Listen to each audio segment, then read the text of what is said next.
से सारे अपडेट्स पाने के लिए बेल आइकन दबाइए।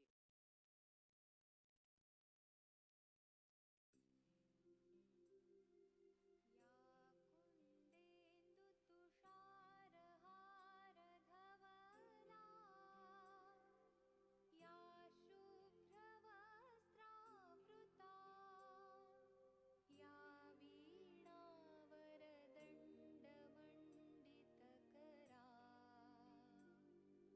या श्वेतपद्मरागा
good morning.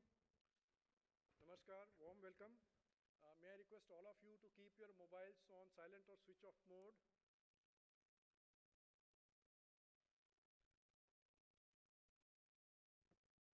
May I request Chairman NDDB, former Chairman Bank of Baroda, Mr. Anil Khandelwal, Dr. T.V. Rao and Dr. Anup Singh to come on stage, please, sir.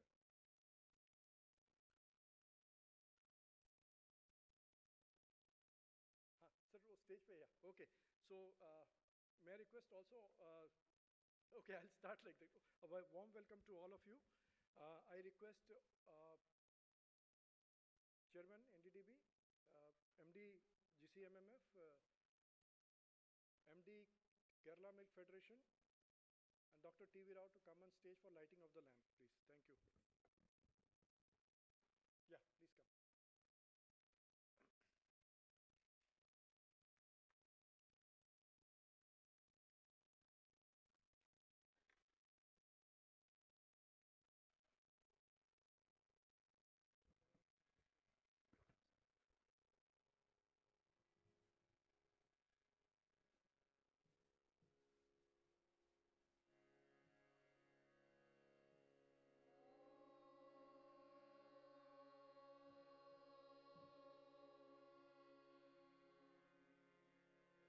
शुभं करोति कल्याणम्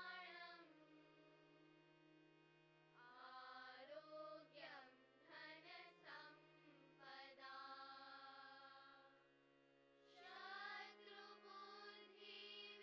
शत्रुबुद्धिविनाशाय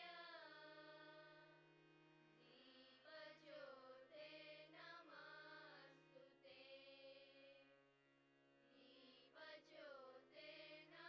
दीपज्योतिर्नमस्तुते दीपज्योतिर्परं ब्रह्मा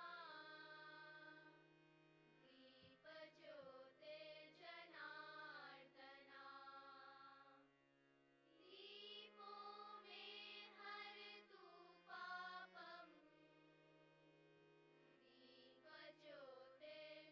दीपज्योतिर्नमस्तुते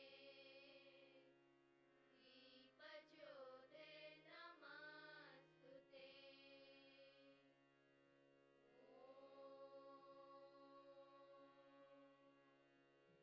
असतो मा सद्गमय तमसो मा ज्योतिर्गमय मृत्योर्मा अमृतं गमय ॐ शान्तिः शान्तिः शान्तिः शुभं भवतु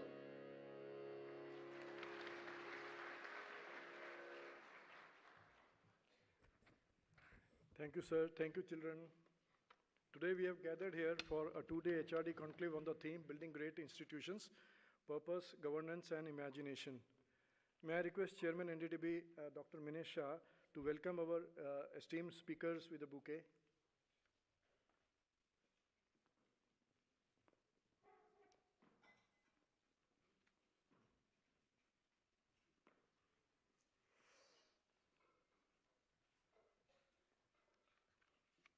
Shri Anil Khandelwal, former Chairman, Bank of Baroda.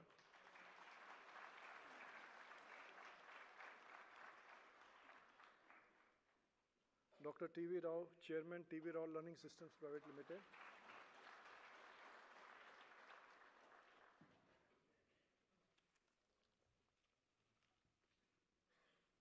Professor Anup Singh, Director General, Nirma University.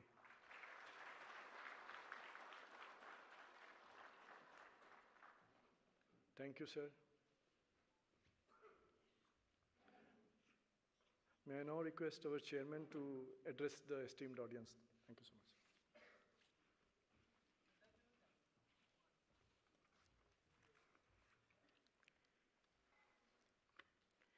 Good morning, Namaskar. It's a real privilege and honor to welcome you all on this HRD Conclave on Building Great Institutions. Dr. Anil Khandelwalji, we all know, is the former chairman of Bank of Baroda. Dr. T.V. Rao ji, Director T.V. Rao Learning Systems Private Limited. Dr. Anup Singh ji, Director General Nirma University.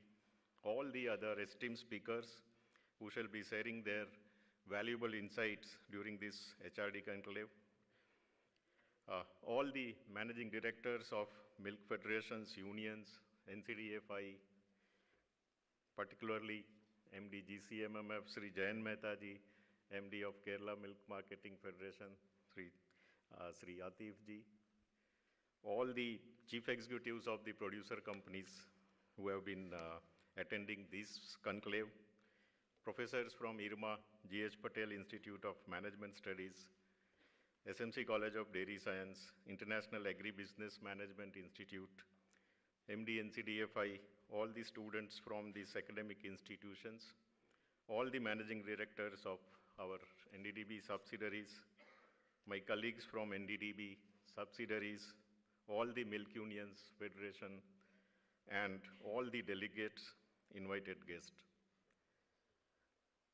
Standing in front of you today, I can say that, with a complete conviction and confidence that investment in development of human resources in NDDB and also the dairy cooperatives and the milk producer companies has always been a core philosophical principle and also the commitment for all these organizations.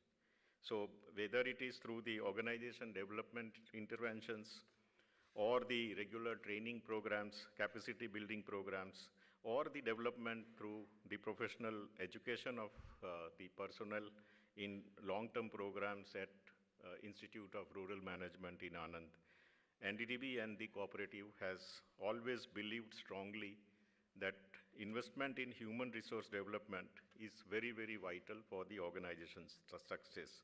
And I think that is the reason that it will not be an understatement if we say that human resource development is one of the most critical functions in the organization and also a driving force for the organizational excellence and transformative changes.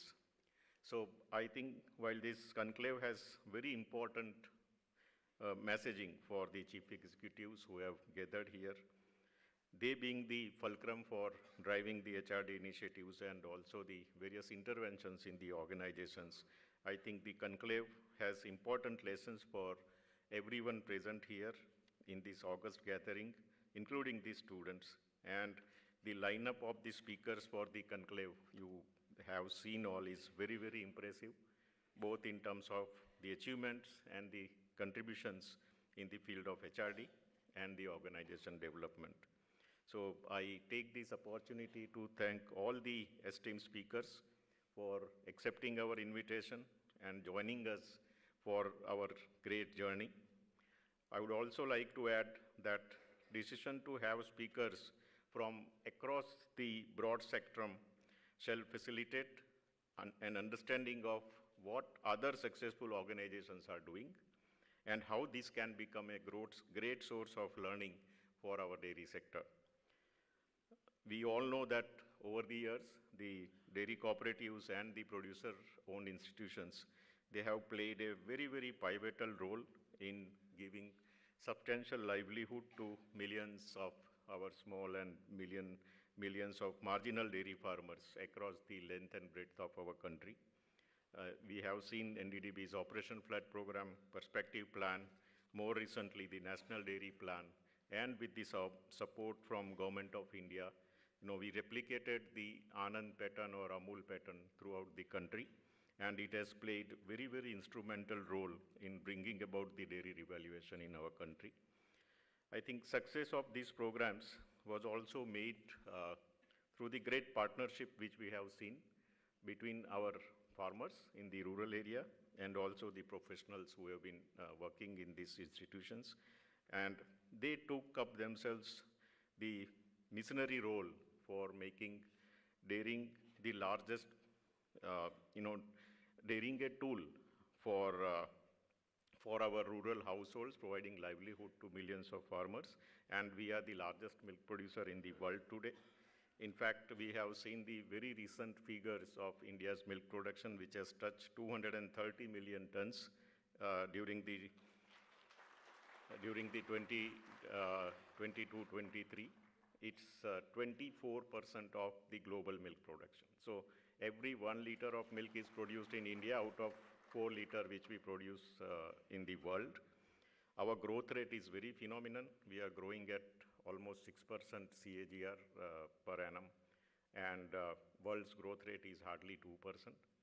Apart from these figures, I think the per capita availability of milk, which is very, very important for the nutrition of our rural families and also the urban families, which was around 115 gram milk per person per day when we initiated the Operation Flood program in 1970.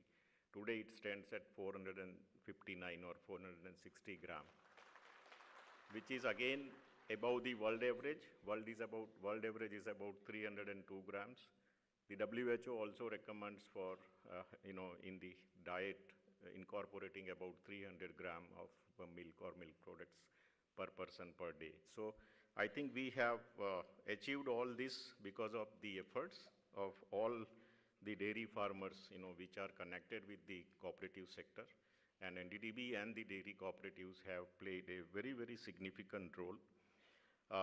Milk is in the economic value, if you see, milk is the largest or single largest agriculture commodity today, valuing about 9 lakh crore. I think the rapid growth which we are seeing in the dairy sector is because of the efforts of all of us, the NDDB, dairy cooperatives, now producer-owned institutions. And we have been, as a family, able to provide 77,000 crore rupees to rural area every year. So it's not now, a small dairy sector. We have grown large. We are contributing 5% to the national GDP. And all such efforts of the dairy cooperative network, we have achieved various milestones also. But there are some challenges, and some of the challenges which we know are, came out when we entrusted the responsibility of, doing some survey to IRMA for the dairy cooperatives. And it was realized that one of the major challenge the dairy sector is facing today is the lack of qualified and competent manpower. And there are various regions, in some of the states there are pending recruitments. They are unable to fill the key positions, even at the entry or middle management level. Most of the dairy cooperatives are located in rural areas, and it's also difficult to attract well-qualified professionals, and these are the causes of concern. Core activities we have seen like marketing or dairy processing or the role of the veterinary doctors, and these kind of professionals are, are on the verge of retirement in the cooperatives which we have set up, and there is no reliable second line available. So there is a need for a formal succession planning process to be put in place for these cooperatives. And it is imperative that we systematically invest for recruitment of manpower, training and upgrading the employees, upgrading their skills, both during the induction process and also during the service, to ensure that continuous development happens for our employees. And perhaps the impact of these challenges now we see it is significant, and it can lead to reduced productivity or maybe hindered innovation or decreased employee satisfaction. And we at NDDB believe that all these challenges is also actually, it provides opportunity to all of us for the growth and further improvement of our sector. And by strategically addressing the identified challenges, I think the dairy cooperatives and the producer-owned institutions will be able to create a more agile and acceptable workforce. People build great institutions, we have seen, through the clarity of purpose, the focus on effective governance, or by creating great products and services. And HRD Conclave, I am sure, will provide a great platform for listening to the leaders in the industry and also academia who have made immense contribution in the field of HRD. The discussions and deliberations generated during the conclave shall also pave the way for building strong and well-performing institutions. This conclave aims to generate awareness and also motivation in the organizations working in our sector, and organizational behavior approaches, practices, which can lead to transformation and give meaning to the people.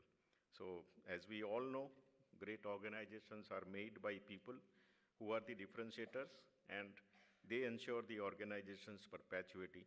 And development of people, I think, is therefore most important agenda of this conclave. We hope that it will provide all of us a much needed push to rededicate ourselves to our institutions, organizations, and to mandate for providing sustainable livelihood, which we have been doing for millions of small and marginal dairy farmers. The dream that was conceived and also converted into reality by our visionary founder chairman, Dr. Kurian. And he had been a champion of farmers for entire his life. The success of this conclave shall also be a great tribute from all of us to our visionary leader, Dr. Kurian.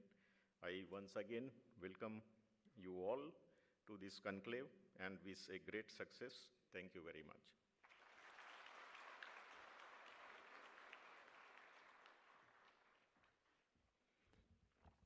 Thank you, sir, for valuable inputs that shall act as a great precursor for this conclave. Moving forward, I would like to now share details of today's proceedings with you all. In the first session, we have talked by our three esteemed speakers, Dr. Anil Khandelwal, Dr. T.V. Rao, and Dr. Anup Singh. In the afternoon session, we have talked by Dr. Sunil Shukla, Director General, Entrepreneurship Development Institute of India, Shri Vivek Paranjpe, Executive Coach and Strategic HR Consultant, Dr. Akil Busrai, Chief Executive Officer, Akil Busrai Consulting, and finally, we will have a presentation by IRMA team consisting of Professor Madhvi Mehta and Professor Shushanta Sharma. After the conclusion of today's session, we have kept an exclusive interaction session of chief executives from milk unions, federations, and producer-owned institutions with Dr. Akil Busrai, wherein they can ask questions they have about various aspects related to human resources development. The format that we shall follow is that we'll have speakers make their presentation, and finally, in the end, we'll have the question and answer session. Moving forward, the three illustrious speakers present on the dais have made valuable contributions and have left an indelible mark in the field of human resources development. There can be no better speakers than them to speak on the conclave's theme, building great institutions. We'll start today's session with Dr. Anil Khandelwal, who will be speaking on the theme, leadership role in creating great institutions. I would like to share a brief about Dr. Anil Khandelwal with you all. Dr. Anil Khandelwal is a renowned leadership and management expert who is credited with transformation of a large public sector bank into a global brand during his stint as chairman and managing director of Bank of Baroda. For his contribution and excellence in the financial services sector, Dr. Khandelwal has been honored with the Lifetime Achievement Award by the Asian Banker, Singapore, the only Indian banker to be recognized so far. He was recognized as the top 100 most powerful CEOs of India by the Economic Times for every consecutive year of his tenure from 2005 to 2008. He was also awarded among the top 10 marketers of India for his rebranding initiative of Bank of Baroda. Dr. Khandelwal was appointed to head the Committee on HR in the Public Sector Banks by Government of India, and later in 2011-12, he was appointed chairman of the advisory board on HRD by the Ministry of Finance, Government of India. He has been on the board of several companies and has contributed significantly to raise the standards of corporate governance.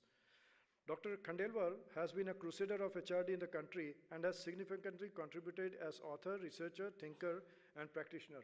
He authored the first book on HRD in banks. He has been chairman of Academy of HRD and a visiting faculty at the leading academic institutions. For his seminal contribution to the field of HRD, the National HRD Network honored him with the Lifetime Achievement Award in 2012. So thank you. So thank you for accepting our invitation to speak at this special HRD conclave. May I now request you to come on stage and share your invaluable insights, sir, with all of us. Thank you so much, sir.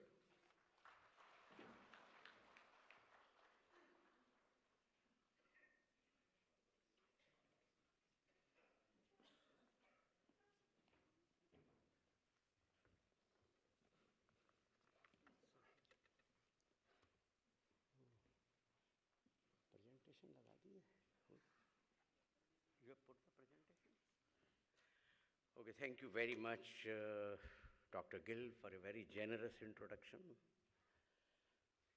Dr. Minesh Shah, Chairman, NDDB, my teacher and role model, Dr. T.V. Rao, who taught me the early kindergarten lessons in HRD, way back in mid-70s in Ahmedabad.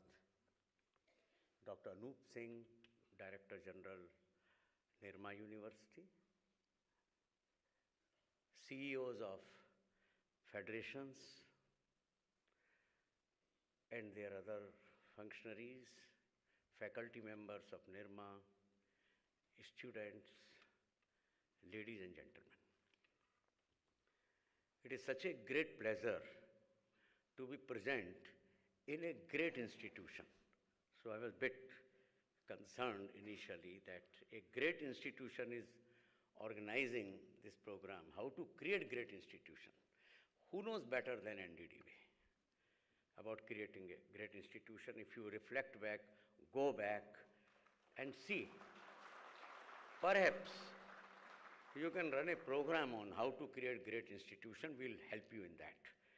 But you are very legitimately, you are the creator of great institution. We can't forget on this occasion the great Mr. Kurian, one man. In fact, after 40 years, yesterday while coming here, I saw the film Manthan once again.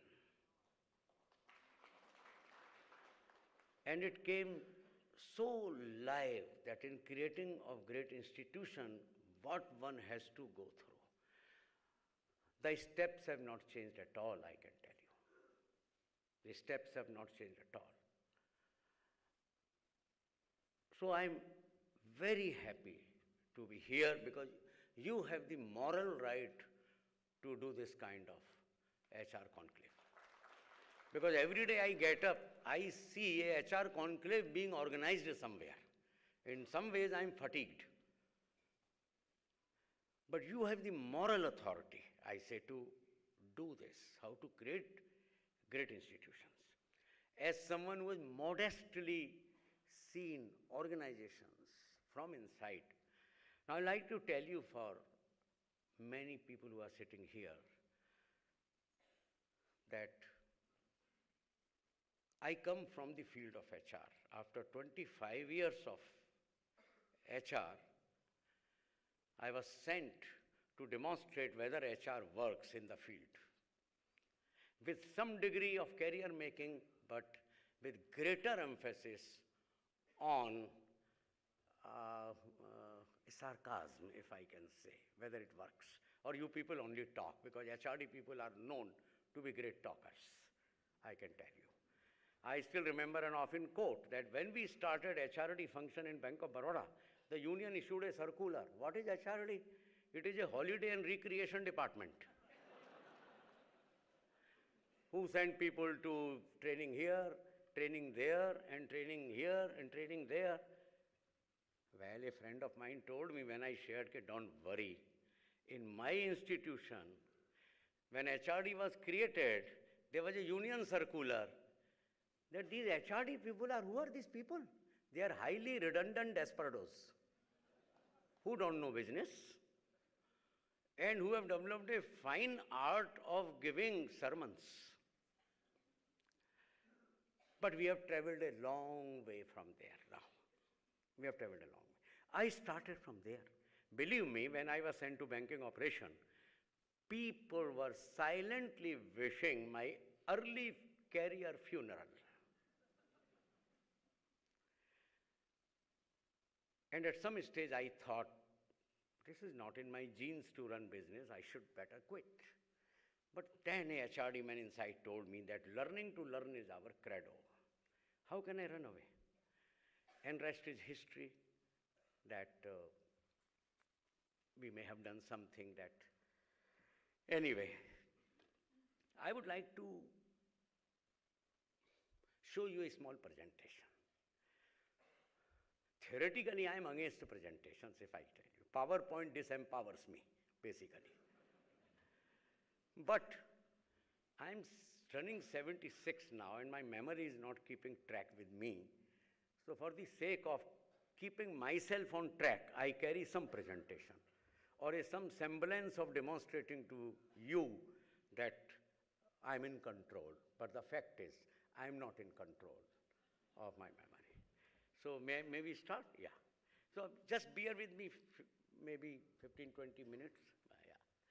Leadership role in creation of great institutions. Next. Or I have to change. Okay. So Charles Dickens said that these are best of times and these are worst of times. Even today this is valid, that these are best of times when you see, and these are also worst of times. That these are the times people are very anxious. What next? Recently I was in San Francisco, I was amazed. Like Uber, I ordered a driverless car. And I had a half an hour ride in a driverless car. I was just thinking, even after 10 years, it becomes a reality in India. Millions of our drivers might lose jobs. If not today, 10 years after, 20 years after. So we are living in best of the times and yet in worst of times. What are really challenges of any organization, small, big, great? The one is disruptive technology, working with humans plus machines. Now just imagine that in some industries, robots are already supervisors. We are doing managerial function in Toyota factory in Nagoya in Japan. Work is being done world over on how they can demonstrate emotions, feelings, and the day is not far. Because in 2000, I had a fantasy that someday, can I see the person on the other side on phone? And now today you see, you can see anything on phone. So my fantasy is that, not my fantasy, but the worst of fantasy is that what's going to happen you don't know. But technology can also do very, very unpredictable things. Like recently I was invited like this, and somebody read my CV. And they said, Dr. Anil Khandelwal, he is chairman of ICICI Bank. One. He has been on the board of Disney. Then he has been on the board of TCS. Same thing over breakfast, Dr. T.V. Rao shared with me how our CVs are molded. And what happens, that some smart man in HR told his assistant, go to ChatGPT and find out who Dr. Khandelwal is. So I'm telling you what technology, disruptive technology can do, because some people can really start practicing it too early, especially the young people. So let me share with you, introducing someone is a dangerous business, I can tell you. So please be careful, still ask for his profile, latest profile. People pick up from here, people pick up from there. I have been molded so much, I tell you, in my CVs, you can't imagine. Fortunately, Dr. Gill. So these days I send my profile in advance. So that whether you ask or don't ask. So anyway, so technology. Customer loyalty, less said is better. Competition has moved from range of products to customer convenience. You may have 1 million products, they don't care. Convenience is the thing. Who knows better than in banking, I tell you. Yesterday, I'm since 23 years customer of Vodafone. And suddenly, someone phones me, why don't you port it to, and started narrating. And at this point of time, I had some problem but still I thought I'm an old customer of Vodafone, I will not. But a youngster will take half a second to change from here to there, to there, to there, to there. So you can imagine the customer loyalty. Competition from non-conventional actors. Today you may think that you are NDDB and you are having, from some other milk producer union or something, I don't know your business. But anyone who has customer can disrupt business. Amazon has entered into banking. Apple has entered into banking. Anyone who has customer can disrupt your business, please remember.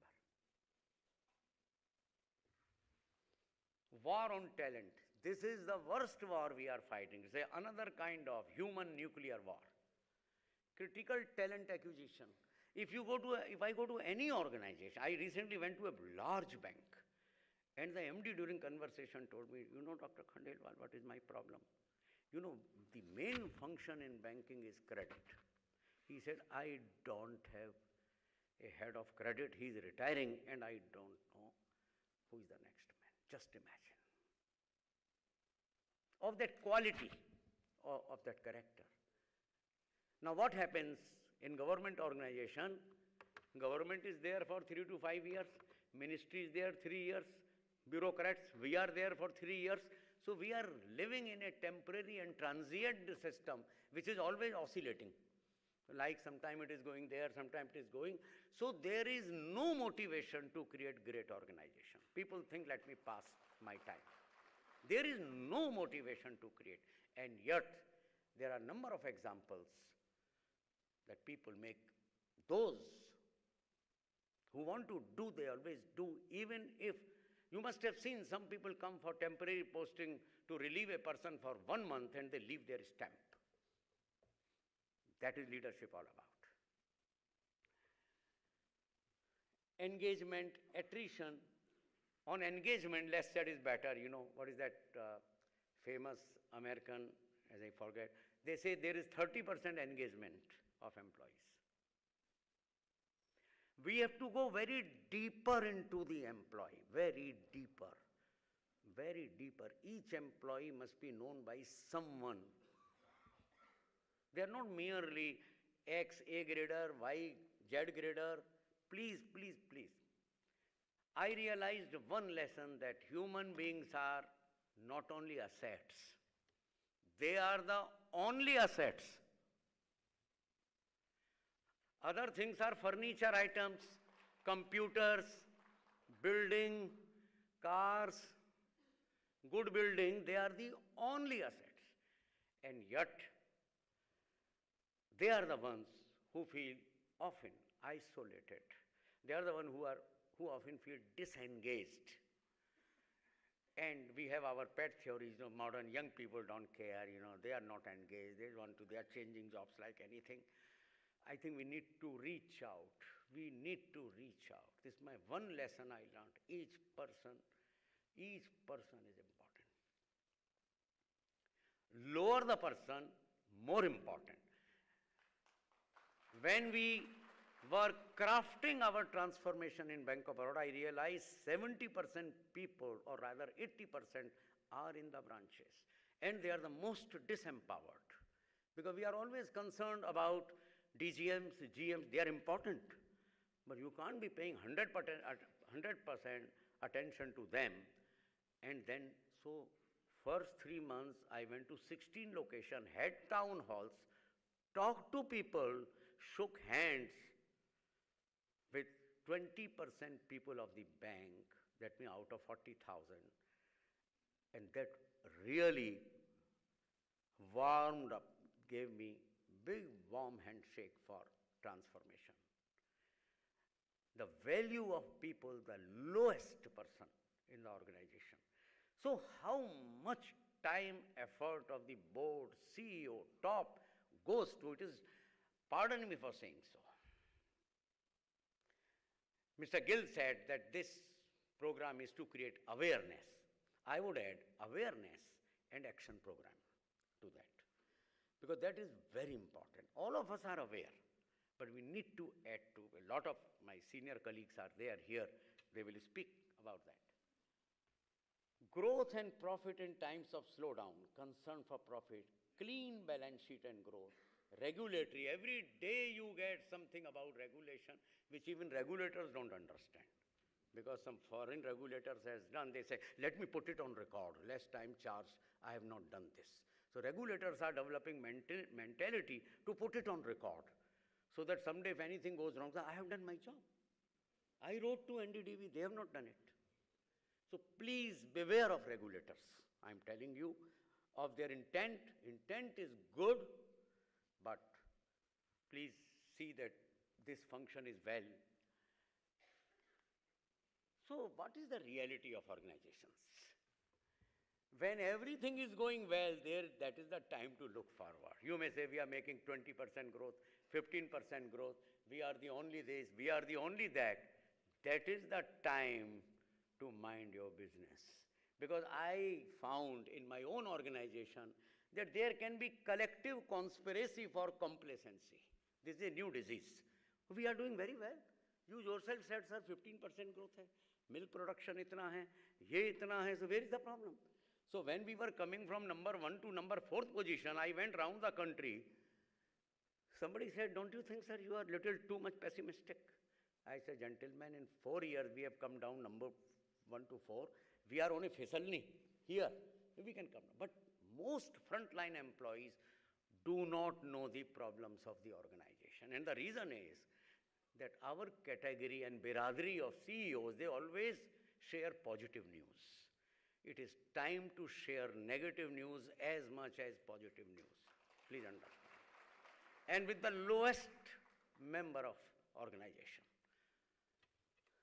Third, we often know things at gut level. हाँ कुछ problem है, like home. Your spouse tells you, भाई देखो आजकल आप खाना नहीं खा रहे हो ढंग से, मुझे लग रहा है सो नहीं पा रहे हो. नहीं, everything is fine. I think you are always nitpicking. I'm doing very well. Till one day you go to doctor, he says, भैया ICU में भर्ती हो जाओ.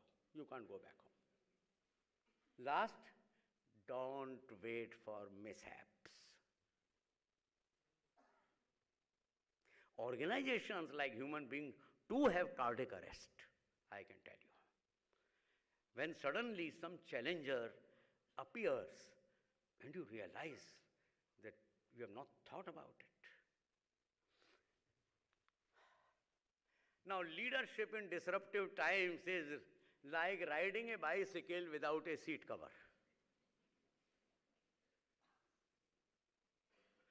What is riding a bicycle without seat cover? There are too many pinches, too much.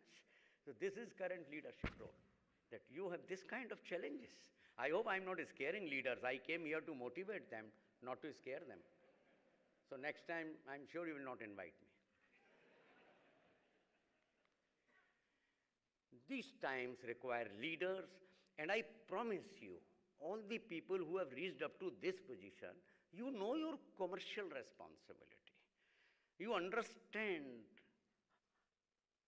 the milk production. You know your craft. What now leaders need to do is to dare to be different and deploy intellectually and emotionally with courage to create a new future of their organization. What would be NDDB in 2030? How we can maintain the same tempo and character of NDDB? Very rightly, Dr.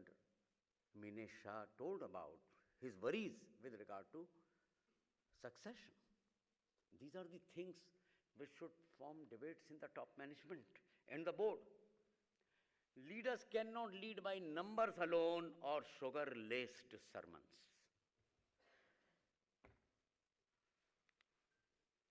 What are the features of great organizations? Very quickly I will tell you. Which are great organizations? You look at Tata's, you look at some of the great organizations of the world who have survived 100 years, 200 years. What do they do?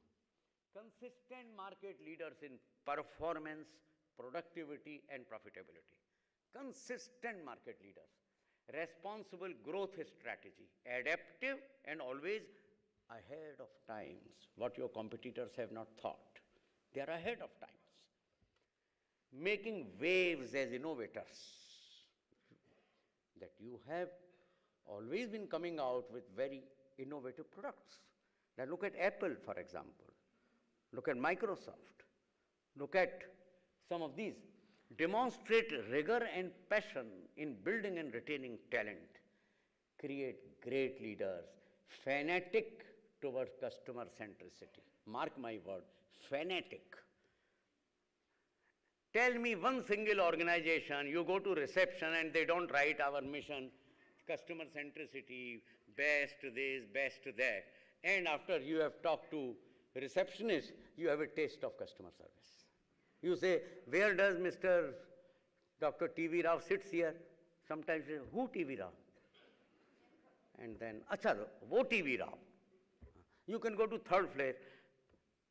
So you have the taste of your own vision and mission that you put, because these are very cheaply available on internet. You pick up the best. What looks romantic, very nice, very feminine. I was recently so impressed. I addressed a group of foreign bankers recently in Calcutta, and one lady from Myanmar gave her card to me. I was amazed. In a country full of strife in Myanmar, the tagline of the bank, I'm so impressed, was leading change and humanize banking in Myanmar. Then I again looked at various, in India, family bank, friendly bank, this clutter of family and friendly, and you have a taste of it as you know what happens. But they are so focused, leading change and humanize banking. Lot things are happening in the world. We need to look at it.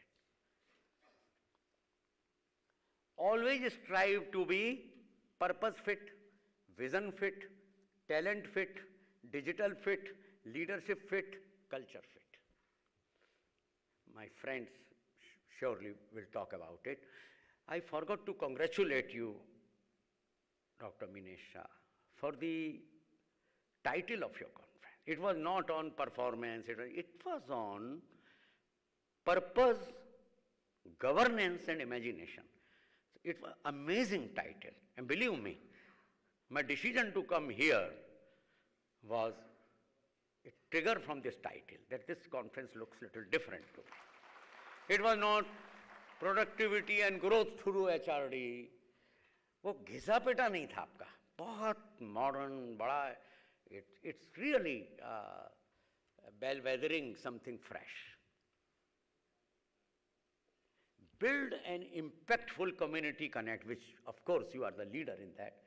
Resilience to bounce back in difficult times. This is what great organizations are all about. I mean, these, I don't know. So what is the new manifesto for creating great organizations? Focusing solely on improving performance would not get organization in present times where they need to be. The new manifesto for growth calls for investment in companies' health that need to be made today in order to survive and thrive tomorrow. What I call intangibles, the culture, the leadership, the governance, the brand. These are the drivers of transformation. Please focus on drivers of transformation. Anyway, I don't like to take you. Towards creating sustainable and healthy organization or great organization, please build a compelling vision. Now there are a lot of vision consultants these days who will make you sit, work throughout the day, and then help you build that. But again, see what happens after that. I logged for 2 days, not in a Madhuban kind of a place, but in an old dilapidated old building of Bank of Baroda locked for 2 days the board just to see whether they can survive here for 2 days and discuss the vision of the bank.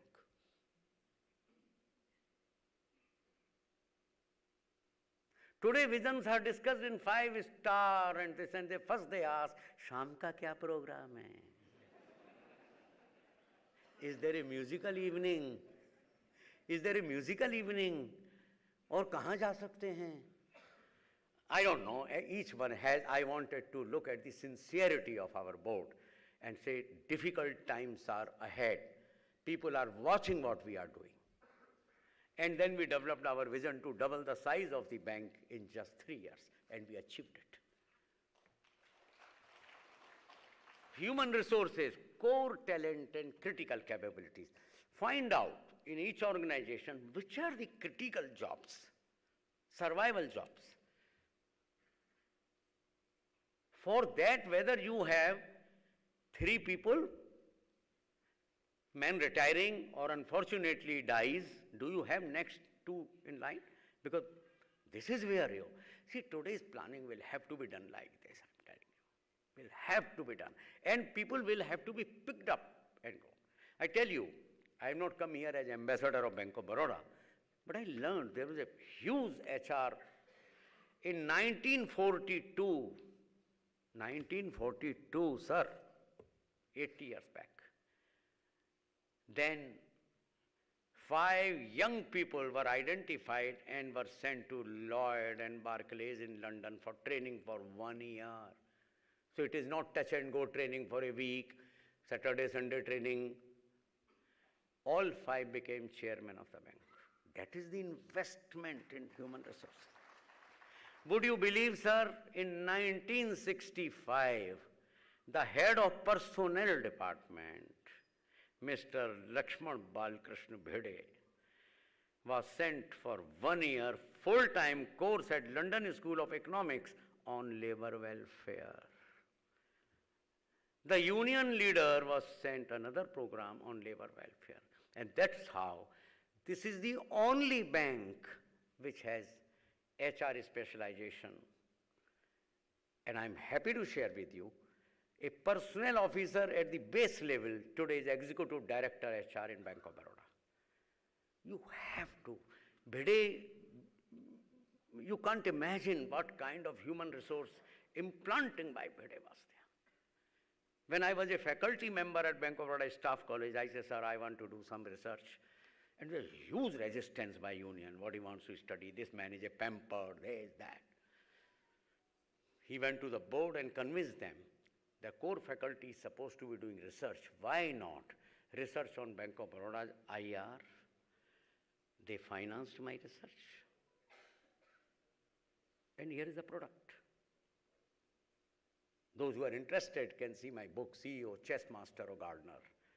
So what I'm saying is this investment in I'm little brutal in speaking for the reason. I have seen many seasons of human resources. Please take it beyond assurances. Please dive deep into the human resources. I plead, please spend 5% time of your total work. Reflect every day whether I have done it. Then you can create great organizations if you focus on people. Anyway, all these things you must have gone through by now. Role of CEO. These days I first start with role of CEO, then role of HR, because role of HR has been talked a million times. I will talk about their role as well. Role of CEO is, first is, you know, in management theory there is a structure, strategy, process, people, purpose. Do we have a strategy? Who decides it? I must also share with you, because I am talking something that we have done. There was no regulatory requirement of any committee on HR. We first set up board's committee on HR. Board must be involved in our policy formulation.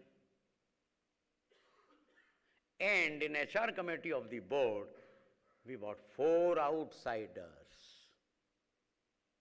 including a man from industry, Dr. Arvind Agrawal, former RPG Dr. Uday Parikh, Pradeep Khandwala, Professor B.L. Maheshwari, and as a special invitee, Professor T. V. Rao.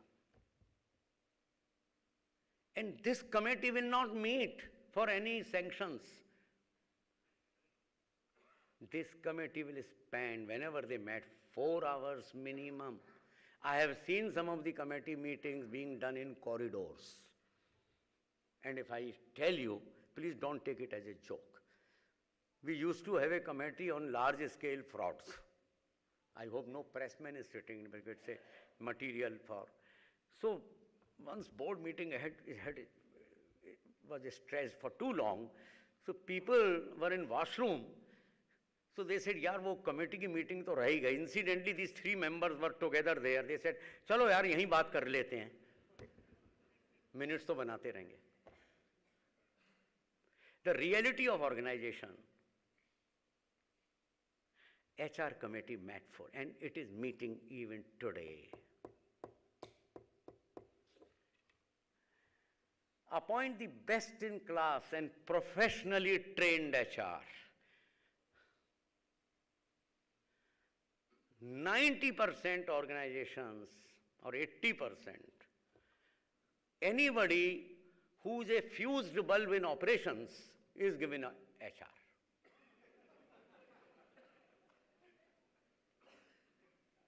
I don't mean any offense to you. I was one of them. 13 long years, I was in training system, teaching HR. So I don't speak anything that I have not experienced. We asserted from there. Nothing wrong. What we learn most in our life is from humiliation, pain, and hurts.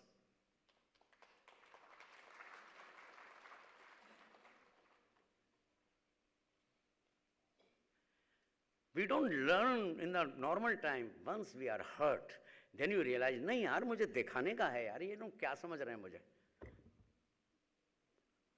थोड़ी जिद आती है.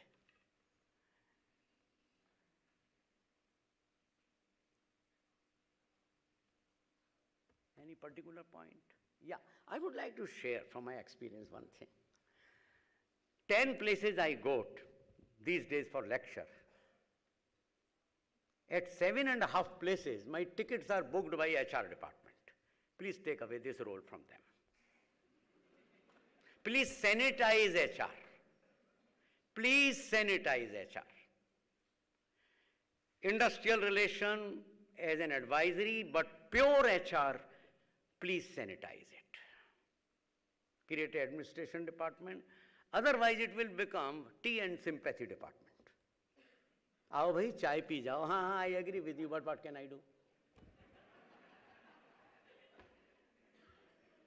Please give status and stature to HR function to do developmental role.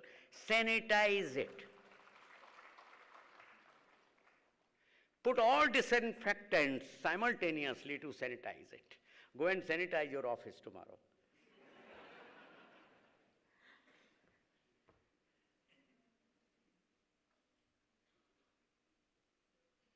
And HR should be valued and evaluated for innovations. Give them 0 if they have not done employee-related innovations. 2 young boys in my department helped me innovate 2 things that made Bank of Baroda. One was chairman's direct helpline. 40,000 employees could directly connect to me in life and death problems. This was one young man managing that helpline. So when I'm even traveling abroad, my question will not be, आज Reliance का क्या proposal आया credit का, my question, helpline में क्या आया? You will be surprised, first thing in helpline came, I was in Hong Kong that day. One officer wrote, sir, I want 3 months temporary transfer to Chandigarh. Reason? My son, 24-year-old computer engineer, has died in car accident in New York. Now, HR processes are important. I didn't say, okay, granted. I connected myself to Ahmedabad, talked to this officer 15 minutes. I offered him to fly to New York at bank's cost. He said, नहीं साहब, सब हो गया, मुझे चंडीगढ़ जाना है. Accompanied with an officer, I delivered him in Chandigarh. He had asked for 3 months transfer. I gave him 3 years transfer. Because I know it's such a tragedy, he cannot come out. If you help an employee at the most critical time in his life, I can write engagement plus loyalty plus competence plus this, उसके कोई training करने की जरूरत नहीं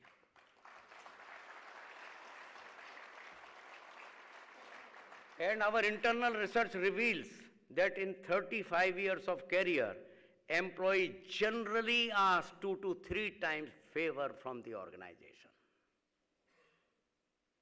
I'm sharing data, what we experienced.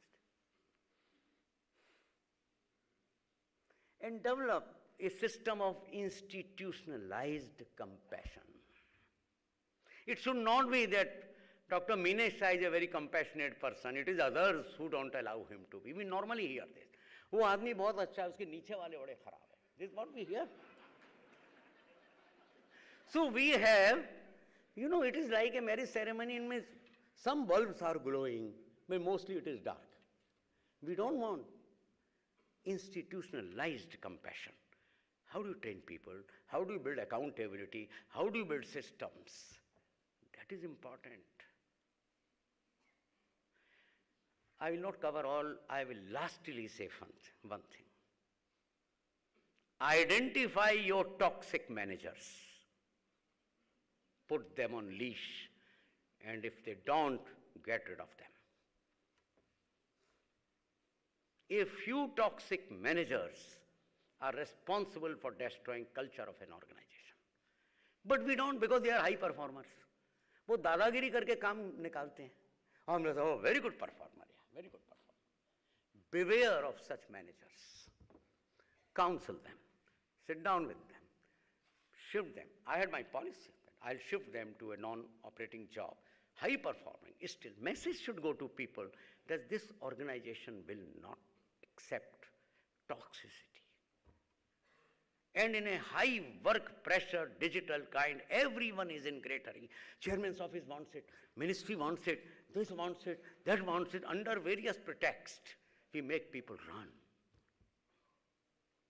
Please look at it. Yes, everyone is under pressure. Can we really soften the pressure of pressure? Try to soften it. I don't say leave them, say they don't do anything. No. You should be very hard taskmaster. My policy was tough love. Tough on performance, love your employees. Next. A new manifesto for HR. भाई साहब आप सोच रहे होंगे chairman का बता दिया, हम तो बच गए. आपका मैनिफेस्टो देखिए. First, readying the organization for digital and AI transformation, competencies, capabilities, and collaborations with business roles. This is a major job. Second is promoting smart communication. Mark my word. Communication, no, smart communication. That you must be a restless organization, that if anyone has written, whether the reply has gone in 24 hours or not. Follow up. And across the hierarchy, then creating a culture of self-expression, dialogue, creativity, and encouraging serendipity. ऐसी culture होनी चाहिए कि कोई भी आदमी आके कह सकता है, I have an idea. It may be a very silly idea initially. Encourage. What is the idea? The best way to engage young people is to give them power for self-expression, give them projects on the most difficult thing, they will find solution. We have done it. A lot of youngsters like this, they joined the bank. I called their meeting, they said, साहब हमको तो card ही नहीं दिया, वो visiting card ही नहीं दिया जाता है. तो क्यों भाई? No, उनका unless you are confirmed, visiting card भेजे, कोई पॉलिसी है. अच्छा, ये कहाँ से आई पॉलिसी? ये पता नहीं है. On the spot I sanctioned visiting card, number 1, आगे बात करिए. Can you do something for the bank? I told them. हाँ sir, हम तो खाली बैठे हैं. जो errand करते रहते हैं bosses के लिए और उनकी मैडमों के लिए. So I said, यार देखो, public sector bank, young लोग नहीं आते हैं आप जैसे. We have become uncle and daddy's bank. जिससे पूछो, ICICI बैंक, HDFC बैंक, पिताजी, वो पिताजी bank of India, bank of Baroda. तो हम तो अंकल और डैडीज की बैंक हो गए भाई. तो अब तुम्हें मैं एक प्रोजेक्ट देता हूं कि can you create a modern bank for youth. In 6 weeks they undertook research. I made presentation to board. Presentation was done by them only, just see. And India's first bank for youth was created in Pune. Now see what was this bank, what these youngsters did. They did research. You enter the bank, you find a career counseling service. Career counseling service? So our research has revealed most youngsters want to go abroad. So they can get this service, this outsourced service. When they enter, there is a bean bag and a big television. यार ये bank बना रहा हो, मजाक कर रहा हो, क्या कर रहा हो भाई? When they go further, there is an internet cafe, छोटा सा, 4 seat का. When they go further, there is a dancing floor. And then there is a library, and in the last, there is a bank. We even discuss with youngsters. So we should put some young, charming lady as branch manager. Just see the research inside. No, sir. Money is a serious business. Put a lady, 40 to 45-year-old, looking like a elder sister or mother. Because after all, money is a serious business. Sir, to gulp this was very difficult, I am telling you, but then we followed. But I said, I have only one condition those days. In the very first year, I want 100 crore business, which many don't do in 20 years also. Very first year, our business was 112 crore. Using young people for creative this thing. They are not clerks of works. Please remember. Then reinforcing internal governance. Very important. कई लोग सोचते हैं HR is a laissez-faire कि जो है जो चल रहा है मैनेजमेंट बाई चलता है. No. You got to follow rules, regulation, and within that see that how and make new rules, regulation if there is a problem. Building learning and growth, a new priority and a new ecosystem. I started book allowance because nobody reads book in bank. They all come from university. उस समय Jeffrey Archer पढ़ रहे हैं, ये पढ़ रहे हैं, Somerset मोगाम पढ़ रहे हैं, बैंक में आते ही सब चित्त हो जाते हैं क्रेडिट डेबिट में. Reviving the spirit, reading. But giving book is not enough. Every 15 days they have to give 1 hour seminar of what book they have read. You have go to the last mile. These perquisites can be very dangerous, I am telling you. Building equity, fairness and justice mechanism for increasing inclusiveness in the environment, sir. Today this is very important. Am I bypassing? Okay, just a minute. I can go on, but I am very time conscious.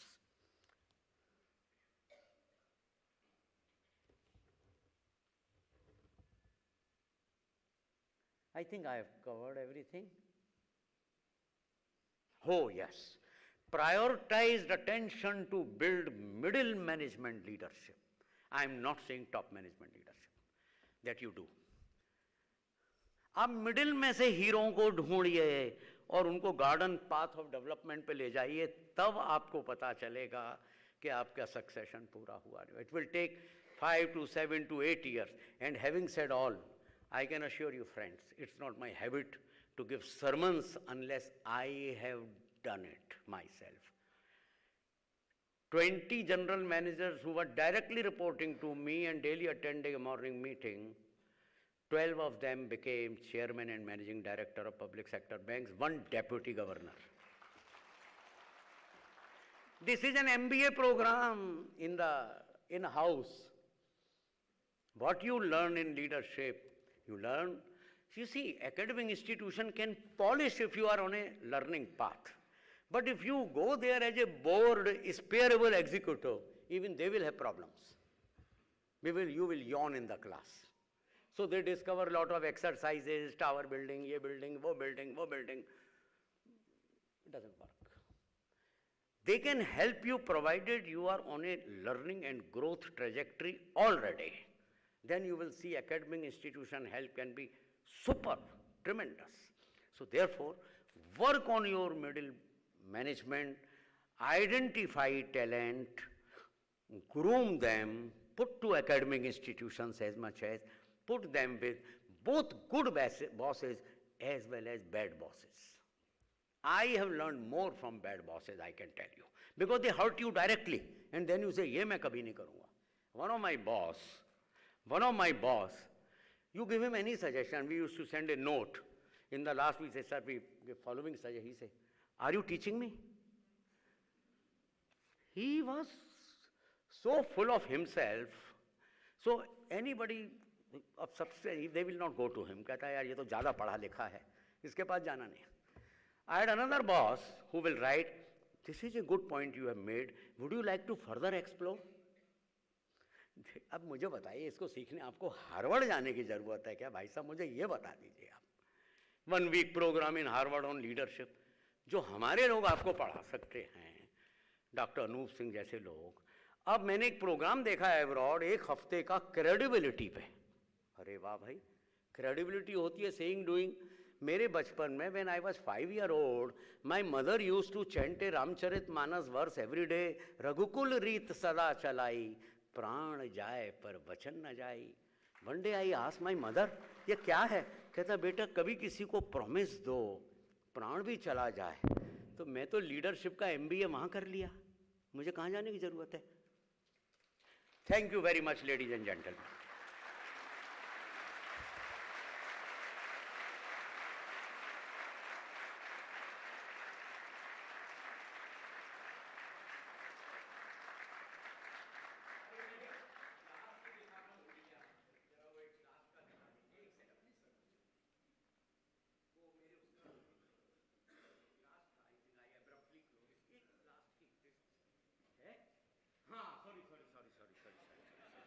Sorry, red light से तो मैंने आपको निकाला ही नहीं। Red flags, status quoist mindset. सब ठीक चल रहा है यार, तुम नए आए हो, तुम समझते नहीं हो, don't try to change things. Overplay of bureaucracy and hierarchies, this is the biggest enemy of organizations, I am telling you. Hierarchies are required, bureaucracy is also required, but see, overplay. Third, risk-averse culture. You know, I come from bank, I'll give you example from there. There are senior people, credit का कोई decision, they will pass either to boss or they will pass to subordinate. तुम चलो boss पे direct चले जाओ. Or they will send to me as number 1, "Sir, for your information," you know what I will write? "I do not like to be informed."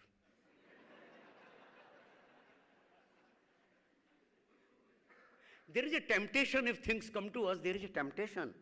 It's like a samosa, you know. खा लो यार जरा सा. Lack of responsiveness, engagement. If finally out of everything, if I have to give one advice to everyone, normally I don't give advice. Please be responsive. Anything coming to you, be responsive. This is single most. And my definition of a great organization is that if you write to 5 CEOs of 5 institutions, and if one replies, it is either a great institution or it is going to be a great institution.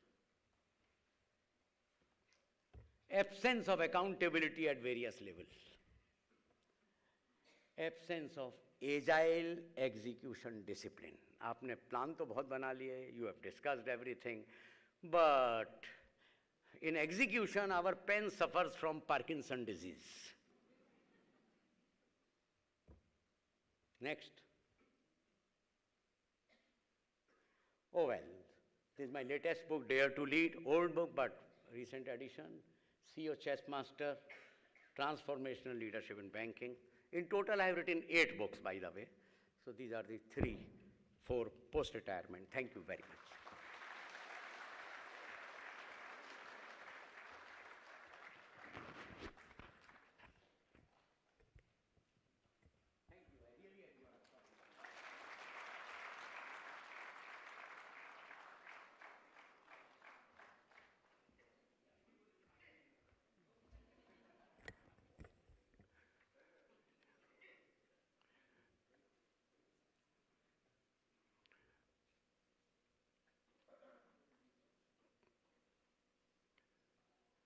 Thank you so much, sir. Your presentation was full of insights, coming from depth of your heart and lot of experience. Few things that you touched upon, I think will continue to carry in our life.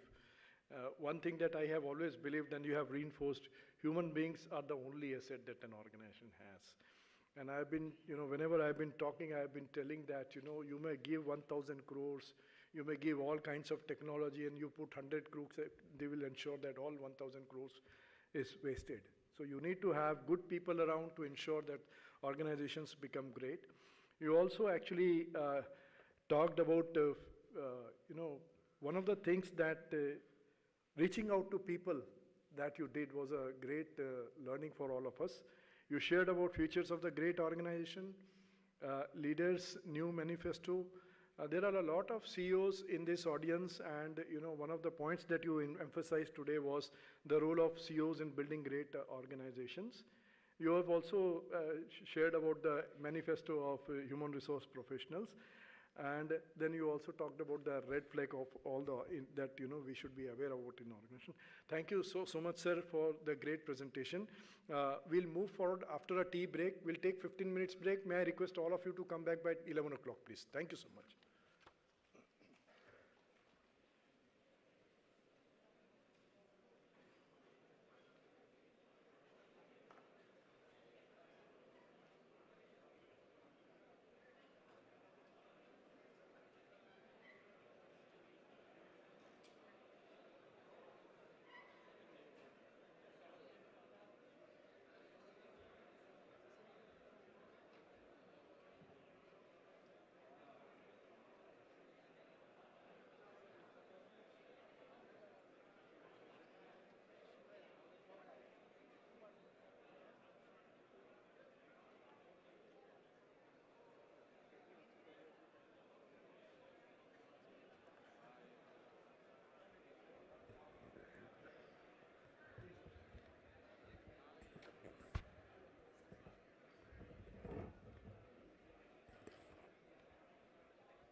Phone પડે બંધ જ પડ્યા હે ને બંધ પડે પણ અહીં ક્વેશ્ચન વાળો પ્રશ્ન અવતાર આપવા પડશે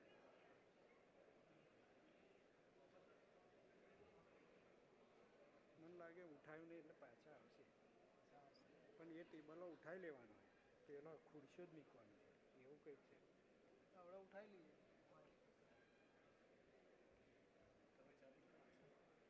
જોઈએ આ બધા ઘરમાં નીકળી જવાનું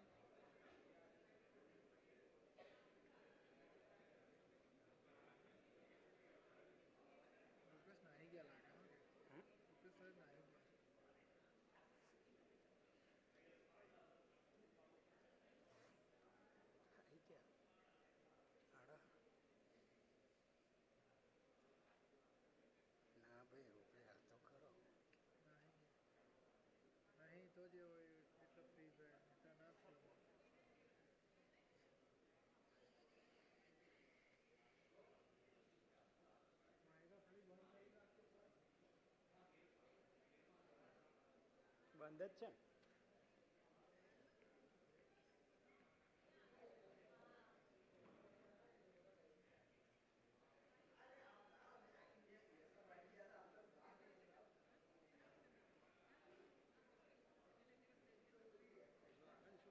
અહીંથી પકડે ને આમ કરી દે, આમ કરી દે. એ સાહેબ એવું જ કરે છે. અને એમની હાઈટ માર જેટલી છે અને બીજા આવે ને એ આટલા આવે.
Welcome back.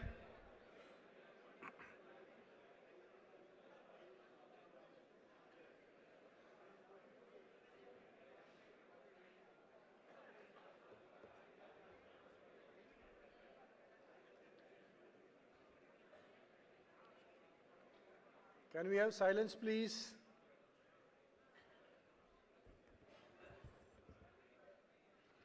So we move on to our next session. We have with us Dr. T.V. Rao, Chairman of T.V. Rao Learning Systems Private Limited, also known as Father of Human Resources Development in NDDB. In fact, he has been telling I should be called Mother of Human Resource Development in NDDB, in India.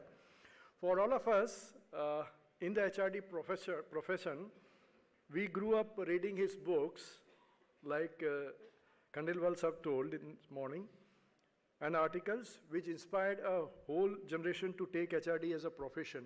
For all of us, you have been, sir, an inspiration.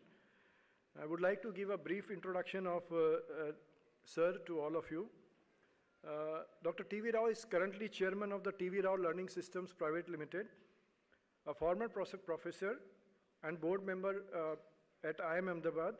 Dr. Rao is founder, president of the National HRD Network, and has been in the forefront of HRD movement in the country. Dr. Rao has worked as consultant to UNESCO Bangkok, USAID Indonesia, UNIDO Malaysia, and Commonwealth Secretariat London, and as HRD consultant to over 100 organizations in public and private sectors in India. Dr. Rao has received many awards, including Ravi Mathai Fellow, Asia Pacific HR Professional of the Year 2019, and Lifetime Achievement Award from Indian Academy of Management. Dr. Rao has authored over 60 books. So thank you for accepting our invitation to address this special gathering today. May I now request you to come on stage and share your valuable insights on values and culture in creating great institutions with all of us. Thank you so much, sir.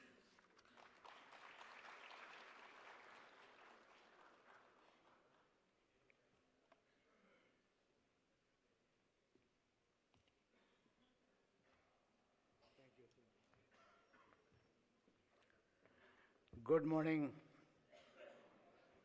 Thank you, Satinder, for that lovely introduction. It's a pleasure to be here. As I came in this morning, I was looking at if there are any familiar faces in the audience, and I couldn't find, barring a few, very few, whom I met about a month back. Then suddenly I started feeling that I have become an antique.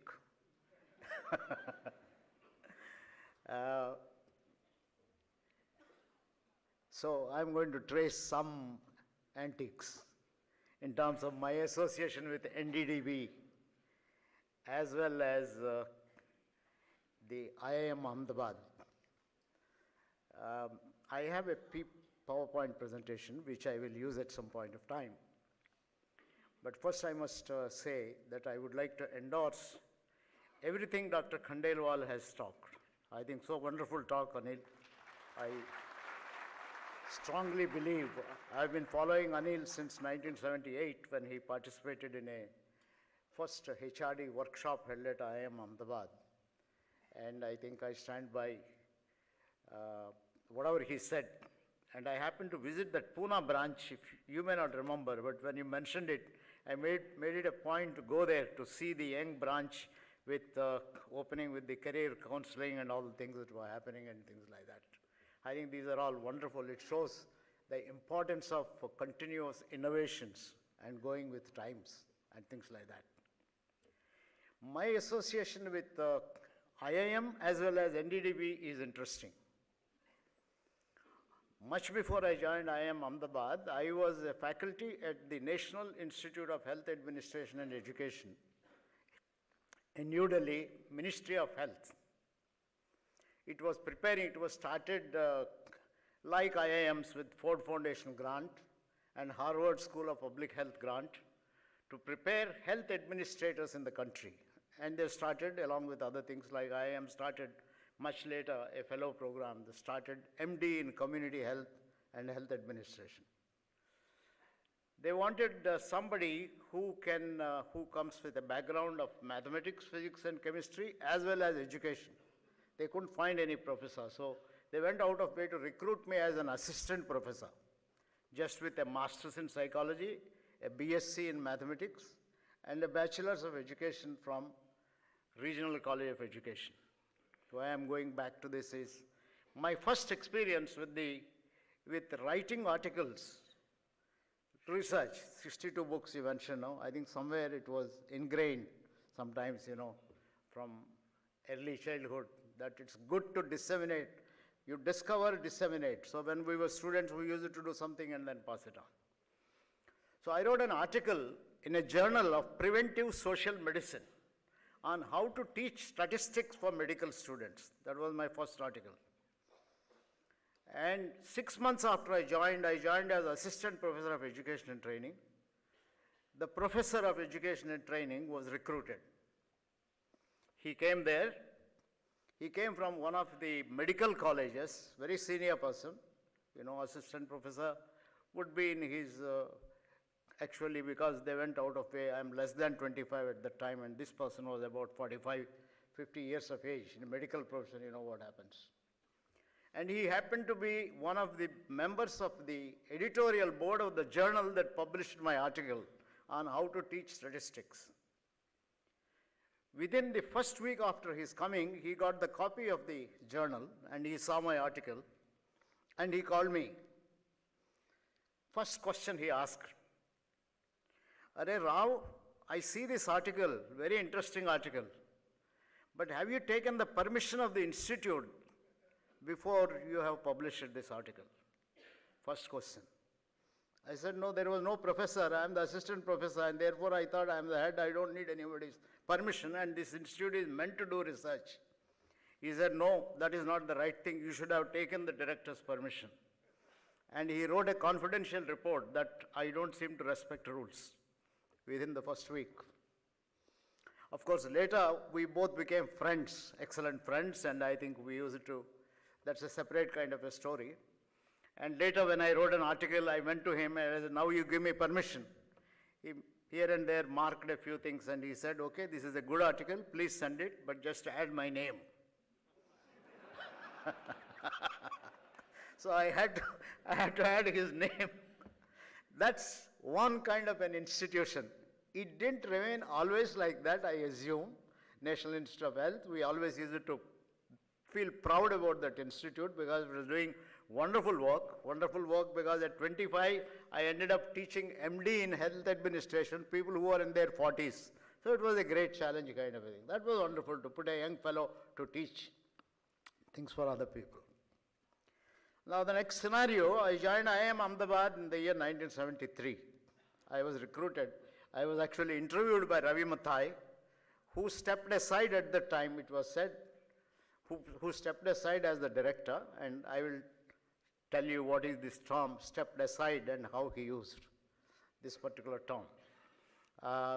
And he said, "We are starting an education group, so we are interested in," of course, I was interviewed by so many people. Uday Parikh was there, Narayan Sheth was there, Vansashi Mishra, Mirza Said, the culture was all the faculty who are existing will interview any newcomer and will confidentially send their views to the director, and the director will make up his mind on the basis of that. So this is a peer culture which still exists today with a little more formalization that takes place. So I joined the institute 1973, December 3rd, just completed 50 years last December 3rd. I was so happy that in some kind of association. I was writing the next book. I was writing along with Uday Parikh at that time on a status study of population research in India. A status study of population research in India. The book was to be published by Tata McGraw-Hill, and I was invited to Delhi to read proofs of the, Uday is a senior author because he was too busy a person. He said that, "Look, Venkatesh, you go and then see the proofs." When I was getting ready, then I said, "I have to go to Delhi.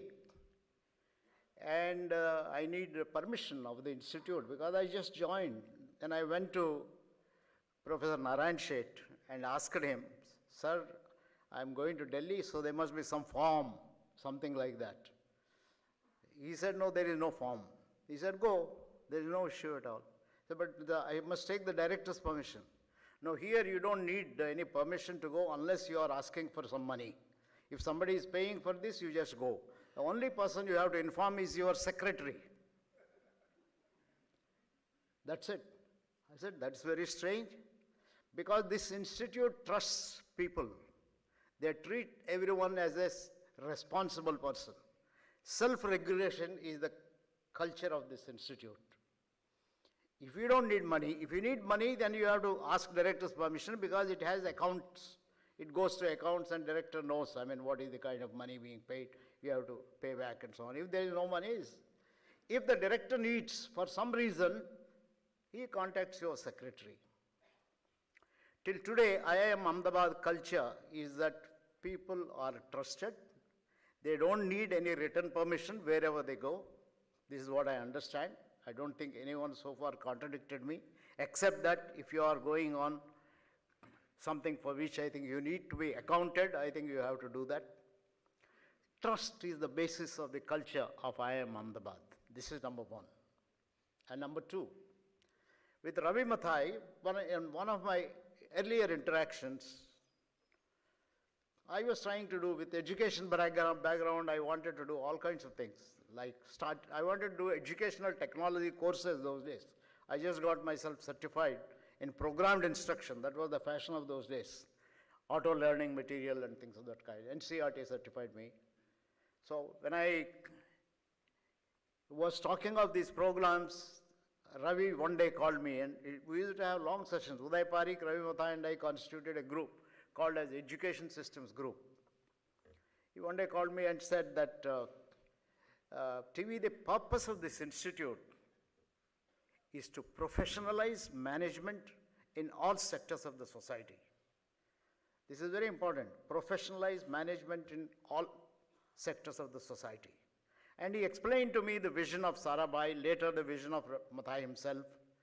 This institute was called Indian Institute of Management, not Indian Institute of Business Management, though Harvard Business School insisted in the beginning that it should be called business management.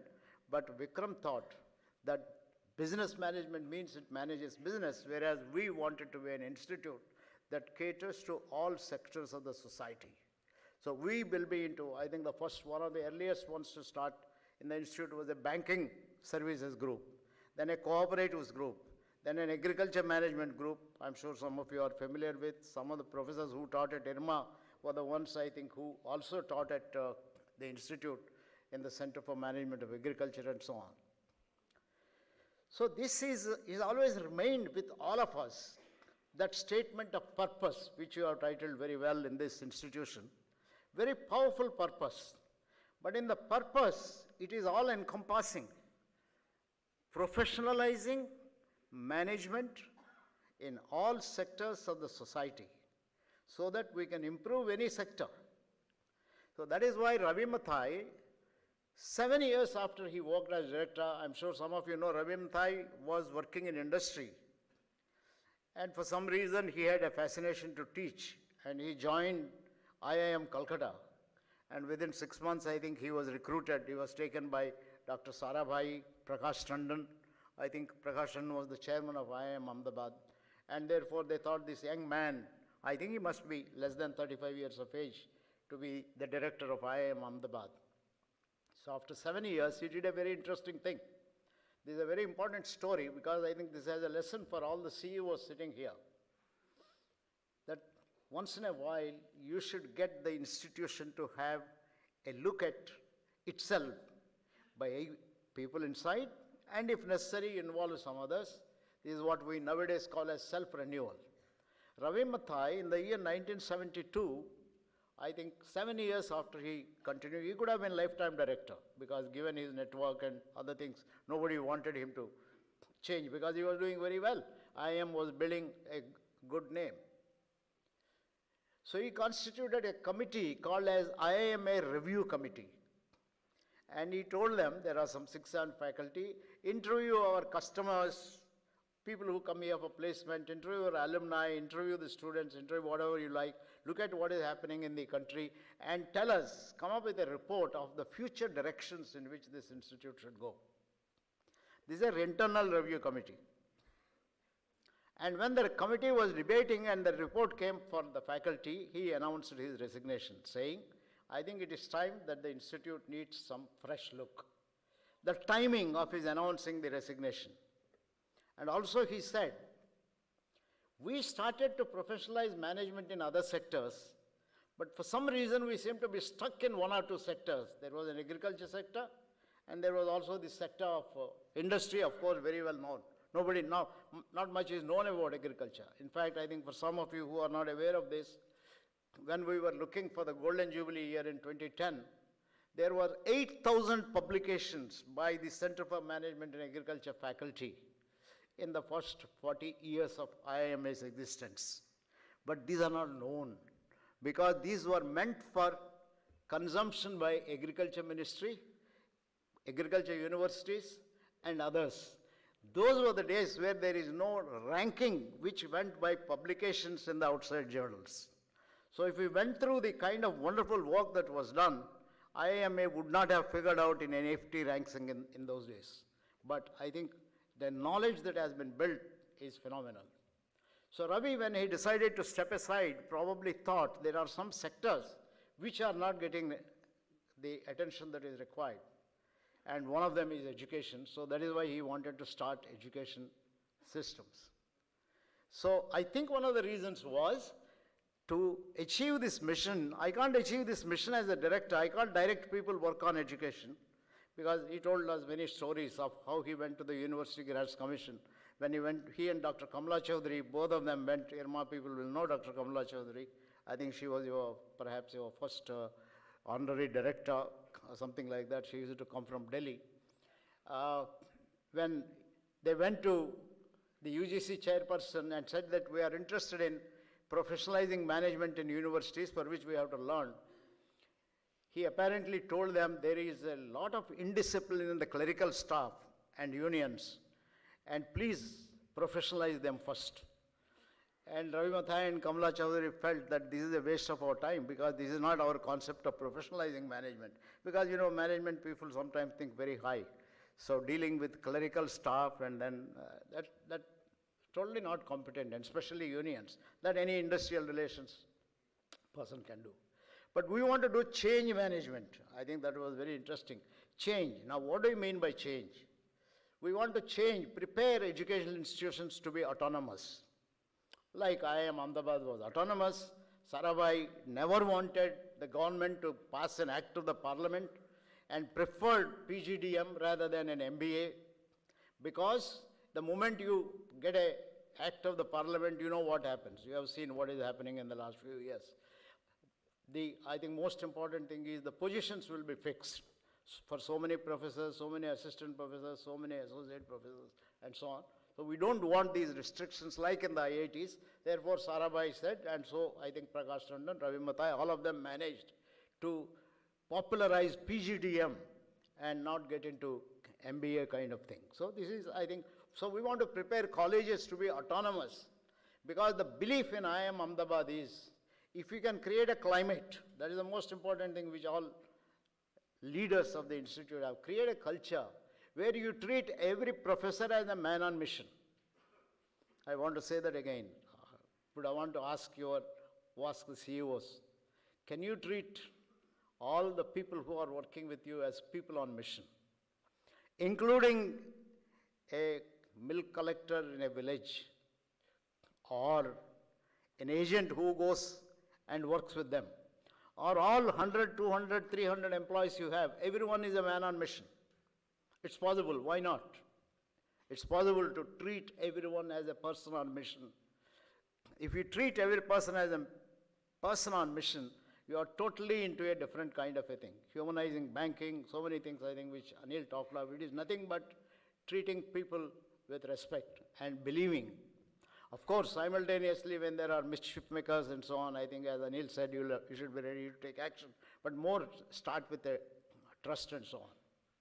So Ravi Mathai realized that we need to be working with And I think the little story goes that one day both Uday Parikh, Ravi Mathai and I were attending a meeting in Delhi with the National Institute of Educational Administration. And there used to be a person by name J.P. Naik, who was advisor to the Prime Minister and also ICSSR member secretary. Anil Bodia, who used to be joint secretary in Ministry of Health. And Chitra Naik, those of you by any chance, if you are from Pune, you would know Chitra Naik, our contribution to education. We all had a meeting, and Ravi said that I've been trying to work with the state government to improve education. Now the story I'm going to talk, I'm devoting a little bit of time. It comes somewhere closer to, I think, what you're doing. You're doing much more wonderful work. I think we tried to do something which we could not succeed the way you have succeeded. But I think it is important to learn sometimes from also not so successful experiences, but at least the struggles that we went through. One is mission of Ravi Mathai, professionalize management in education. Stepped aside as director, continued as a professor, started working with education systems. So this group said that let us start our experiments in Rajasthan. So we decided to go to Rajasthan. Rajasthan government invited us, and there was a high power committee report that time prepared by the Minister for Education in Rajasthan, passed by the government on innovations in education. They said, help us implement the report. The problems are not too different than today, except the percentages are different. School dropouts, major problem those days. Today it may be fewer, but in those days it was large numbers. 70% school dropout, 80% school dropout by the time they reach. Girl child not going to the school, not too different, only thing is the percentages are different. We went and discussed with a whole lot of people, and what we discovered was, when we talked to people in the villages, this is very important. Ravi Mathai always believed, whatever you want to do, start from the grassroots. Talk to people who are the users. So we went and talked to villages in Rajasthan, and actually we chose Ajmer district, Byawar, Jawaja, one of the taluks. We had so many meetings with people, and we were amazed how people have said, what is the use of education? You're teaching in 5th standard set theory and modern mathematics, knowing fully well the boy has no 6th standard here. There is no middle school nearby. Even if he goes to middle school, you teach science and other things which have no relevant. These boys and girls go to the school, and all that they know is how to wear a pant and shirt and sometimes smoke bidis and stop refusing to help us in the fields. So education resulted in unemployment. And what is the point of sending it to the... We discussed it. We got the education department involved. We thought of so many things, and we said, okay, we therefore should start economic activity in the rural areas. Start economic activities and link education with economic activities. So don't teach them set theory. Teach them about money lenders. Teach them about, I think there was in Byawar, there used to be a lot of sheep. People cut the wool and send it, export it to Russia. How much the merchant who collects the wool gets by exporting to Russia. If he uses this, then there is value addition. You weave carpets, you weave other kind of things. How much are you likely to get? So we thought a new syllabus can be created, or how to go to a bank and ask for a loan. Totally a new syllabus can be created. Or how to grow better tomatoes. Ravi toyed with the idea, how do I get NDDB involved in this? It didn't work out. I think he used to, I still remember, we were doing a reorganization of Agriculture University. This is the year 1974. Ravi, Uday and I used to come to Anand. We will go to the university. You know, there is a BD tobacco research station close by. I made a case study of that. It's a wonderful kind of a place. Dr. Kurian, I think, was some kind of an advisor at the time. Later, he may have become Vice Chancellor. So I will go to do research. Of course, Dr. Ravi would go and have breakfast at Kurian's house. So I never had the opportunity to meet Dr. Kurian except seeing from a distance. This is 1975. My first transaction with Dr. Kurian, I will tell you, was in 1988. After that, almost for 10 years, I was some kind of a HRD advisor here. And that interaction was, but first let me complete Uday Parikh, Ravi Mathai's story. So that is how we used to come here. When we went to these villages of Rajasthan, we tried to locate local resources. Build anything that you want using the local resources and start economic activity. Otherwise, what happens? You can't get things imported from Delhi and then give them. So we identified 27 different resources.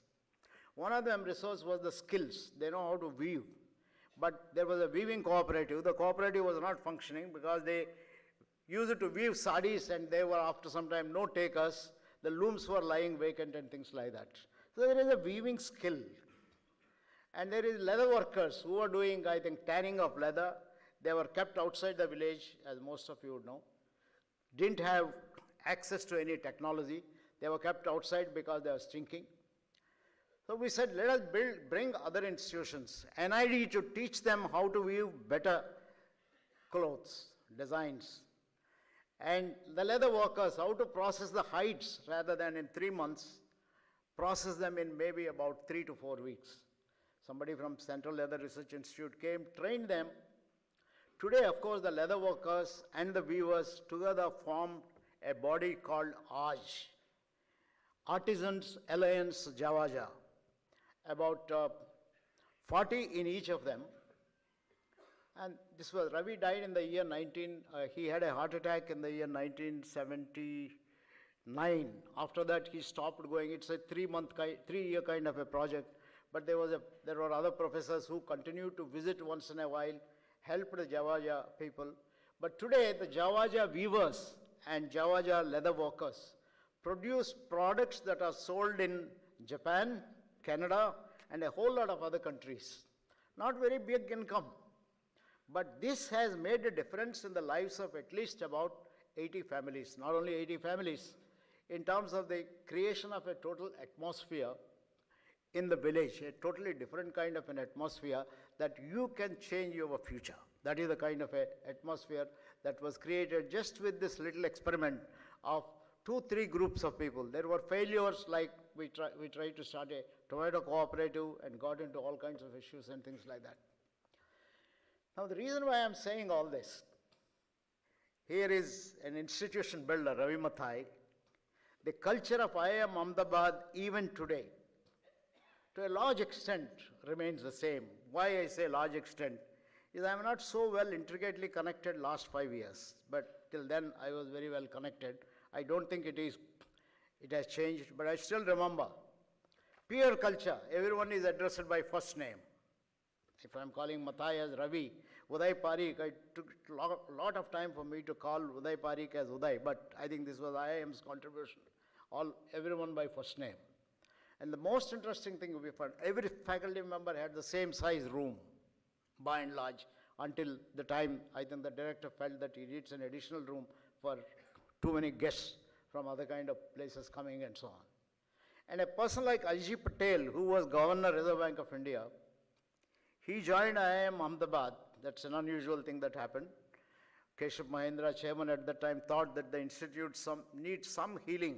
You know, every institution, however great it is, does require sometimes some kind of a healing. You wouldn't know. You are a CEO. You wouldn't know. Sometimes somebody says, somebody may not dare to say this, I think. But there are renewal mechanisms, like in the case of IIM Ahmedabad, every 5 years there is a committee for future directions. Sometimes outsiders are involved and things like that. Now, Ajji Patel, when he joined, he would tell every faculty member, you want me to inaugurate the program? Send me a note.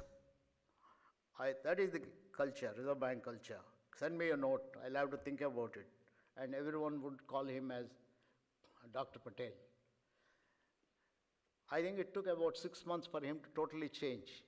After 6 months, he would pick up everyone and call them by first name and insisted faculty to call him as Ajji. That is the strength of the culture that got created in IIM Ahmedabad. A peer culture, first name culture, informal culture. If you want to build institutions, treat everyone as a man on mission, you have to treat with respect. And these are some of the symbols in an institution that create the culture and values of that institution. If I am able to write 62 books, it's because, one, I think there is some seed for flavor for writing. Second, it is because IIM Ahmedabad's culture. I left IIM Ahmedabad formally in the year 1994. We started the Academy of HRD, and I was to manage, lead that. And since I'm one of the trustees, I can't be on salaries. So I had to get out of the institute, make sure to give it a push and things like that. So Academy, I think today has grown on its own, has graduated almost about 40 and odd doctorates, and another 40, 45 are in preparation. I think this number is larger than the entire HR and OB contribution from IIM Ahmedabad. This is an interesting kind of institution there. So I think it was all possible because of that. And after I left IIM Ahmedabad, I started this company, TVR LS. And I wrote more books after I joined a consulting company. And in this consulting company, normally consultants don't write books, because then if they write, they have to write the truth. If you write the truth, then you are building your competitors. Now, but the culture in which I have grown was such that everything that I do, I normally, there are no secrets. And if there are competitors, it's fine. I feel proud because I feel like a teacher. A teacher's job is to disseminate. You are disseminating. I think all this story of IIM culture may strike a chord in you. And I was thinking about NDDB and your cooperatives.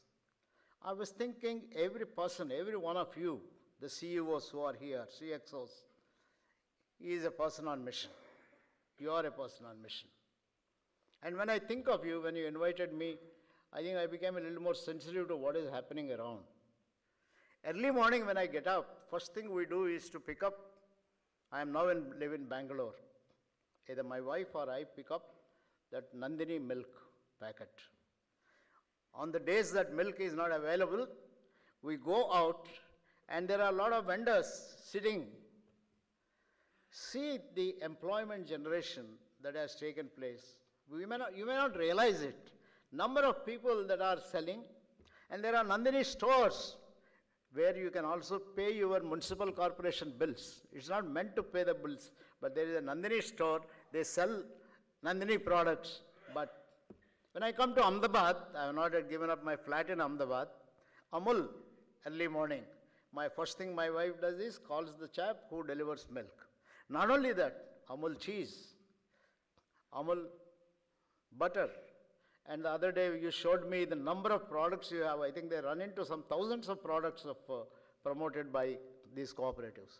Now you think of the employment generation and how you are making difference in the lives of people. What a glorious thing you chaps are doing. And Satyendra tells me that your contribution annually is something like, if I recollect, 70,000 crores. Yeah, 70,000 crores. This is only, and add to that 25% more of other paraphernalia that goes. On an average, every farmer or a producer, I assume it is one, gets about, I think income is about 50,000 rupees on an average. I think that's the figure I got. Now we conducted in Javaja a survey. 40 years, 45 years, I used some of the IIM students. My company sponsored this. They went there, they lived for about 2-3 months and tried to see the income comparisons, and we discovered a Javaja leather worker earns about 50 lakhs of rupees annually. And if he didn't join the association, he would have perhaps earned about 30 lakhs.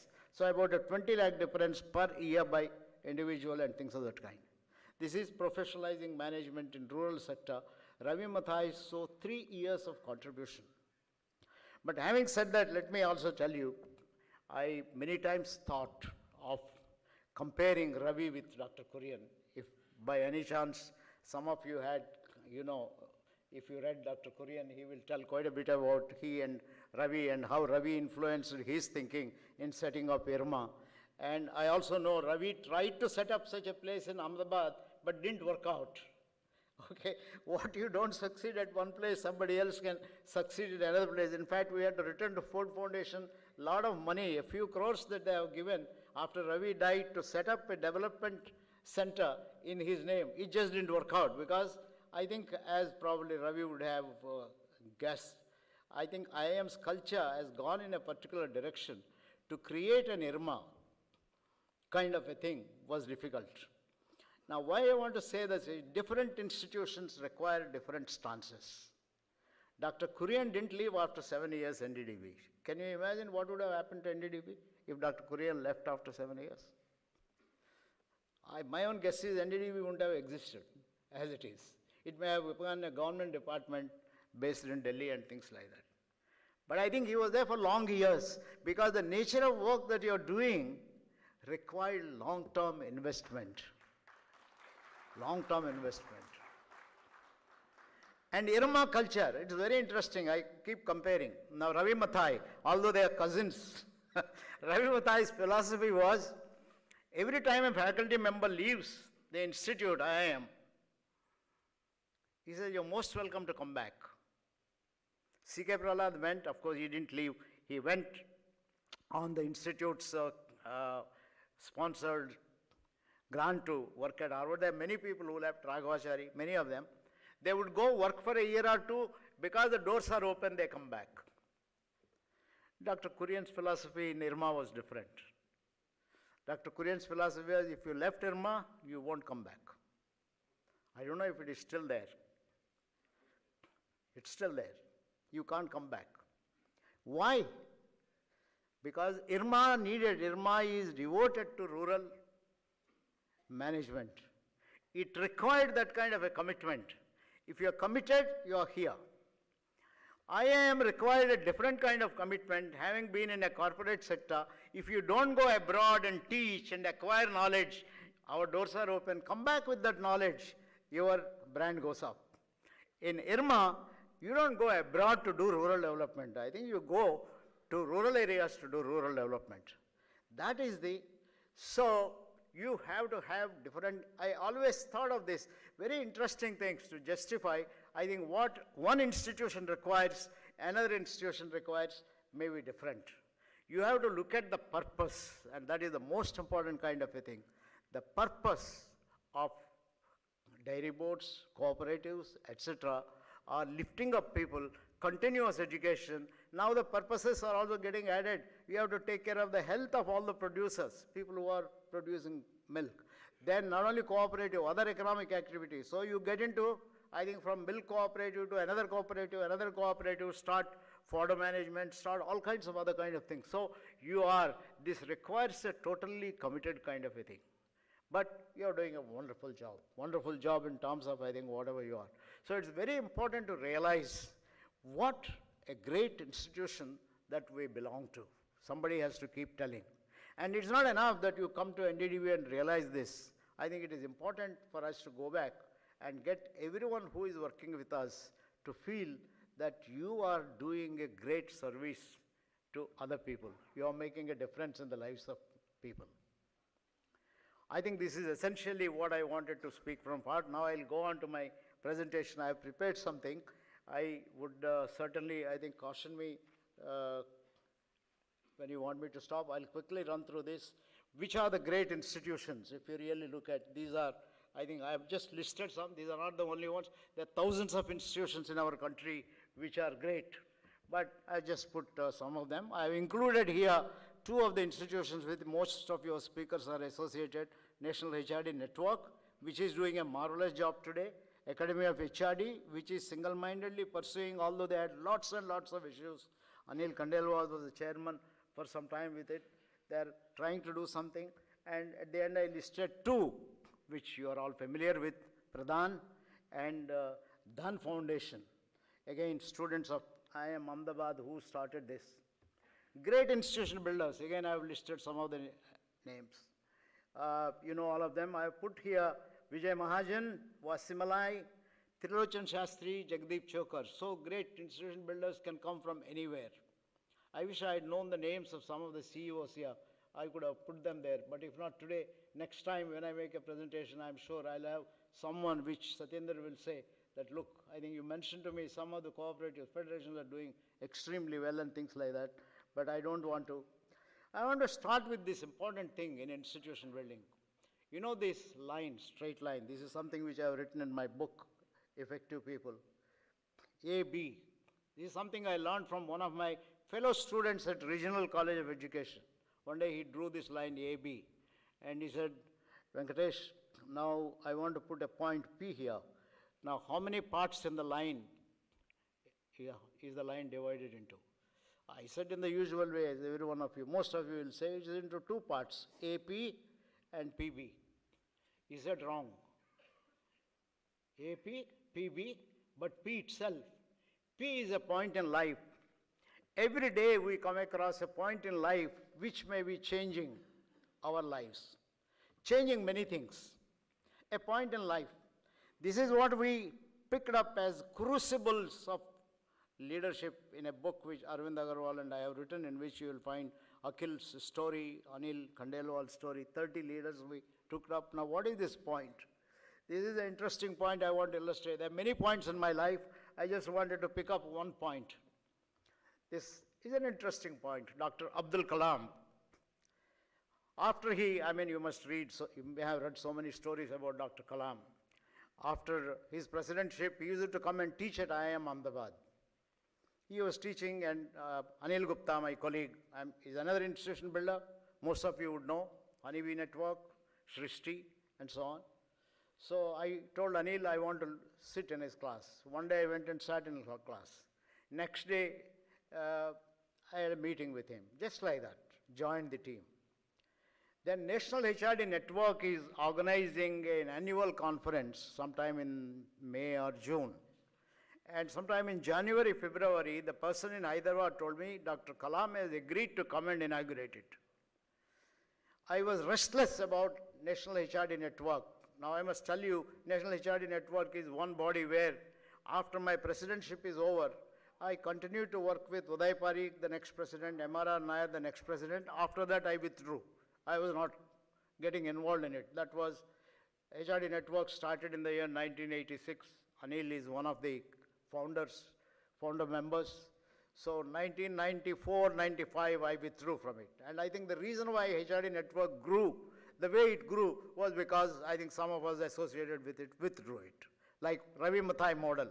We followed Ravi Mathai model. But unfortunately, we followed Ravi Mathai model also in Academy of HRD, while it needed Dr. Kurian's model. This is what I think, Anil, looking back. So one place we made the right thing. Now when the conference was being held, I felt HRD Network should change its course. But I am not involved. How do I get HRD Network to change its course and work more for other sections of the society? Because when we founded Network, it is like IIM, work human resource development in all sectors of life.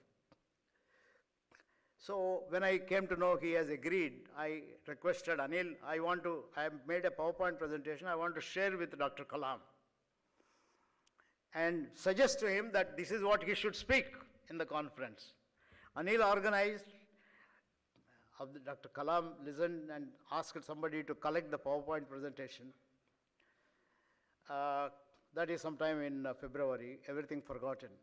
And I had a surprise in the conference. They decided to give me an award, the HRD Network, nothing to do with Dr. Kalam. They decided to give me an award. And to me, this is a point in life. I was sitting in the audience and I was suddenly called, Dr. Kalam will present. I went there. His keynote speech was over by that time. 3 times I met, must be meeting millions of people. I can't expect that he would remember a face like me. But he gave this and he whispered, have I covered all your points? I just can't believe President of India, or somebody like Dr. Abdul Kalam, remembered. But he didn't cover my points, he covered the spirit of it. Because the spirit is in his 2020, his entire, I think all the time he is thinking about the future of the country and things of that kind. But remember this. So this is a great institution builder. And there are 2 quotes I want to quote from him. I think there are so many quotes. You have to dream before your dreams can come true. So CXOs here, you have to dream to take whatever union, federation you have. failure will never overtake me if my definition to succeed is strong enough. I think there are many things. I'm sure you heard Dr. Kalam's story about the failure of the rocket. So many times he quoted. I've heard it from so many other places and so on. Dr. Sarabhai built so many institutions. I don't need to say anything about him. To me, Ahmedabad Management Association is a wonderful symbolization. He was not involved with it. He started it, but I think he created a culture where AMA, I think the way it has grown. And one K.K. Nair, who managed it, he started from an ordinary shed near Teen Darwaza. I think the way he built it up, he is another junior Vikram Sarabhai who has made that particular thing to happen. So he says we do not have the fantasy of competing with the economically advanced nations, but we are convinced that if we are to play a meaningful role nationally, we must be second to none in the application of advanced technologies to the real problems of man and society. I think what a dream that he has. This is the picture. I think this completes the story that I have mentioned. I am not going to go on this. The picture you see on the top is Uday Parikh, Ravi Mathai, myself, and one Raj Saha. He's a professor. He was a research associate at that point of time in IIM when we started the Javaja project. We created a new concept called independent volunteers. Anybody with 600 rupees a month can be a summer trainee, go to the Javaja and work with the rural artisans there. You want to take full year, maybe you will get, and these fellowships are given by the industry. I'm sure you're doing many such interesting kind of things. Now, I want to mention these institution builders need not be only well-known people like Mathai and others. And somewhere they begin. I still remember Vijay Mahajan. He was my student sitting in my class. The year he was a student, he got fascinated by Javaja work. And he ran a social development program conference for 2 days in IIM Ahmedabad when he was a student. That sowed the seeds of whatever he had done in Pradhan. And that also sowed the seeds for Wasi Malai, who has lifted up by now almost about 7-8 lakhs of people using Gandhian philosophy, in largely working in, I think, many states he is working, but largely based in Tamil Nadu. Trilochan Shastri, a professor, who started, I'm sure you all know, Forum for Democratic Reforms, which I think every now and then talks about the background of the politicians and so on, the amount of corruption, the kind of finances they have. Anil Gupta. These are all, in my view, great institution builders. Institution builder doesn't mean accomplished Sarabhais, and I think it can be anyone. Now, this is a message for those of you who are students in this audience, that if you are a student, you can already start thinking of being an institution builder. And if you are an institution like IRMA, I think that's wonderful. Right ambience, wonderful kind of a things. Don't think, where have I got in? I can only go for rural jobs. I think there is nothing better than working in a rural area, because that is where all solid experiences, learning takes place. In fact, I've been pleading with most HRD managers in corporate sector, spend a week or a fortnight in a year in rural areas. Go there, see what is happening and so on. That changes your entire kind of orientation and so on. So these are all great people.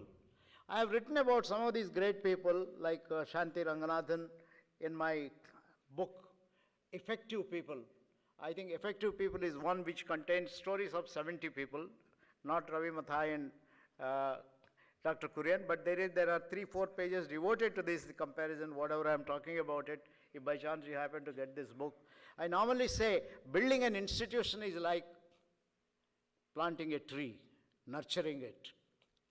In any institution, you may go to take care of the tree at any point of time. You could be the beginner, you are planting, or you are a nurturer, or it has grown up, it is yielding fruits. But don't be the one who go there only to pluck the fruits and enjoy it, and then after that cut the tree, use its branches and things of that kind. That is what I think Anil Khandelwal referred to as, if you have people who are disruptive, I think just find them up and get them out, because they could be cancerous growth and so on. So this is an important kind of a thing that we have talked of. I mentioned already about HRD network. In fact, in memory of Dr. Uday Parikh, Anil and I have edited a book on institution building. This whole book is on HRD, OD and institution building. The picture you see is a picture of releasing this book by Piyush Goyal ji, Kiran Karnik, Anil Khandelwal and me, you see. I think Uday Parikh is another great institution builder. He may not have built institutions that way, besides network and AHRD's contributions are phenomenal. But these are all the people, I think, who made a difference in the lives of people. Now, what are the lessons? Very quickly, I want to say, what are their values? These are some of the values. I am not talking of the values you have. We have a beautiful document in NDDB which explains the values, integrity and other kind of things, and gives actionable terms. But I think this is something which is coming out of my insight. You might see this. You have got to be purpose and mission driven. You have got to be perseverant. You can't give up all the time. Every one of them, if you look at persisted, all the people I have talked of. Experimenting and innovating. Learning all the time. Respect people. Compassion for large cause. Hard work. Of course, honesty and integrity. There are so many stories of honesty and integrity. I still remember the story, Satyendra, you mentioned, when one of your agents got a basket full of mangoes delivered, and then he asked Dr. Kurian, now what do I do with this? He said that, look, this supplier, you eat the mangoes, return the box, and blacklist him from your list. Interesting, I think, there are many such stories that are available from Dr. Kurian. Openness and communication, and we normally believe octopus values. I am a strong believer of openness, collaboration, trust, authenticity, confrontation, experimentation. I have added 3 more values. P stands for purpose. Without purpose, purpose is a value. We have to be purpose driven. All the time the purpose of the institution gets into the mind. L for learning. All the time you are learning. And I've added discipline. You also have to have discipline. You just can't do whatever you want to and like. Now, culture they created, I've already talked about the kind of culture in IIM. I'm sure, I think you all experience the NDDB culture. Mission-driven, flexible, non-hierarchical, equality, diversity of thought, teamwork and collaboration, trust and trustworthiness, sense of responsibility, and action-driven, and most importantly, self-renewing. My recommendation for all of you, in conclusion, I want to say, I think it is very, very important, very, very important to keep renewing yourself. Once in a while, get someone to look at your institution. If you can't get someone, let there be an internal team, a cross, I think, stakeholder team, including some producers, some customers, some who are not customers, some employees, and examine. Don't think that a villager has no capacity to suggest an organizational structure. I think they have phenomenal capacity to suggest, can you structure it this way, can you do it this way, and things like that. I think self-renewal teams are very, very important. In one of my researches, there was a project about 20 years ago of the World Bank, Swiss Development Agency for Cooperation, and the Government of India, Ministry of Electronics, in order to promote IT and electronics education in engineering colleges and polytechnics, started giving a lot of funding to about 35 to 40 polytechnics and engineering colleges. And after 5 years, I think on an average, every year, some of these institutions were getting about 5 crores. 5 years, about 20 crores. They can buy equipment, they can train teachers, they can train class 4 people, they change the curriculum, have workshops, a very broad kind of a. So after 5 years, they discovered some institutions have used their funds fully and wanted more, whereas some other institutions couldn't even spend 30% of the budget that was allocated to it. So they said, we want to go for the second phase to improve electronics education. And they asked us at TVRLS about my company, can you go and find out what makes these institutions use the budget or not use the budget?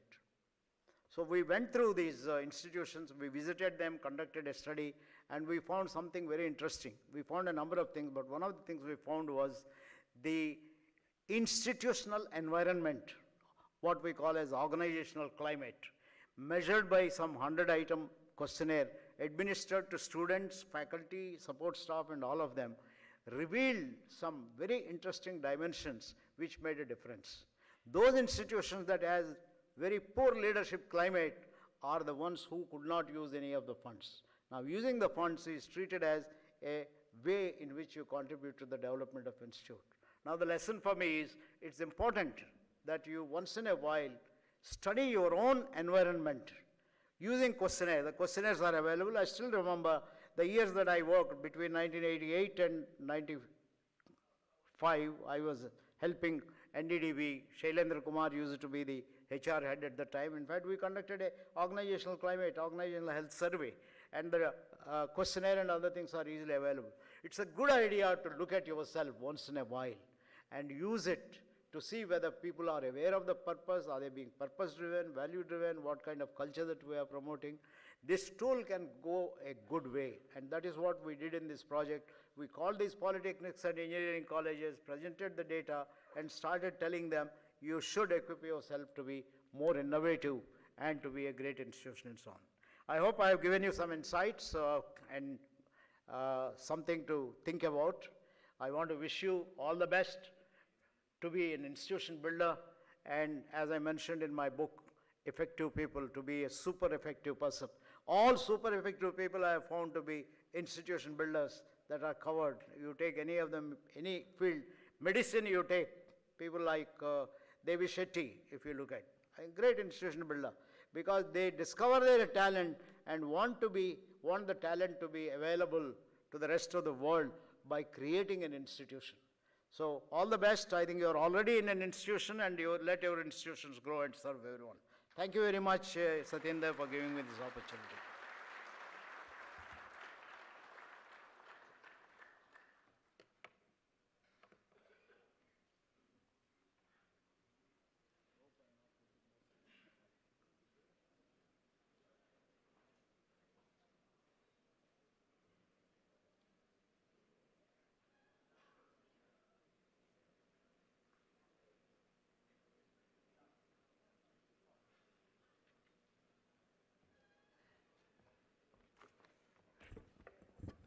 Thank you so much, sir. It was a great session. You shared about your experiences in institution building at IIM Ahmedabad. You also shared with us the importance of culture building, the importance of self-renewal. You also shared about, some of the qualities that and the values that people who are engaged in institution building should have. And we are always happy to see NDDB's name, and we hope that, we'll continue to do good work and, be known across the world as an institution with great culture. Moving forward, we go to the next session. So a leader plays a pivotal role in creating purpose for employees and the organization as a whole. Our next speaker will throw light on the importance of the role a leader plays in creating purpose for the organization. We have with us Dr. Anup Singh, Director General, Nirma University, Ahmedabad, to speak on this important aspect. Before I invite him for his address, I would like to share in brief about Dr. Anup Singh. An eminent academician and a seasoned leader, Dr. Anup Singh is currently working as Director General at Nirma University, Ahmedabad. He has 8 books to his credit and has published more than 90 articles in reputed journals. He also has received several awards for his teaching experience. He has conducted several research projects and was editor of Vision, the Journal of Business Perspective. He has consulted with several national and international organizations and has developed national human resource development policy for the Royal Government of Bhutan. He is closely involved with the upscaling of management education in India. So thank you for accepting our invitation to address the HRD Conclave. May I now request you to come on stage and share your perspective on role of leader in creating purpose, sir.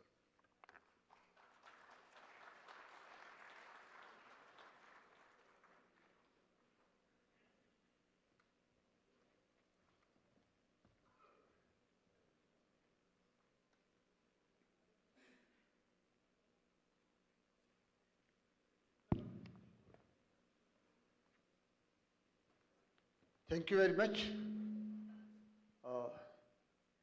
Mr. Shah, Professor Rao,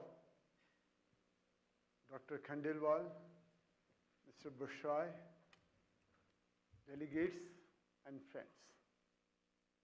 First of all, this is a great experience for me because I have been associated with NDDB almost for 25 years. And I have seen this organization pursuing purpose and values. So when I got associated with NDDB, I was young. Dr. Gill was much younger, right? And I could see that how you can build organizations and contribute to society. We talk about purpose.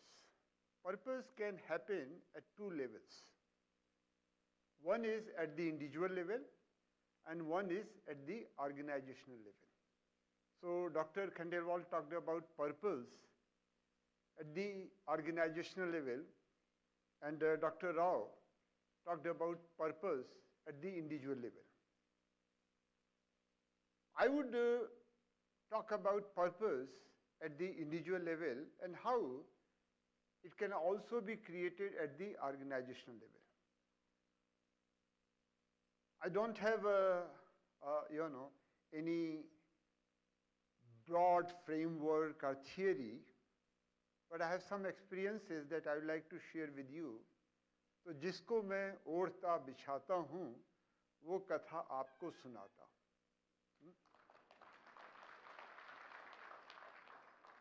I'm fascinated by a couplet,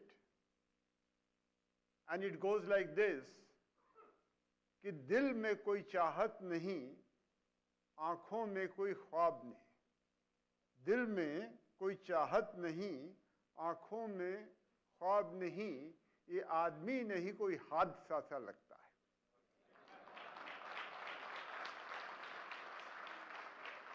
तो हादसा का मतलब होता है accidental.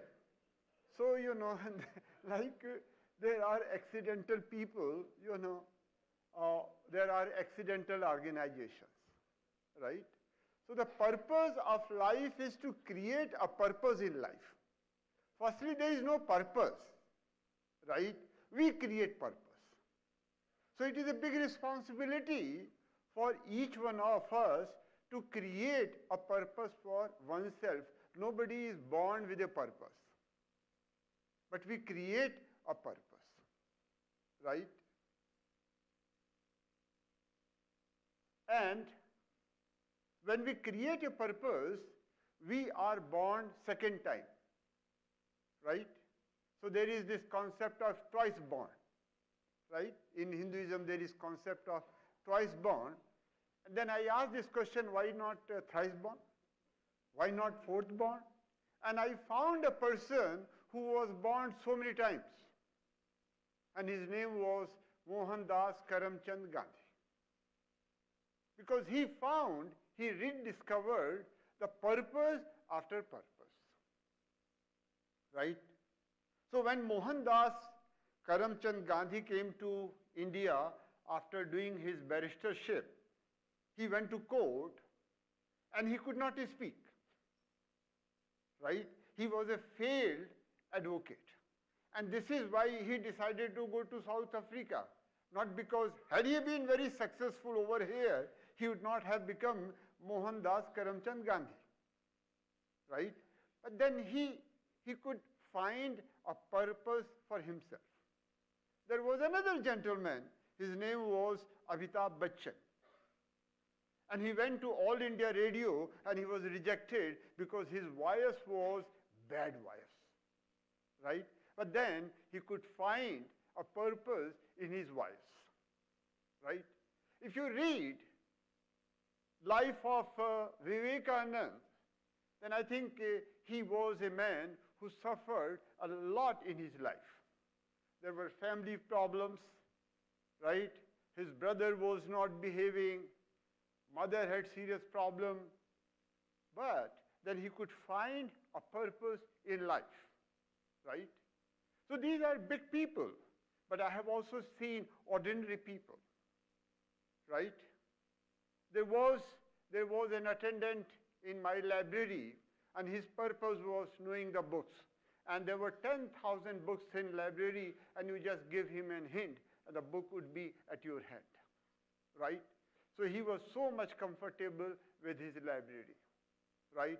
Then there was another person, her purpose in life was to help dogs on the street, right? And for which sometimes she suffered. But then she had compassion for dogs, right? So purpose gives us power. Purpose gives us, what we can be. Professor Rao talked about planting the seed. And if you see the tree of banyan, it's very interesting that the seed of banyan is one of the smallest seeds that you can find. But there is purpose in that. And how we evolve that, right? And this whole purpose things comes, in English we call it vision, right? How to develop a vision. How to find a vision. And when I was looking into etymology of this word vision, then I realized that in English it comes from a German word vid, W-E-I-D, vid. And in German it goes from Sanskrit that we call vid. And vid se vigyan, and we say vidwan. And when we see vidwan, vigyan, then we find that vid means seeing beyond.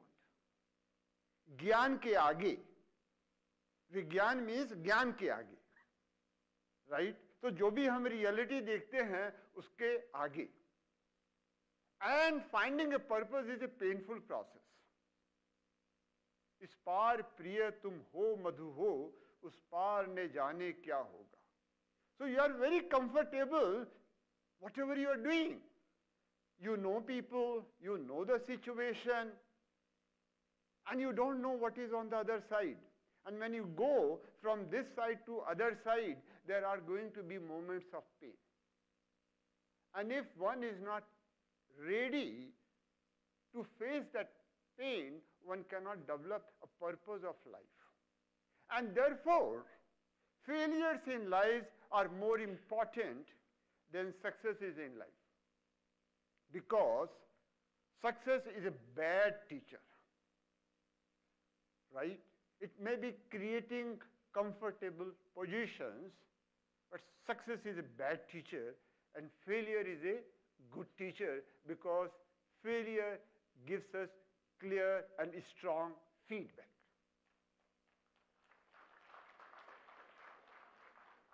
Abraham Lincoln, he was a great failure. If you read his life, you would not find in history of US a greater failure than Abraham Lincoln. But then he was also a great learner and he created a purpose for himself, right? So one has to go through that. All of us have to go through some kind of pain, right? And when we fail, when we have difficulties, when we are dejected, when we are rejected, when we are subjected, then we are able to ask this question, why not me? If they can do it, why can't I do it?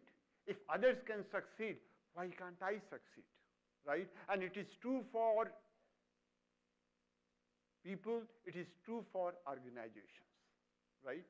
So that is one thing that I would like to share with you, that for developing purposeful people, for developing purposeful organizations, it is very important that we be ready to face failures, to face rejections, to face difficulties, but learn from them. And when we learn from them, the purpose would evolve. The vision would evolve. But the vision is not sufficient. Isn't it? Vision तो सबके पास होता है. मैंने तो चांद और सितारों की तमन्ना की थी, मुझको रातों की सिवा ही के सिवा कुछ ना मिला। पर्पस लेके कुछ नहीं होगा भाई, पर्पस के आगे भी जाना होगा। And the second step is, have you got a map? Right? So purpose says, oh, I want to be this, I want to do that. But have you got a map? Have you got a plan? How I'm going to achieve it? Right? And then there are three things which are very important to develop the map. You have to talk to the manager in you. All of us are managers. Everybody is a manager. And manager deals with what? क्या है? क्या हो सकता है? And then there is a scientist in us. Scientists say, how does it happen? What is the mechanism? How do different variables relate with each other? But there is also a philosopher in us. And they say, why? Why it is there? So, a philosopher is concerned about mystery. A scientist is concerned about chemistry. And a manager is concerned about history. Right? So, when you mix history, chemistry, and mystery, then you get a map. Right? And you have to have some kind of timeline. You have to have some kind of milestones. Right? So what I do, that whenever I do something for my personal projects or for my organizational projects, I ask my team, give me maps. So I have got soft boards everywhere. I say, put those maps. Give your purpose in one line. Give me your maps. Give me your timelines. Give me your milestones. Right? Give me who would be involved. Give me what they are going to do. And when those maps are there, then I say, put one more chart, that is what you have achieved. So what you wanted to do and what you have achieved and what are the gaps. So from deficiency, we have to move to sufficiency, and from sufficiency, we have to move to efficiency. Right? And this is how we would be able to translate the vision into map. लेकिन map से भी कुछ नहीं होगा, हैं? Map तो, map क्या है? Map is not reality. Map is not reality. Map is just an imagination of the reality. Right? So you have to move from aspiration to imagination to actualization. So from map, you have to move to the road. You have to move to actualization. You have to move to action, as Dr. Khandil was talking about, not only awareness, but also action, right? And that is the beauty of, managers.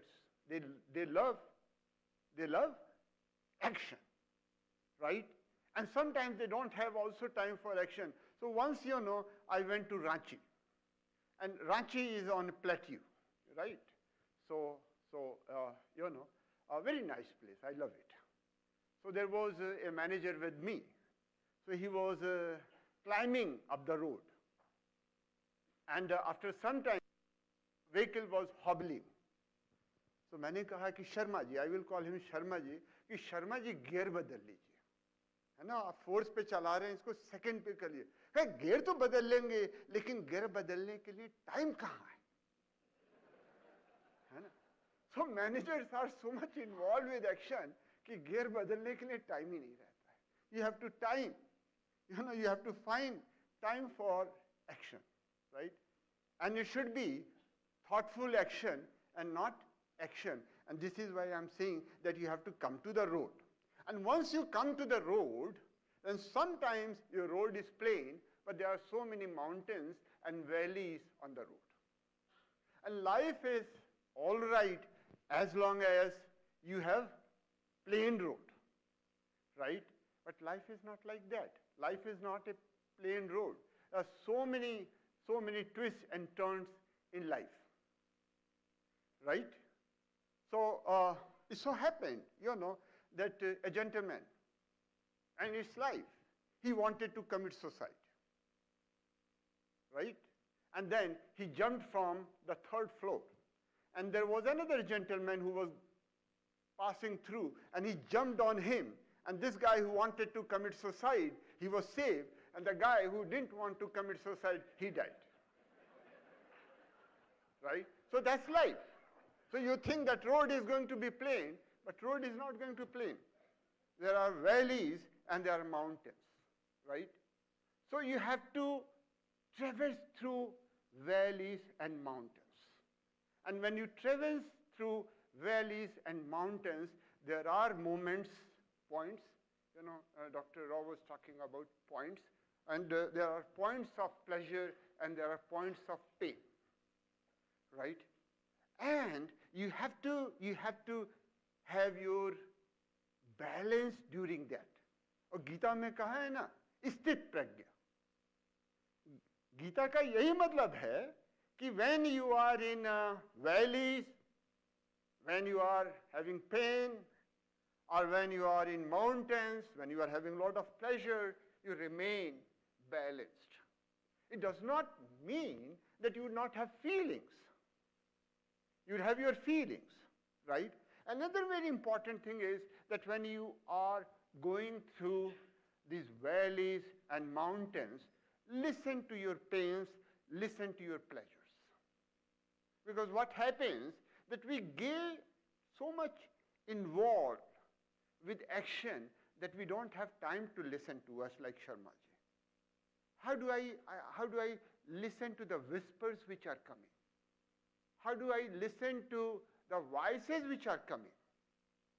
Right? Because there are two things which are very important for humans. One is choice and one is voice. So when we pass through these valleys and mountains, then we are making certain choices. Right? And after making choices, we have to also make a voice. We have to articulate to others. And when we articulate to others, they don't believe us. Right? And when they don't believe us, sometimes we can lose trust in ourselves. And this is where, trust in oneself is very important. Now, all these great people, about whom we were talking, in real life, sometimes they were mocked. Right?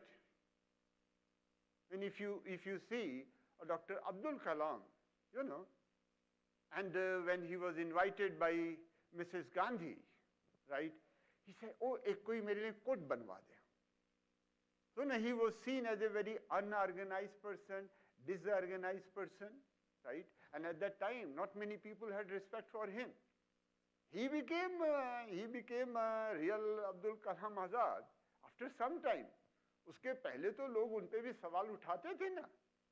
तो प्रश्न ये है कि जब आप पे लोग सवाल उठाएंगे, जब आप पे लोग मजाक बनाएंगे, जब आप पे लोग ट्रस्ट नहीं रखेंगे, तब आप कैसे बिहेव करते हैं? When you are zero, then how are you behaving? After becoming hero, it does not matter, right? So how do you pass through these peaks and valleys? That is very, very important, right? Once you have done that, then there would be some rewards, right? And rewards eventually come, right? Now, what do you do when you have rewards? Right? There are two kinds of rewards in life. One is monetary reward. Money comes, right? And the second kind of reward is when you feel good about something. right? So my whole problem with MBAs, I have been teaching MBAs for 40 years, their goal is that I will achieve my goal even at the cost of my soul. Right? And what is my goal? Right? The problem with MBAs is that their goal is C.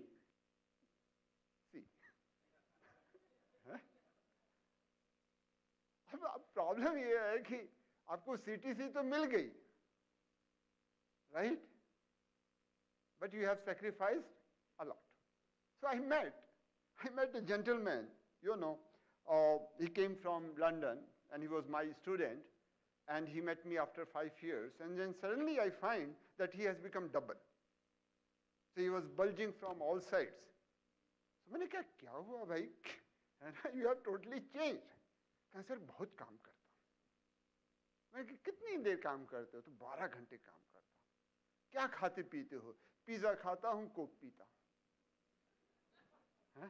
तो एक तो ये reward है, pizza खाता हूँ और Coke पीता हूँ, और दूसरा रिवार्ड है how do feel about my work, what are my feelings, right? So I'm not saying that we should totally disregard the monetary part of our rewards, but we should also ask this question, how do I feel about my contribution, right? जिंदगी में चाहा था क्या और क्या हो गए, एक बहुत पुराने शायर थे, उनका नाम था अकबर इलाहाबादी, जहां से मैं आता हूं, है ना, बहुत अच्छे शायर थे। तो उनका एक शेर है कि जिंदगी में चाहा था क्या और क्या हो गए। उस समय एक डिग्री होती थी FA, जैसे अभी BA है, so when you graduate after 11th you were getting a degree known as FA, right? जिंदगी में चाहा था क्या और क्या हो गए, FA किया नौकर बने, FA किया नौकर बने, पेंशन मिली और मर गए, right? So if you don't have, you know, this feeling of worth, in spite of your getting rewards, you feel dead, right? So this is very important, that even if, you know, you have got slightly less, but you feel good about what you have contributed, then the purpose of life is achieved, right? Otherwise, you have everything. And you know, some of you might have read a story by Tolstoy. I love it because it talks about reward in life. So there was you know, a wise man, I will not say a clever man, right? And he wanted to have a huge, you know, empire. So he went to one tribal area and he wanted to buy land. So he went to the village headman and he said, I want to buy your land. And what is the rate? How much per acre? He said, no, we don't, you know, sell in acres. This whole land is ours, right? But there is a condition. How much you will pay? So he said, oh, I will pay this much. No, we'll give you more, right? You can have the whole land. How much you will pay? So you deposit this money. And then he said that, look, there is no other village.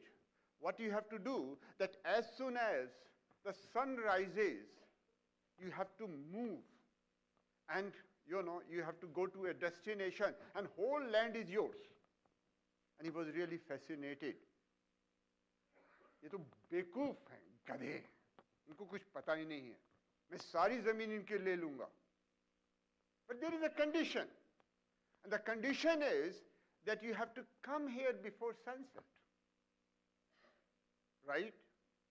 If you don't come here before sunset, your money is gone and you are not going to get the land. So he started running.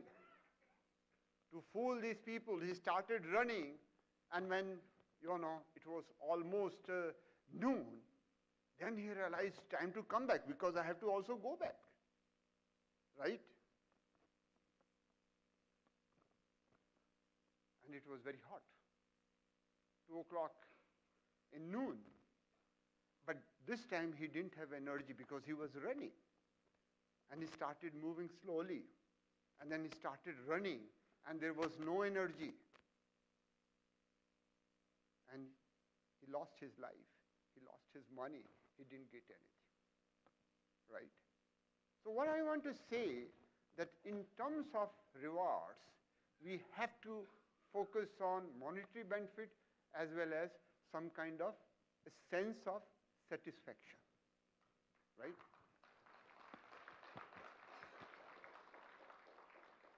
Now you have got reward and you have compromise with sense of satisfaction and with some money, but still you say, oh, I am hollow. ऐसा नहीं है कि आप अपने में करते हैं कि I have done good. And the last thing is having a sense of mysticism and spiritualism. I'm not talking about religiosity. I'm talking about a sense of mysticism and a sense of spiritualism. There is something beyond me.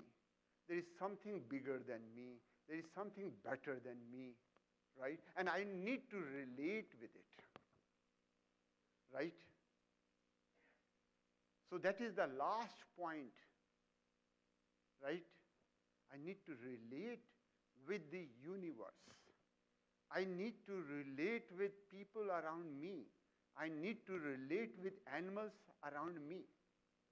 Somebody, came from a developed world. You say, oh, in India, you have so many animals on the road. Okay, yeah, that's not a problem. The problem is God. He said, how the problem is God? I said, cow is a God. Cow is mother. How can we ask cow to go out of the road? Right? We have to relate with cow. Dog is a God. See, one of the vehicles of even Vishnu is dog. Right? How we can ask a dog to come out of the road? Right? And so many birds, so many other animals, they are all gods. So that is spiritualism. Right? You just can't say that only humans will survive. Only humans will stay. Right? There would not be any sustainability. Right? So that is very important that we connect with the universe. Now, I will come back to organizational part. This is personal story, right? That we have to evolve ourselves. Another thing before I come to organization, I'd like to share with you, just like Gandhi, we have to find purposes in our life from time to time. There is no one purpose which can carry us through the last point. We have to find one purpose after another, right? And how do I decide that I need to find a purpose? Whenever there is lot of dissatisfaction, whenever there is sadness, wherever there is vacuum, you understand that the time has come to find a new purpose, right? Viyogi होगा पहला कभी आज से उभरा होगा गान नैनों के कोरों से चुपचाप बही होगी कविता अनजान. So purpose is a poem. You write the poem, right? Now let us come back to organizations, right? So in organizations, it's very important to talk about purpose. Because in organizations, you have many managers and you have less leaders. So in some way, leaders are also useless people. Those leaders who are here, don't mind. Because what I have seen, leaders, sometimes will not do anything, right? So they will delegate, right? So when I became a leader about 20 years ago, so my first phrase was, don't bring your monkeys to me, right? You keep your monkeys. So when they will come to me, I will give them a pep talk. Right? You do, I will give you direction. I will give you values. I will give you a sense of where we are going and why we are going. Right?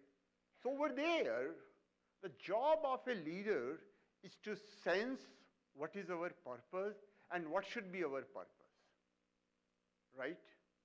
And when this purpose is discovered and communicated, then you create a sense of direction among people.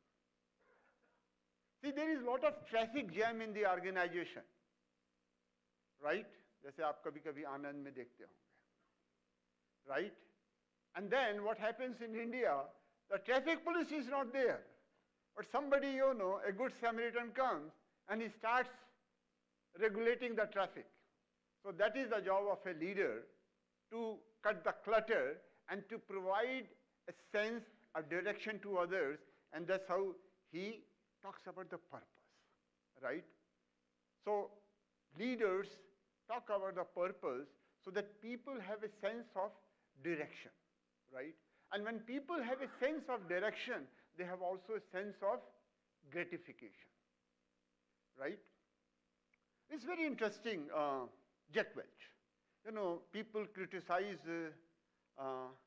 Jack Welch a lot. But there was one very interesting feature about Jack Welch, that he used to go to G Institute in New York once in a week. So he will give one day, when he was very busy man, talking to his senior people, talking to very young people. And what was the purpose? The purpose was to give a sense of direction to people, right? So that's what we need to do, because most of the time people are crowded, people are cluttered, people are conflicted. So the second thing that we need to do in the organization, we need to articulate values, right? When we articulate values, and it will differ from organization to organization, at least people have some kind of clarity. For example, when I came to Nirma University, we say, we need to understand our values, right? So we came with 3 values. One was student centricity, one was academic excellence, one was contribution to the society. Fine. And then we said that, look, these are mega values, right? Then there have to be behavioral indicators.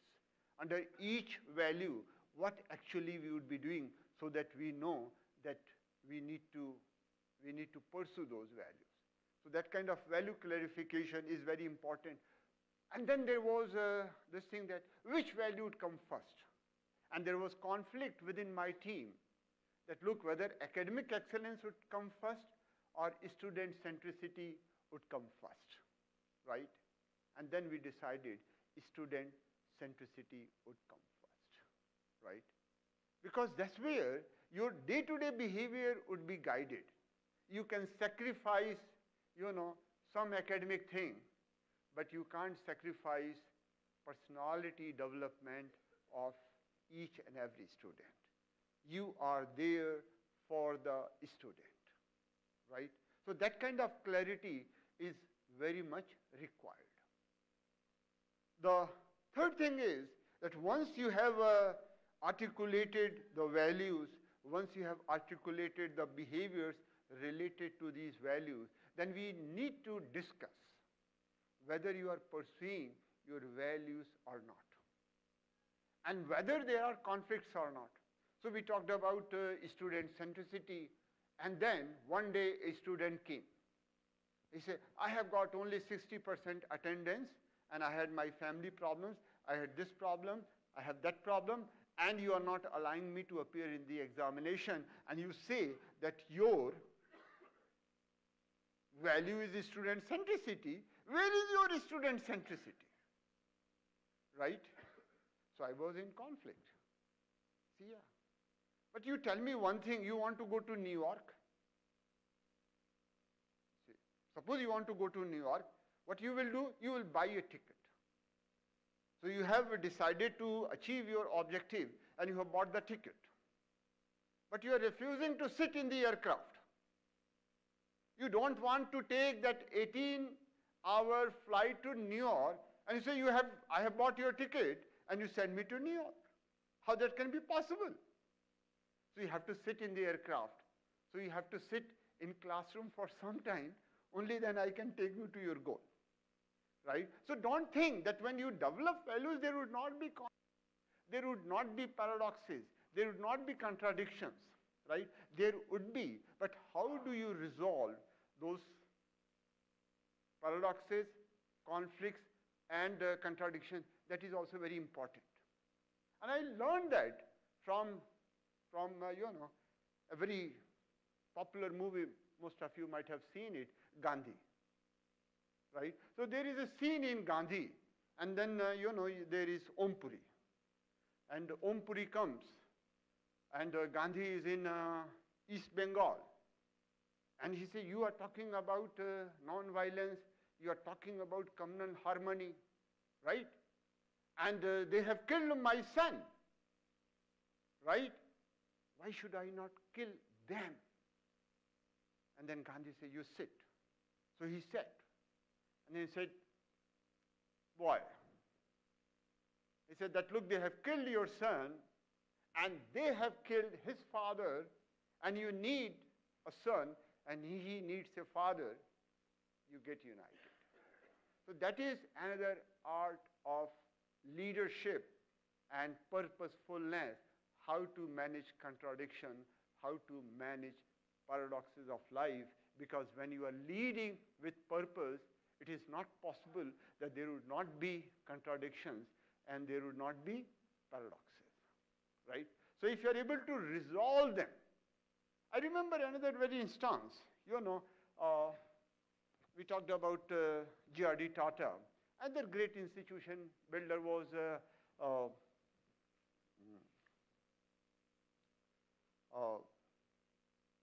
Tata Steel chairman, Rusi Modi, I'm so sorry, yeah, Rusi Modi. So, Rusi Modi was not married, and he was fond of omelets, and generally his omelet would not have less than 6 eggs, right? So he was a bulky man, and then he had a very nice dog. So wherever he would go, his dog would go with him, right? And I'm talking about, 60s, right? So union people at that time were very, very powerful, whether it is public sector or private sector. They were very powerful people. उसने कहा ये मोदी जो है कुत्ते को लेके जाता है और हम लोगों का पेट नहीं भरता है, हम लोगों का पेट नहीं भरता है, ये कुत्ते के साथ घूमता है. So he called all his union people, and he said that, look, I understand that you are talking these things about me. Yes, this is what you do. And he said, look, you are right. I'm doing wrong thing. I will pay for it. But I have a request. You guys are married. Yes, we are married. You have sons, you have daughters, you have family, and you go with them. I'm not a married guy. I don't have wife. I don't have sons. I don't have daughters, but I have a dog. He's my wife. He's my son. He's my daughter. Do you want me to be away? Can you have दो कुत्ता लेके जाइए? एक ही क्या बात, right? So it is very important for leaders to manage the contradictions and paradoxes of life. Another thing which is very important, moving together. See, when you move with your people, right, and this is what I adopted as a leader, that I never called any faculty in my room, right? And whenever there would be conflict, when there would be some differences, which is natural, ऐसे घूम के आते हैं, right? So when you are walking together, you are shoulder to shoulder. There is empathy, there is coordination, right? And then you are able to communicate well. And eventually, there are not major points of differences in organization, right? If you talk, eventually you come to a conclusion, and there would not be any conclusion. So I had another tactics, and that was घूमते रहो. जब तक वो थक ना जाए, उसको लगेगा अब मैं गिर जाऊंगा, तब तक घूमते रहो, right? Eventually वो मान जाएगा, है ना? So what I'm saying that you start with empathy and sympathy, but there should also be at least some kind of force, right? So why people were afraid of Gandhi? वो इतना तेजी से चलता था, है ना? तो लोगों को उसके साथ चलने में मेहनत लगानी पड़ती थी ना. तो आपको वो मॉडल होना चाहिए कि start with empathy and sympathy, and this is what Ram did. Ram. So he goes there. Lanka में जाना था, तो उन्होंने प्रार्थना शुरू की with empathy and sympathy. जो आप बता रहे थे ना कि रघुकुल रीत सदा चलाई, प्राण जाए पर वचन ना जाए. So I'm motivated from that, है ना? मेरी दादी भी, मेरी नानी भी बहुत राम की कहानियां सुनाती थी. तो तुलसीदास राइट्स कि विनय न मानत जलधि जड़, गए 3 दिन बीत, और बोले राम सकोप तप, भय बिन होए न प्रीत. So purpose does not mean that there would not be any force, but there would not be fear. There is difference between fear and force, right? So one has to use, an amalgamation of strategies, as Dr. Rao was talking, that the same strategy would work in one context, but it would not work in another context. So one has to be sensitive to the context, right? And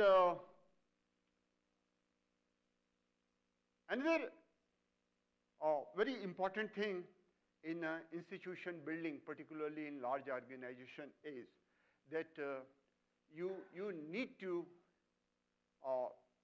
as we were discussing, go for feedback. So this feedback can come from review, this feedback can come from ranking, this feedback can come from parents, this feedback can come from your customers, consumers, how open you are, right? So as long as you are sensitive to feedback, because feedback is the only thing that evolves you, that elevates you.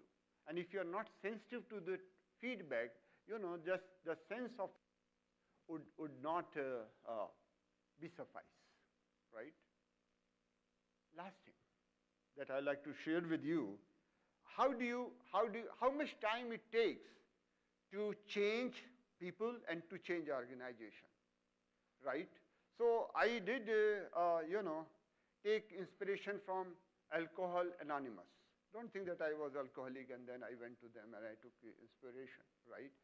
It is another matter that in Delhi everybody drinks, Khallo Pilo, party shati, right? So you would know. So in Delhi there is no party, there has to be party shati, Khallo Pilo, right?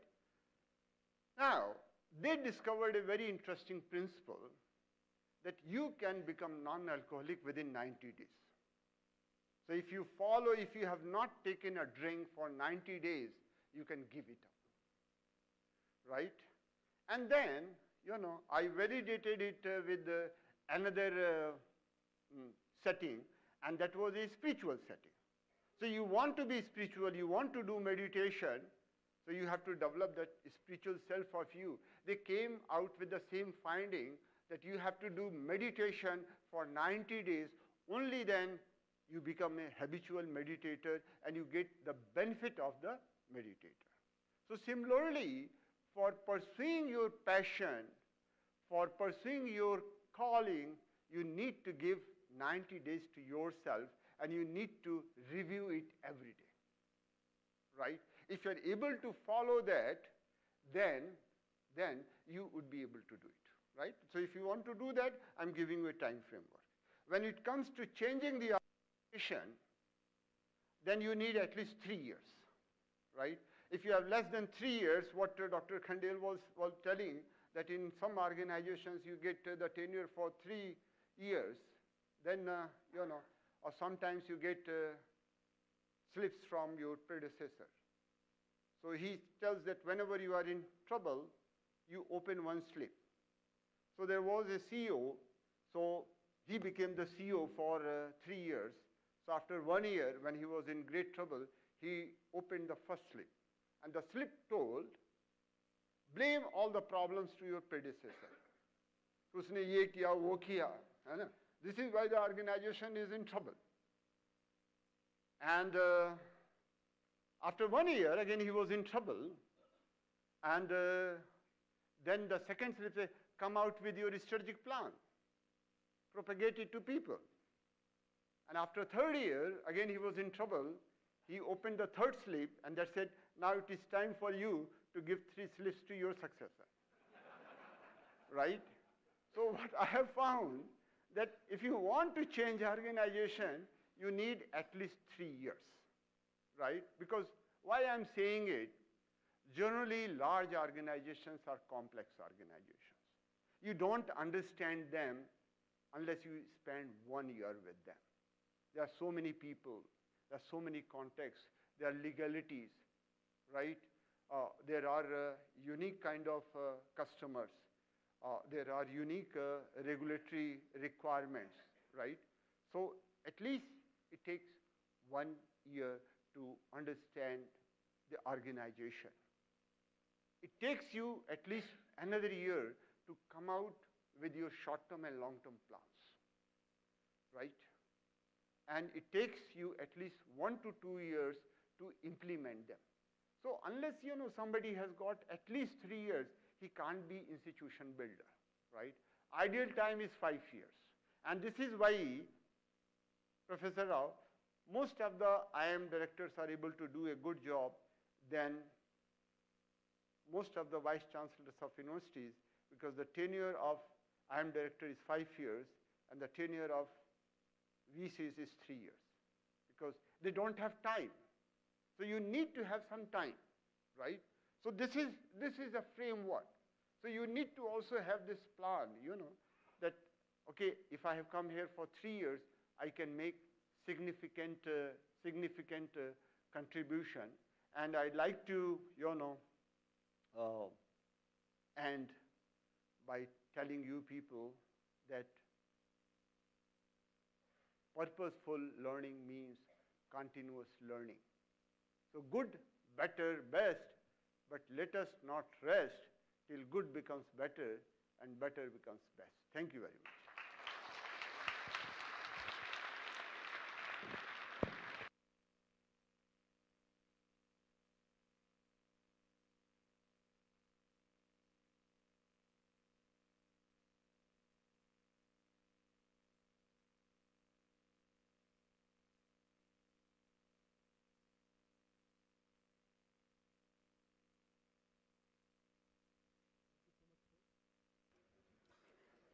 Thank you so much, sir. I think you covered all the 3 aspects: purpose, governance, and imagination. Very good framework you gave, starting from purpose, to have a map, then travel on the road, be aware about bumps and troughs in life. There would be rewards in your life, but don't run too much after the tangible ones.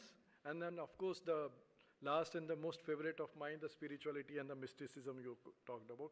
You also touched about, how we should approach the organizational purpose in life, sir. Thank you so much, sir, for the enlightening session. May I request all the speakers to come on stage for 5 minutes to take some questions, please. Please, sir.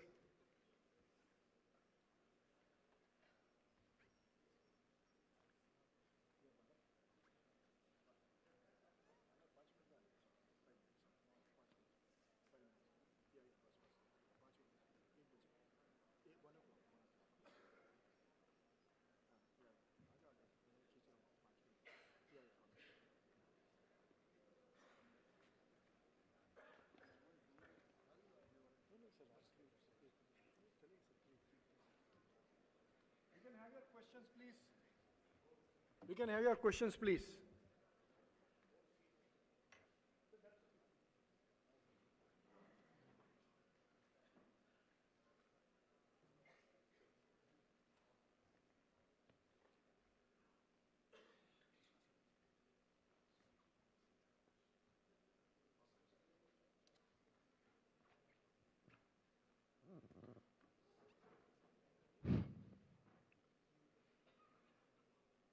Uh, my question is from all those three speakers. Uh, this NDDB culture and Operation Flood was started long back. And most of the managing director and CEO, they are going to be retired, I think, in coming 5 or 6 months or some next 1 year. And we had started our work in this under the guidance of NDDB with the mission object of the great visionary Dr. Varghese Kurian. Unlike this GCF and whatever you are seeing in Gujarat, I am from Bihar. One small place is there, Baroni Milk Union. Actually, we have to work in those situations because there is no real cooperative. I am working as a chief executive, as a managing director, and we are reporting to so many people. We are reporting to board, we are reporting to chairman, we are reporting to COMFED, the apex body, we are reporting to the MPs of those areas, we are reporting to government machinery. Please, gentlemen, don't laugh. This is the real situation, except this Gujarat. Here, Gujarat, GCF is real cooperative, and that credit goes to Dr. Varghese Kurian, that visionary. So in that situation, as a managing director, as a chief executive officer of that organization, the responsibility lies on our soldiers. What we can do in implementing all those things, leadership style, conceptualize the thing, making the purpose, making the situation ideal. Can you suggest something? Please, sir.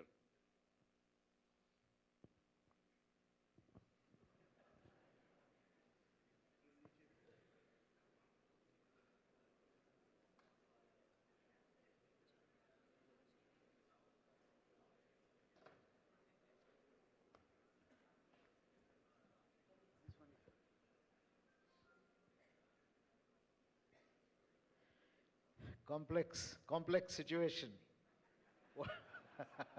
What should be done? I will add to your complexity one more purpose, since you say only 1 year left, if I understood you right. Build leaders for the future. In the next 1 year, negotiate with all of them and say, please leave me free. Let me build for you, for the sake of all of you, the future. And my job is going to prepare this institution for the future and future leaders. Try, initiate a dialogue. I know there is complexity, but who can handle a complex job and what our Prime Minister is handling today? How is he able to handle all this? I think that question can be asked. I think it can't be more complex than that, isn't it? Would you agree? I think all of us, I want to say all of us, the complexity is in our mind. You have to make choices. Who is your most important customer? I think that you have to decide. The moment you decide your customer, that is the public you are serving, a lot of these questions will fall in place. But I think a better person to answer your question is Anil, because when he took over, when he went to Meerut, suddenly from a HR person, it was a big challenge to him. What did he do? And then they posted him in Calcutta. He succeeded in Meerut. Let us see how he will succeed in West Bengal. But I think he did a marvelous job. So any secret which you like to share, Anil?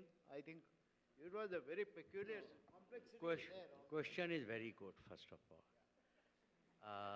That must be acknowledged. I think the complexity that he describes, as a CEO in a public sector bank, we have all this complexity. If I can add a bigger complexity of all is the investigative agencies. Because we were in financial sector, just imagine. Once the investigative agencies, 3-letter word, you know what I'm talking, investigative agencies charge sheeted one of our general managers And I went and I said, he's one of our best, and if he hasn't done anything, this advance has gone bad because of these things. So they showed me a photograph that in this customer's daughter's marriage, he had gone and he's also putting a safa. That means he's very close to them. Now, can you beat it? वो शादियों में साफा पहना देते हैं ना, groom को receive करने. तो देखिए ये तो साफे के में फोटो देखिए, इसका मतलब he is hand in gloves with this customer. Now can you beat it? We had to fight out these things. See, life is confronting the self, confronting the truth, and relentlessly confronting the truth. One of the biggest challenge I got was that when we changed our logo, this vermilion color, you know, it was a opposite government.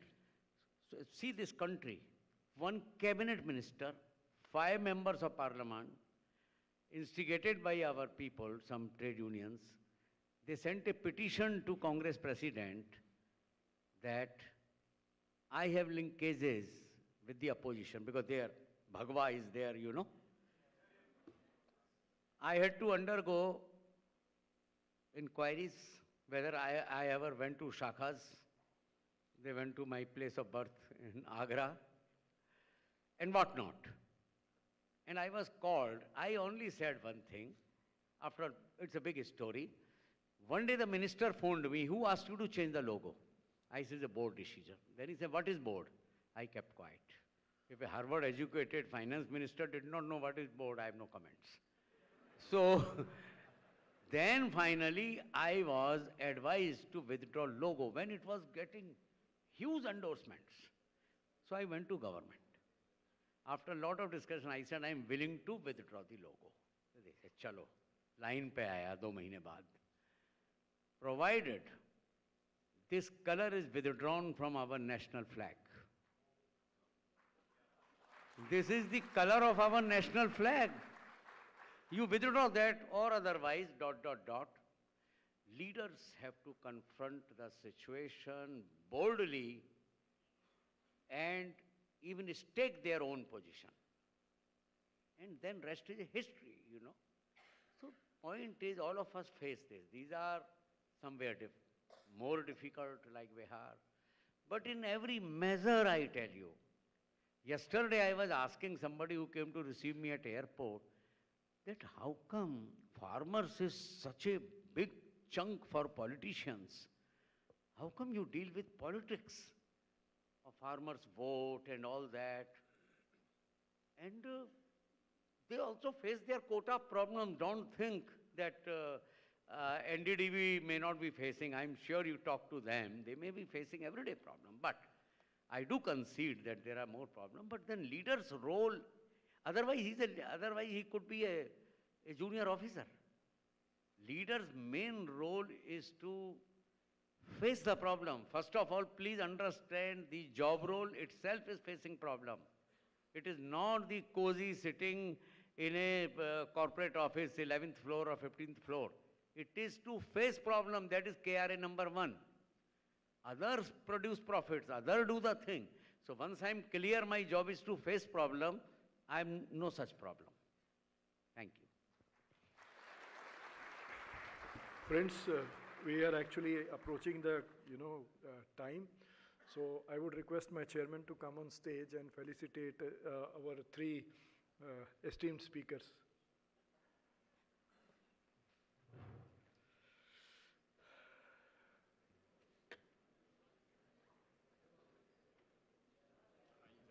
Yeah, please. Yeah. I'll just add one thing, facing the problem by the leader and also insulate down below. I think facing problem is not sufficient, but we will also have to give enough room to the others in the organization to perform, and you insulate them from the political issues or governance issues. I think that one thing I will add. Thank you. Yeah. May I request Chairman Sir to first felicitate Professor Anil Khandelwal.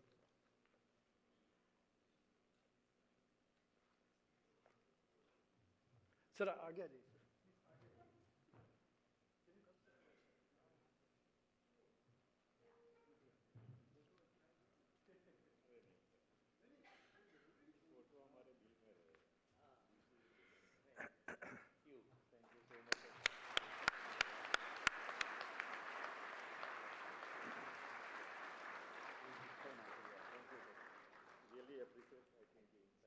Dr. TV Rao.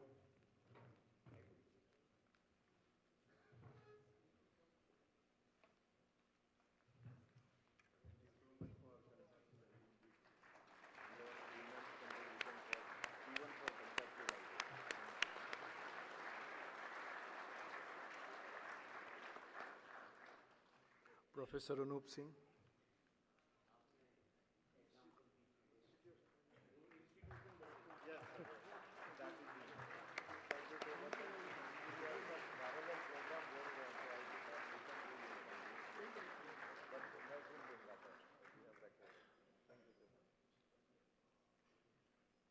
Sir, on behalf of NDDB, I take this opportunity to thank all the esteemed speakers for such an enthralling. On behalf of NDDB, I take this opportunity to thank all the esteemed speakers for such an enthralling and enlightening session. With this, we end the first session. We'll break for lunch now at 1 o'clock, and we'll reassemble at 2 o'clock. May I request you to quickly come back at 2 o'clock? Thank you so much.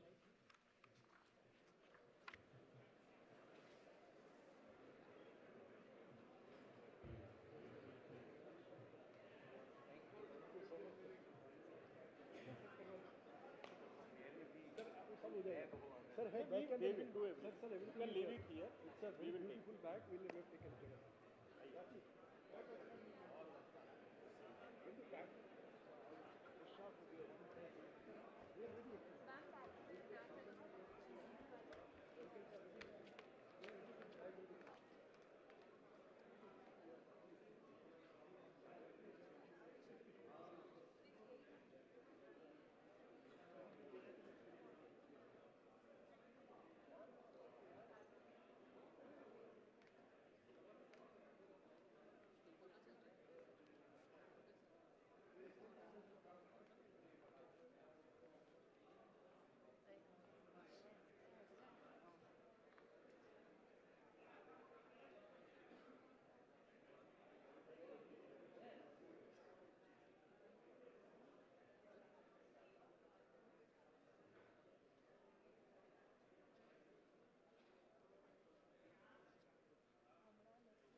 हाँ हाँ sir का किसको दे देंगे या sir का directly रखना पड़ेगा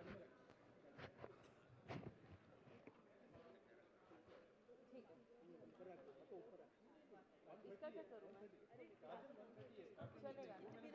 okay okay हाँ बेस्ट हाँ हाँ okay okay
Welcome back. Can we have silence, please? Mobiles on switched off or silent mode. So we start with the second half of this conclave. May I request my team members to welcome Dr. Sunil Shukla and Dr. Akhil Busrai with the bouquets, please. Yeah.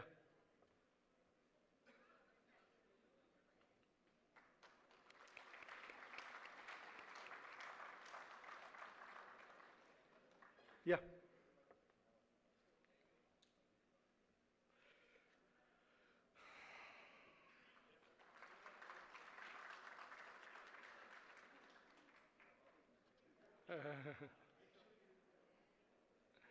Thank you so much, sir. Thank you. Thank you. Thank you. Thank you. Thank you. Thank you.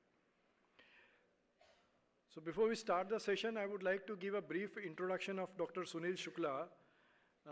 Dr. Shukla is a pioneer in the field of entrepreneurship education and research and is heading Entrepreneurship Development Institute of India, Ahmedabad.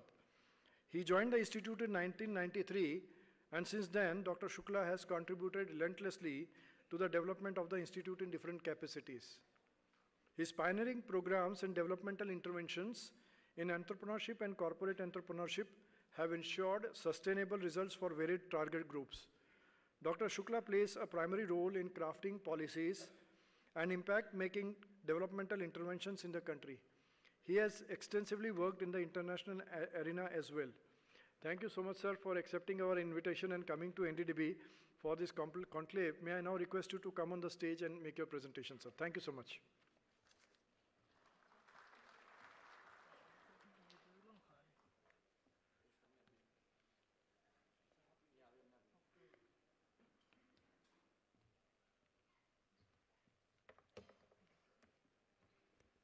Thank you. Thank you for the kind words, Gil Saab. Very good afternoon to all of you. I am honored to be here at a great institution, in a great event, where the program started after lunch, just dot on time. This is one such signal of being great. So great institutions attract great people. My compliments to all of you.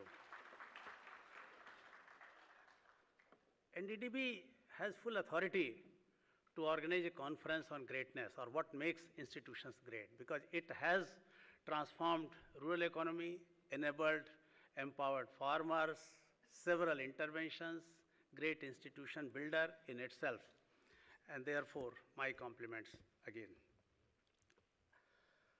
I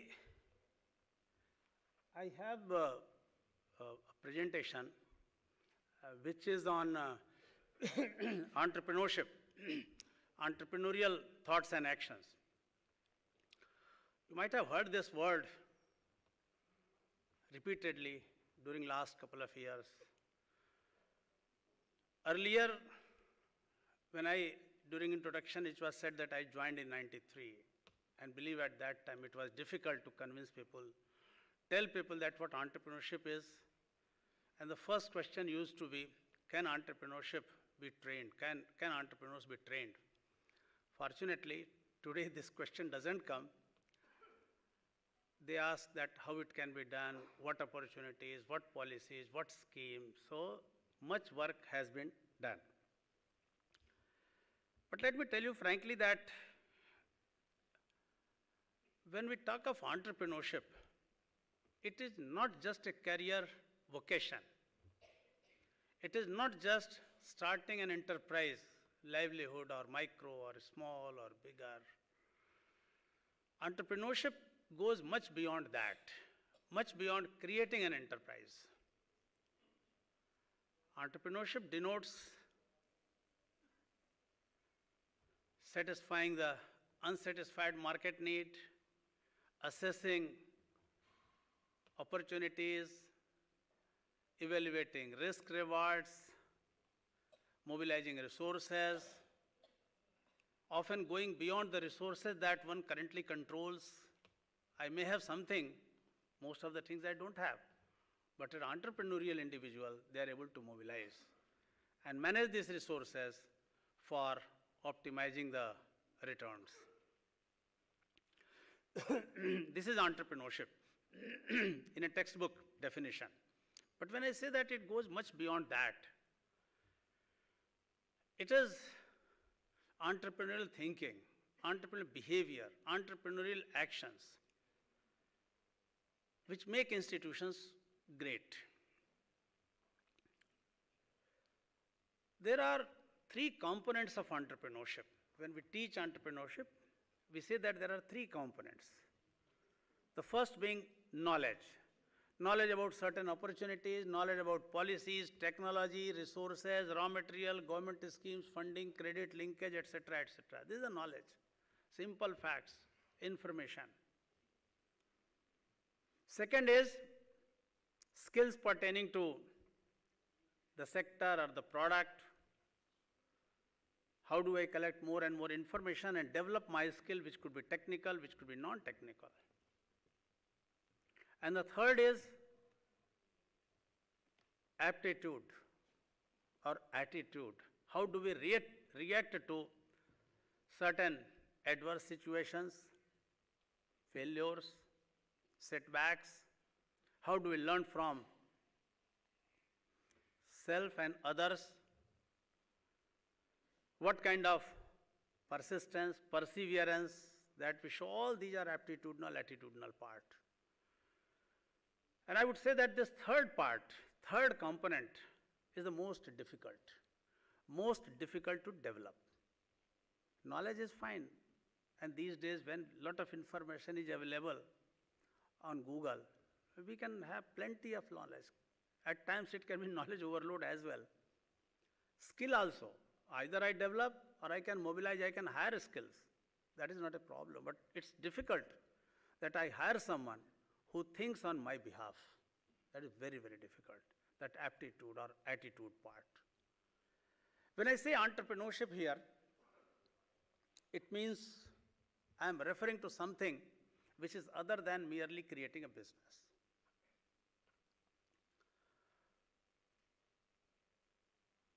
It is a mindset, state of mind, or what when we teach to youngsters, try to catch them young, we say it is a life skill. And this entrepreneurship not only helps you, if you desire to create your own enterprise, fine, no problem. But any walk of life you want to go, you want to enter, it can help you creating that difference, that entrepreneurial thinking, entrepreneurial behavior, entrepreneurial actions. I am going to talk about something similar, that entrepreneurship is not just relevant for those who want to create an enterprise, know about opportunities, but how we all can think, feel, behave, act like an entrepreneur. I had read a book some time back which came and it said why you don't need to leave your organizations to become entrepreneurs. There are plenty of opportunities within the organization itself. I remember one of our very close friends, an industry veteran from this part, Shri S.B. Dangaj, very fondly I remember it, who graduated from Indian Institute of Management, Ahmedabad in 1974, perhaps 72 or 74, worked in a multinational company for 2 years, spent a lot of his time selling paints, and ultimately realized that what am I doing here? क्या इसके लिए मैंने पढ़ाई किया IIM से कि आकर के मैं किसी कंपनी का paint बेचूंगा? He resigned. And he didn't realize that it would be difficult for me when I start looking for a newer opportunity, newer job. Whenever he went, wherever he went, they all were interested. After interacting with him, but the moment they came to know that he is from such a premium campus, they would shy away. And soon he realized the reasons. So he met the owners of Bharat Vijay Mills in Kadi, somehow convinced them that I'm not interested in that very fat package. All that I'm interested in, that I want to try out my learning, whatever work. They had a chemical division, engaged him there. When they realized that this fellow is not going to leave us, he worked there, lot of successes. At that time, the small chemical division's turnover was 3 lakh in 74 or 76. Within 6 months, it became 25 lakh without any additional investment, principally using the available infrastructure resources as a base. He did a lot of things.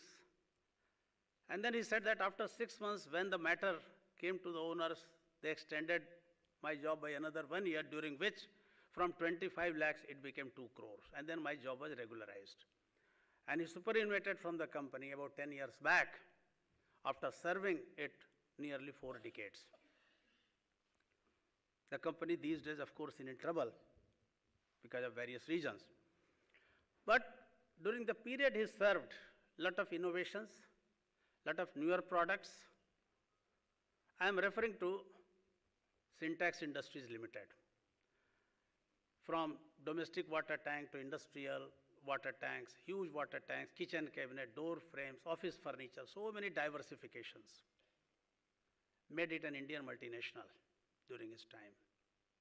When he was talking of all these, we had invited him for an interaction with our students, those who are entrepreneurship students. One of them asked that, sir, you are so enterprising. We feel motivated after listening to you. But I have a question, I have a query. And my query is that when you are so entrepreneurial, why didn't you think of starting your own enterprise? Why are you still serving someone else, working somewhere? And a very plain and honest reply came from him, Mr. Dangaij. He said that I am son of a Marwari. मैं मारवाड़ी का बेटा हूँ. जो काम मैं दूसरे के पैसे से कर सकता हूँ, अपना पैसा क्यों खर्च करूँ? I mean, he said in his cryptic style, but what it means, later on he explained that when you are working in an organization, there is an organization. Organization has a name. Organization has a credibility. It has resources. Often these resources are not utilized optimally. And if you have that enterprising instinct, if you have any idea, it's better to try it out, of course, with a sense of responsibility. If you don't exercise it with a sense of responsibility, probably second opportunity will not come. So that's why you need to be utmost careful, but there are all possibilities and everything that one can do. This is entrepreneurship in an existing organization. And such thinking only make people great, organizations great. I have the presentation. Let me rush to the presentation and then I'll keep talking about what it is. This is what it is, not just creation of a business, identifying or optimizing resources, opportunities. As I said that, going beyond the realms of resources one currently controls. That how can you optimize the resources? I have something, I'm lacking. How can I go to others, stakeholders, convince them, make them partner in those, within organization, outside the organization, and realize my dream? This is what entrepreneurship is. It is an integrated concept. Everything is there. It is not just idea. It is technology, it is managing human dynamics, group dynamics, managing finance, managing market, strategizing, everything is there. So it is an integrated concept. And application of entrepreneurship could lead to competitive advantage.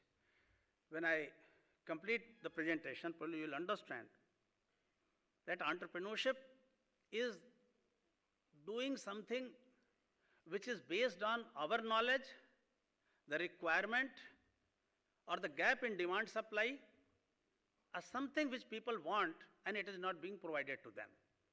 It leads to expansion, diversification, modernization, and creation of newer enterprises.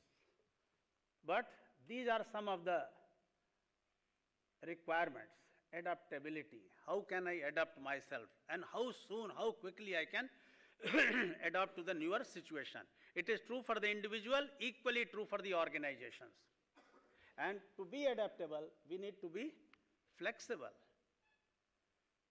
For entrepreneurs, earlier days, enterprises were being created and there was emotional attachment. Now things are changing. Still it is there. But today's entrepreneurs, particularly the startup entrepreneurs, when they make their business plan, there is something within the same page written as exit strategy. So even before entering the business, they have started thinking about the exit. So what is dear to them? It is the return on the investment. But creating excellent or great or grand institution goes much beyond return on investment. Creating value for the society. What is happening to today's startups? We say that about 1 lakh of startups are there. And what is the reality? 70–80% startups are closed down in a year. And the so-called unicorns are also running into losses, huge losses. What is happening to Byju's? What is happening to several other organizations? Because rather than value creation, they are speculating on valuation, losing money, acquiring customers, attracting investment, increasing the value, and because of that, they are not able to create the real value for the society. Entrepreneurship is value creation. What value I am adding to the community, to the society, what kind of win-win situations I am creating. This is what entrepreneurship is. Speed is very important. At our institute some time back, we had Mr. Sunil Bharti Mittal. He was asked a question by someone. That's how important it is for you, whether if you have to take decision between speed and quality, what you would prefer. He said that obviously it is the speed. Because I know that some people in the name of doing quality work, they spend, very long time, unending story and it becomes irrelevant. So when you get into the habit of making things speedier, quality will follow sometime. And this is what his experiences was. And probably many people would agree with that. Aggressiveness is again relates to speed, focus, innovativeness, very, very important. This I would like to spend few minutes here. On the first half you can see it is the inputs for entrepreneurship. Second half it is the output. So these are the prerequisites. What are the requisites? There are environmental factors. Based on that we identify opportunities. There could be entrepreneurial individuals, those who are very quick in identifying opportunity and taking the first step in starting. They will have business model that why somebody will buy my product, why someone will invest in my product. They will mobilize resources and this is the process. And based on that, this is the outcome. Outcome, last column if you see, what we want is growing venture or going venture, sustainable venture with value creation, new product, processes, technologies, profits, etc., etc. This is what we want. And how it will come? These are the three factors which tell us, which let us know that how intense the organization is entrepreneurially. Entrepreneurial intensity. There are three factors important for that. One is innovation, second is risk-taking, and third is proactiveness. Proactiveness, how we have initiated, whether we have been the first mover or not, and what kind of risk that we have taken or risk that we have managed, and innovativeness. Innovativeness of the product, innovativeness of the process, and number of events and degree of events. Degree means it is the frequency, how many times and what kind of, whether it is just incremental entrepreneurship or innovation or radical also. That also is very, very important. This is innovativeness. Schumpeter, a great economist, he said that entrepreneurs are necessarily innovators. And when he said that entrepreneurship gets reflected better in innovation, innovation of the product, new product or improvement in existing product, a new way of managing or new ways of identifying the market. So many things are there. This is also innovation. When Pidilite had initially the bulk packs in Fevicol, half a liter was the smallest size that they had, and only carpenters and furniture manufacturers were using. And soon they realized that market has reached to the asymptotic level. It is not growing. Then there was some internal discussion. Based on that, they launched a small tubes and boxes also, and they found that even school children started using the same product for their art, craft, drawing, painting classes. This is innovation of packaging. Innovation can be in marketing also. Today, EMI scheme is there, hire purchase is there, so many other types of financing instruments have come, and it is easier even for a middle class family to go for things which appear to be beyond their budget. It is very, very important. It could be in marketing also. I do not know, some of you would recollect there was a adhesive which very innovatively advertised its a slogan, quick fix. Quick fix. Anybody remember? क्या? हाँ, बहुत बढ़िया. Thank you, sir. Joins everything except broken hearts. There can't be any better way of putting things that how effective this product is. So this is innovative. These are all checklists that we can find out.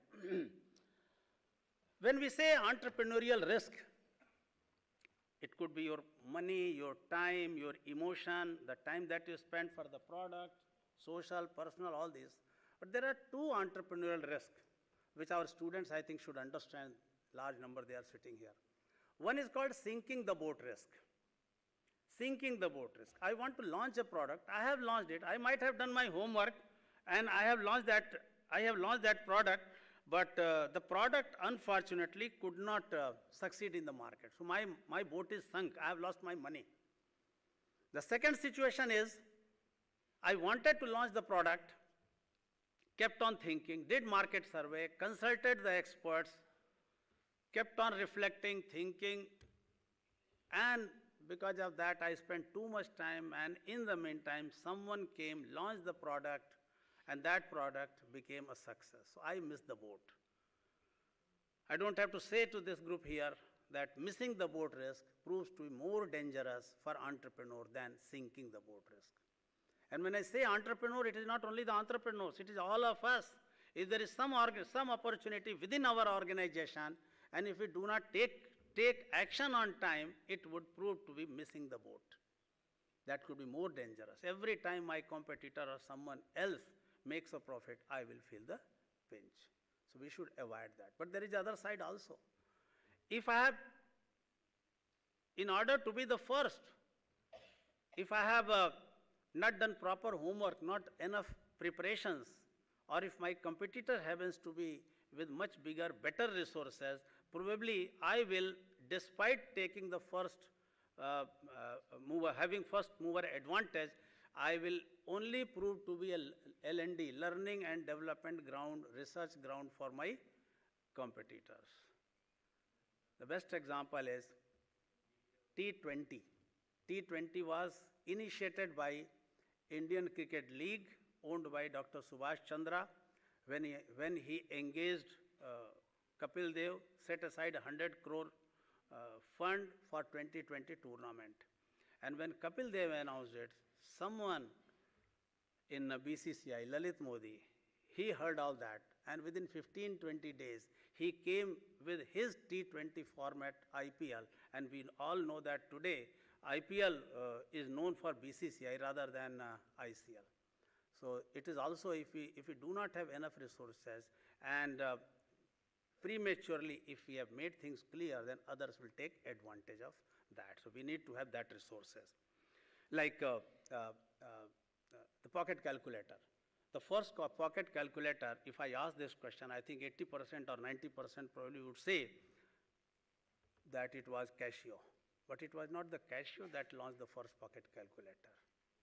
There was a lesser known company called Bomer, Bombay, B-O-W-M-A-R, Bomer. Bomer was the first company to launch the pocket calculator. It became a success, grand success. But they couldn't cope up with the demand it generated for microchips. And from there it was Casio which picked up, and we know that what happened to pocket calculator.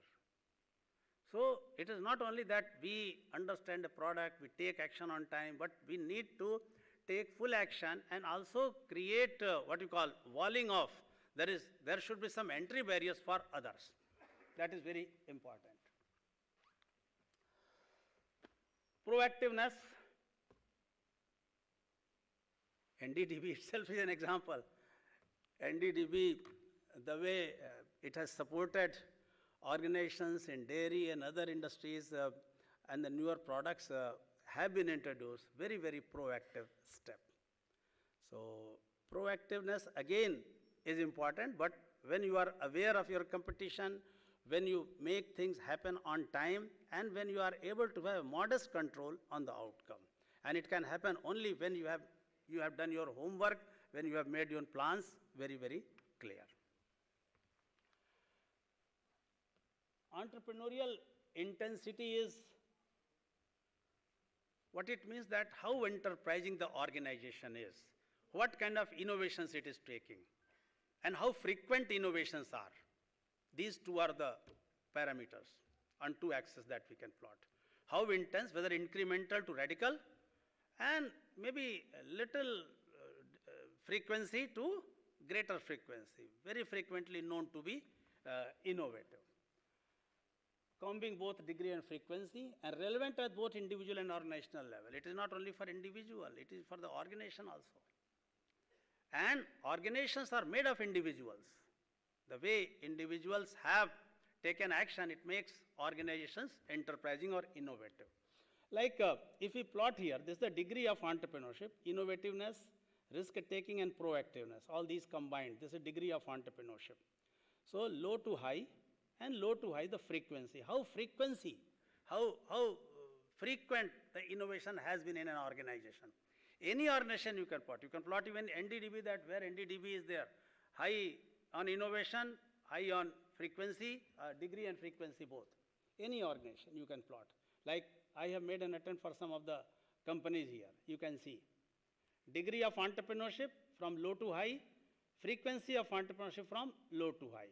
See, degree of entrepreneurship may not be very intense so far Samsung is concerned. But we know that how many models they introduce in a year, maybe 10, 15, 20, so many models every time. Whereas there is another company, just one launch in a year. Every September there is one iPhone launch. But people expect, and at times they have come up with newer innovations. That could be there. That could be middle of the road also. I will talk about this organization a bit later. I have a small example. Nokia, sometime back, 5 years, 6 years, maybe 7, 8 years back, Nokia was the brand leader in mobile. What happened to Nokia? What happened to HMT watches? They used to proudly call themselves as timekeepers to the nation. Where is the timekeeper today? What happened? They thought that people use watches only to look at the time.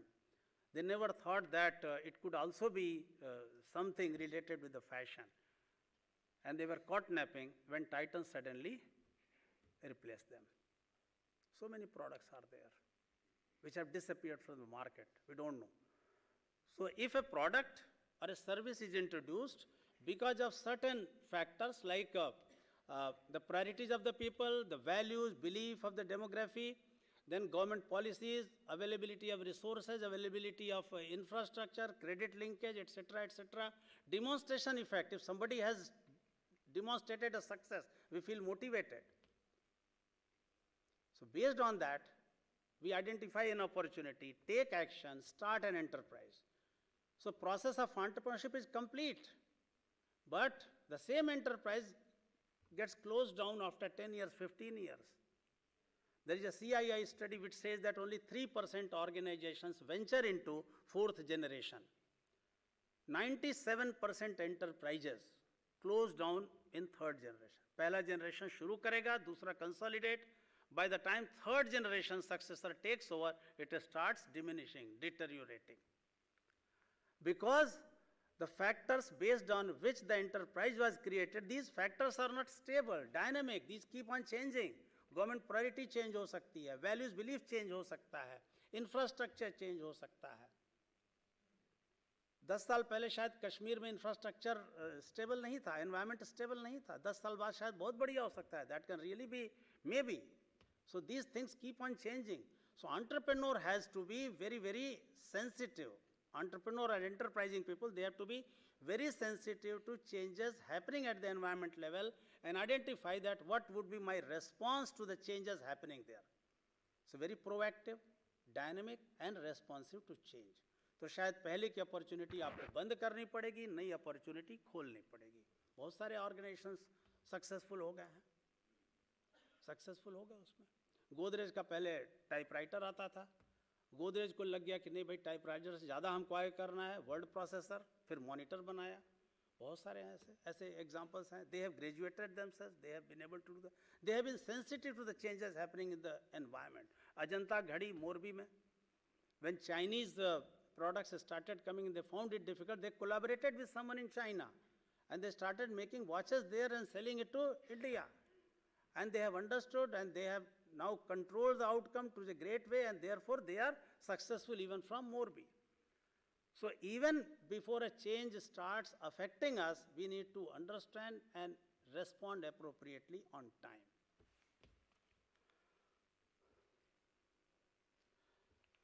This is a term, though I do not differentiate between entrepreneurship or corporate entrepreneurship, both are same. Both are same. Only the difference is that of context. When we say organizational entrepreneurship or corporate entrepreneurship, it means already there is an organization. But thinking, feeling, behaving, acting, or owning the organization is the same, whether it is entrepreneurship or corporate entrepreneurship. What Mr. Dangai said, that when I can do everything within an organization, I have access to. Nevertheless, it is a term used to describe entrepreneurial behavior inside established organizations. And an entrepreneurial executive or manager links up discrete pieces of new technical knowledge that would provide a solution to a customer problem and matches this technical capability with the satisfaction of a market and garners resources and skills needed to take the venture to the, so doing everything, understanding the market, understanding that how this will solve the problem, what kind of resources, how do I mobilize resources. This may lead to birth of a new organization. It is called, these are all various terms, organizational entrepreneurship, corporate venturing, intrapreneurship. Intra is also, intra means within, so entrepreneurship within. These are the factors which help organization. There has to be some prerequisite for organizations to encourage, promote entrepreneurship in the organization. Compensation, participatory or transparent, culture. See what is happening to ISRO. I remember when I was in college, every time ISRO would launch a satellite and within few seconds it would fall religiously into Bay of Bengal. 80s, I am referring to. What has happened to that? They have learned their mistakes, from their mistakes.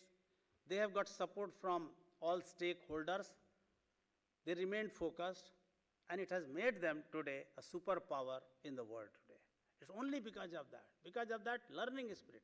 And it gives all of us a great sense of pride. That's a great organization, that's how they have done it.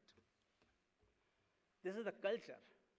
And the culture is important, that if somebody initiates, somebody takes an initiative, intention is right. Even if there is some failure, some setback, we need to understand. We need to understand the intention and encourage. Of course, there should be mechanism to learn from the mistake and not repeat the mistake second, third, fourth times. Top management support, organizational structure, rather than hierarchical structure.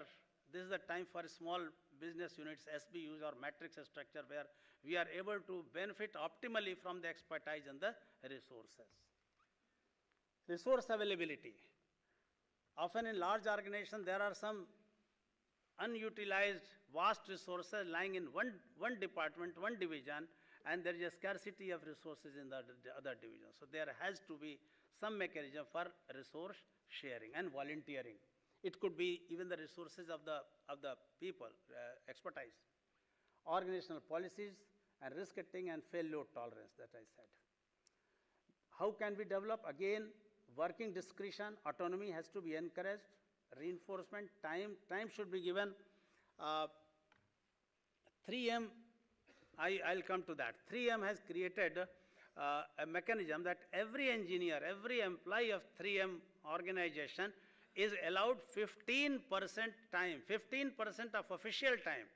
It means for every 100 days, 15 days, they can work on projects of their choice. And this is one such practice. It has helped them being innovative, being dynamic, and they have introduced several newer products. So time should be available. But at the same time, organizational boundaries must be respected and adhered to. We should understand our limitations as well. These are the barriers people don't want to change. Inherent nature of large organization. बहुत सारा problem हो जाता है, जैसे उसमें एक तो people start the human dynamics or intergroup dynamics. It could be because of feeling of insecurity. If someone starts trying out newer ideas, it makes others insecure.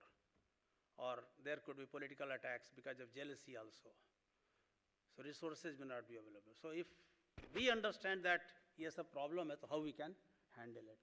Lack of entrepreneurial talent, we need to encourage people to mentor them towards innovation, towards risk-taking, encourage them. And sometimes it is a compensation also could be a reason.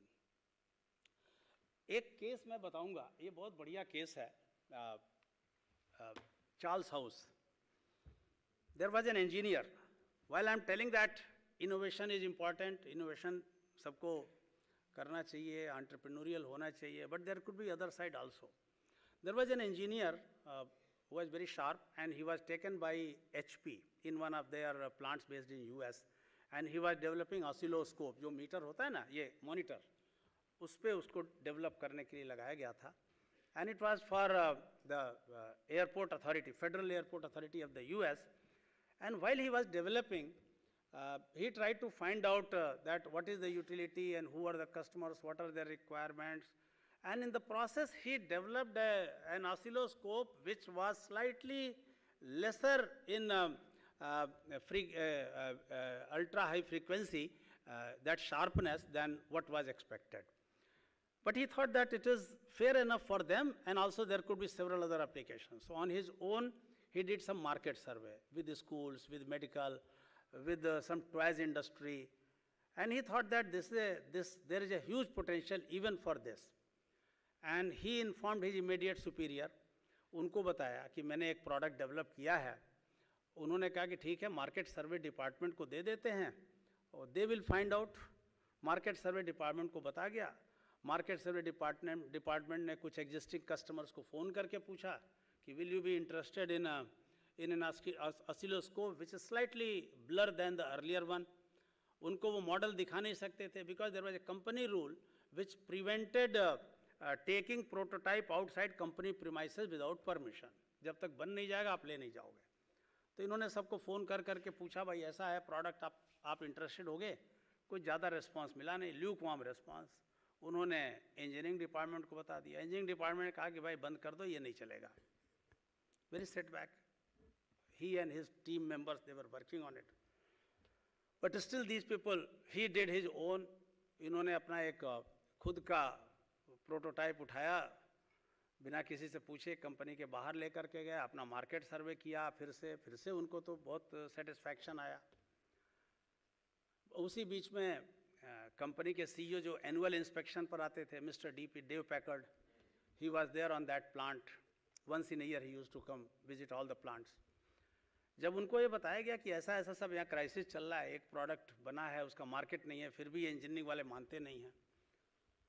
So it was a management committee meeting where this young engineer was not there, but his immediate boss was there, who had earlier allowed him to continue working on it.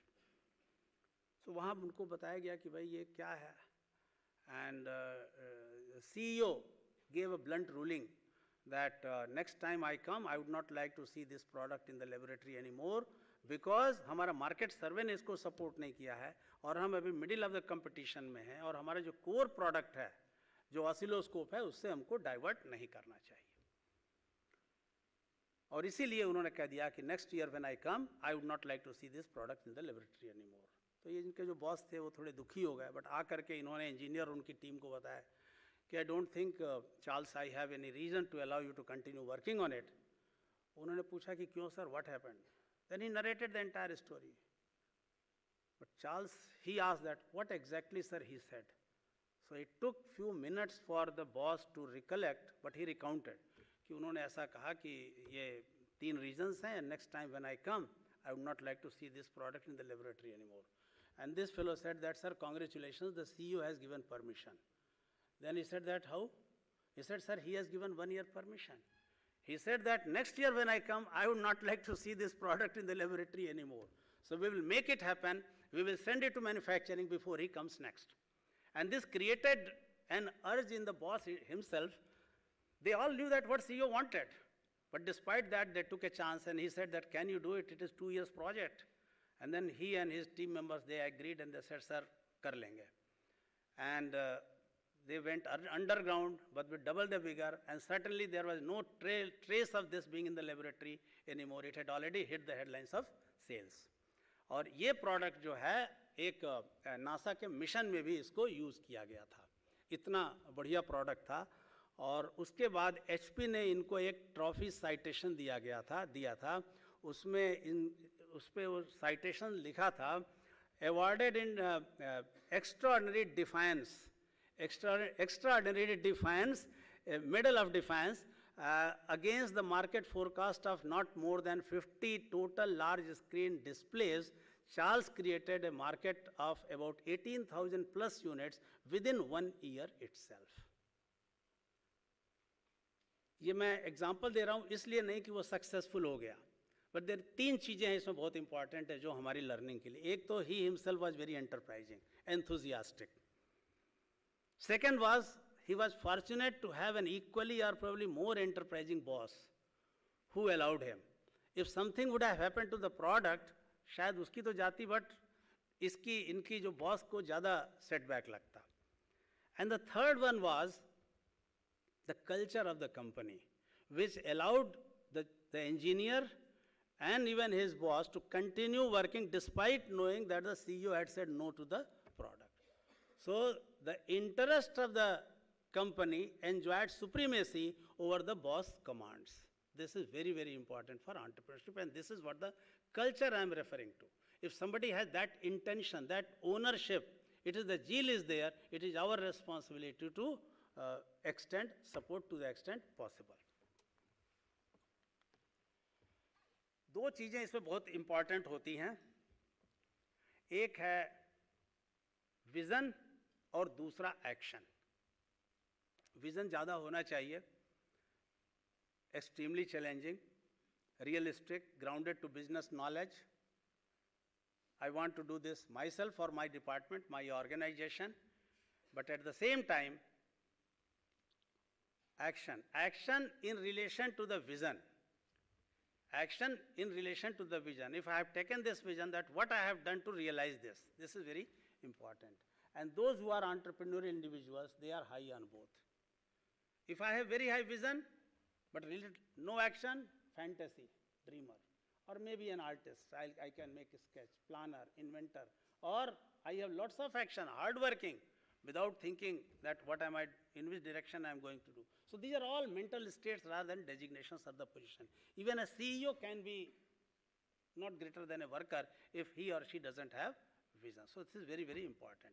And if we want to manage change from a conventional thinker, conventional manager, traditional manager to an entrepreneurial manager, this is the process.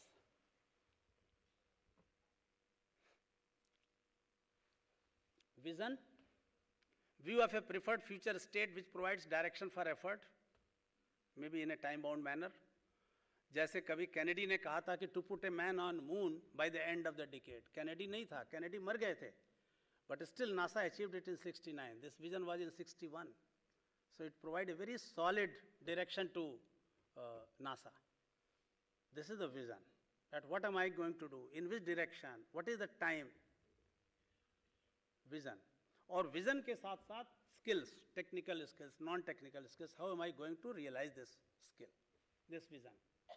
Incentive is not the financial incentive, not monetary incentive. Incentive is that what is the inspiration? Why is it? What advantage it will have on me, my department, my organization, my people, my community? What is the incentive value on this vision? So that we need to understand.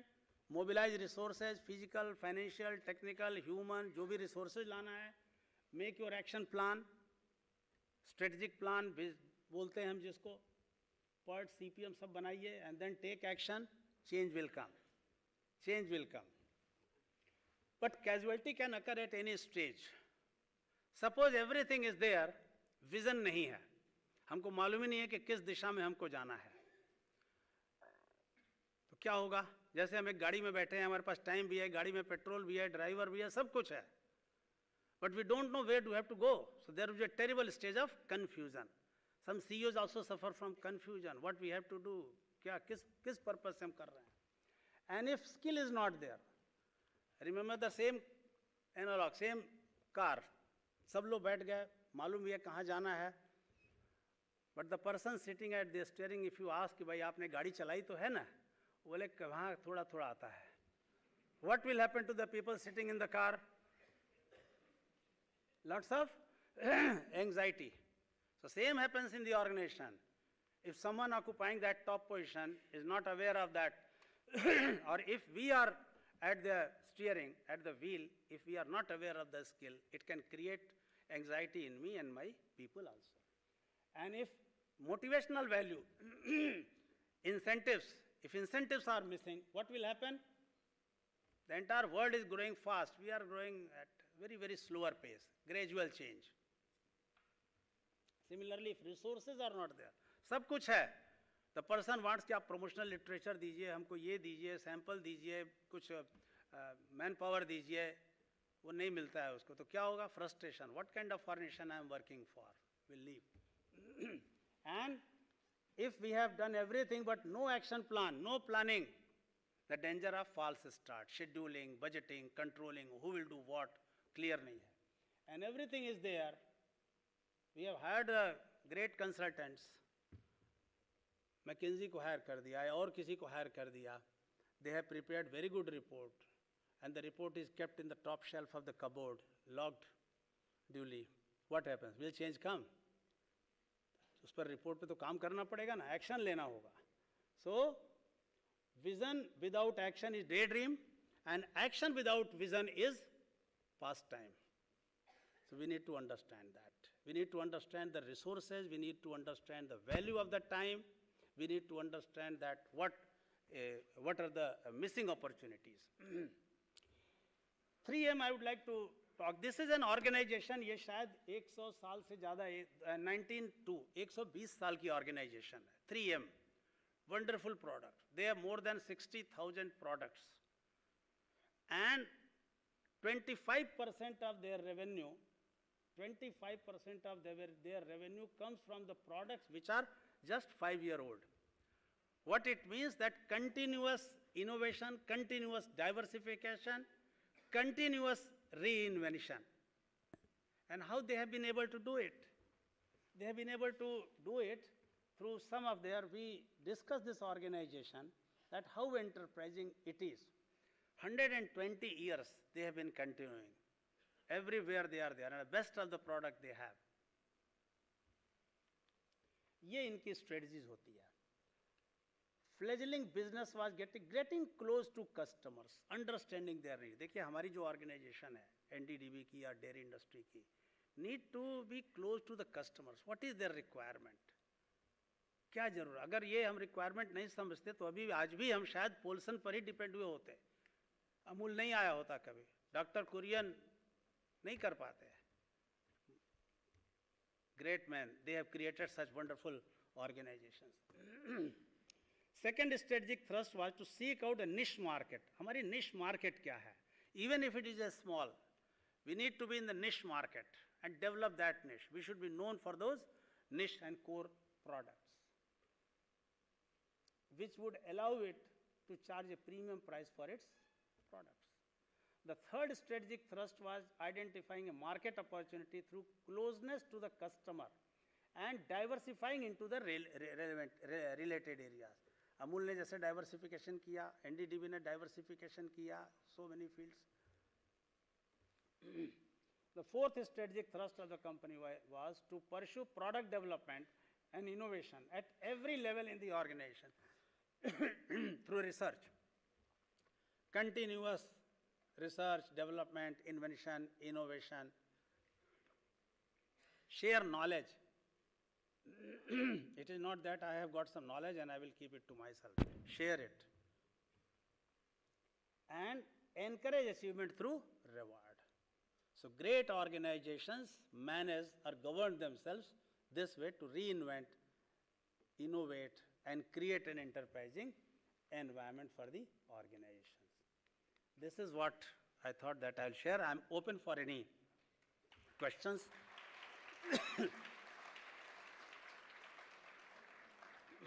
We have about 10 minutes.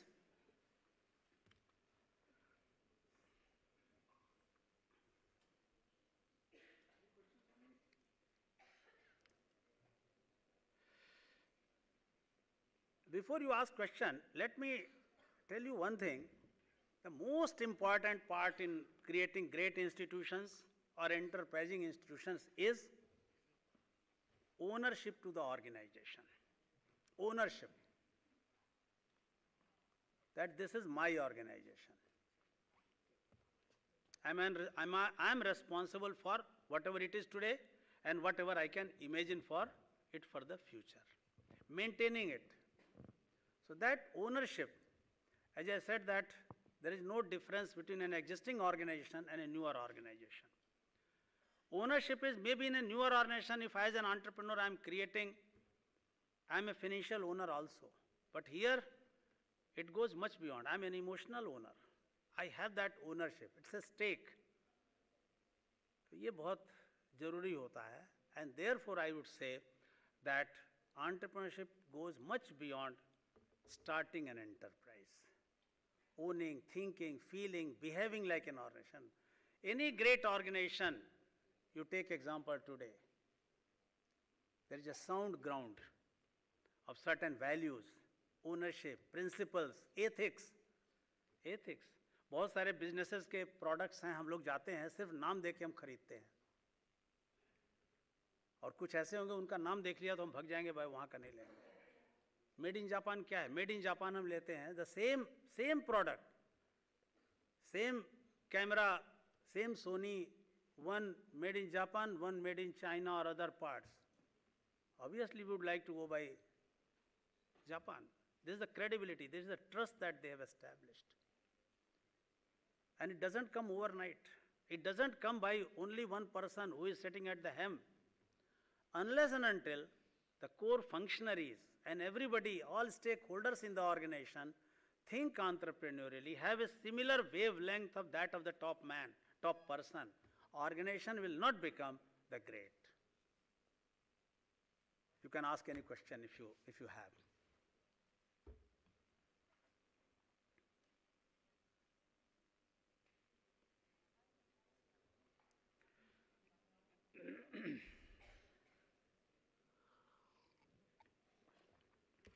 Sir. Mr. Shukla, you have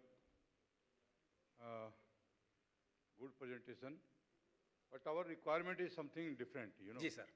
We are working in the rural sector, and our requirement, as I think, you know, this dairy business is of small marginal farmers business, but our situation is changing.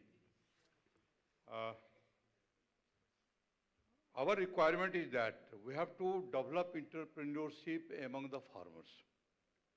Because presently almost 96 to 97% of the farmer who owns 2, 3, 4 cattle.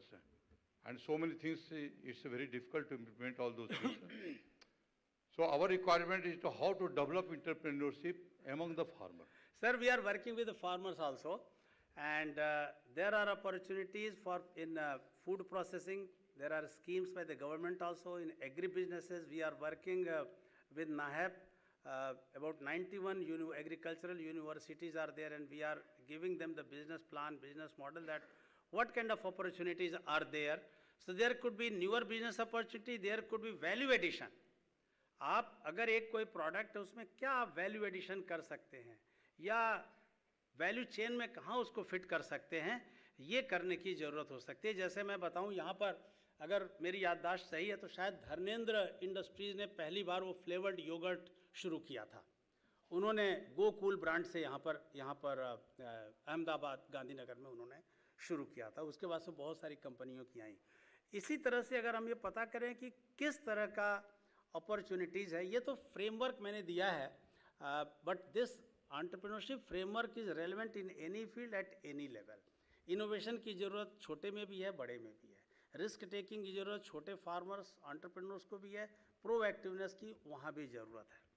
तो ये मैं आपसे निवेदन करना चाहूँगा. मेरा दूसरा question ये था जी, मुझे वो इशू नहीं है. मैं चाहता हूँ कि जो किसान हैं, जो यूथ हैं जी, बिहार उत्तर प्रदेश से मैट्रिक पास इंटर पास लड़के बाहर जाकर दिल्ली में और पंजाब में और हरियाणा में काम करते हैं, वो अपने घर में रह करके उससे ज़्यादा अर्न कर सकते हैं. मैं चाहता हूँ उनको मोटिवेट करने के लिए यूथ को, you come do dairy business. आप लार्ज स्केल पर कैटल है उसको पालो और उसको कैसे मोटिवेट किया जाए, वो मैं जानना चाहता हूँ. सर उसके लिए भी स्कीम्स तो हैं. MORD की, एग्रीकल्चर मिनिस्ट्री की, non farm livelihood, farm livelihoods दोनों में स्कीम है. हम लोग खुद एक प्रोजेक्ट का जो शायद वर्ल्ड का लार्जेस्ट रूरल एंटरप्रेन्योरशिप प्रोजेक्ट है, जिसका नाम है SVEP, startup village entrepreneurship programme.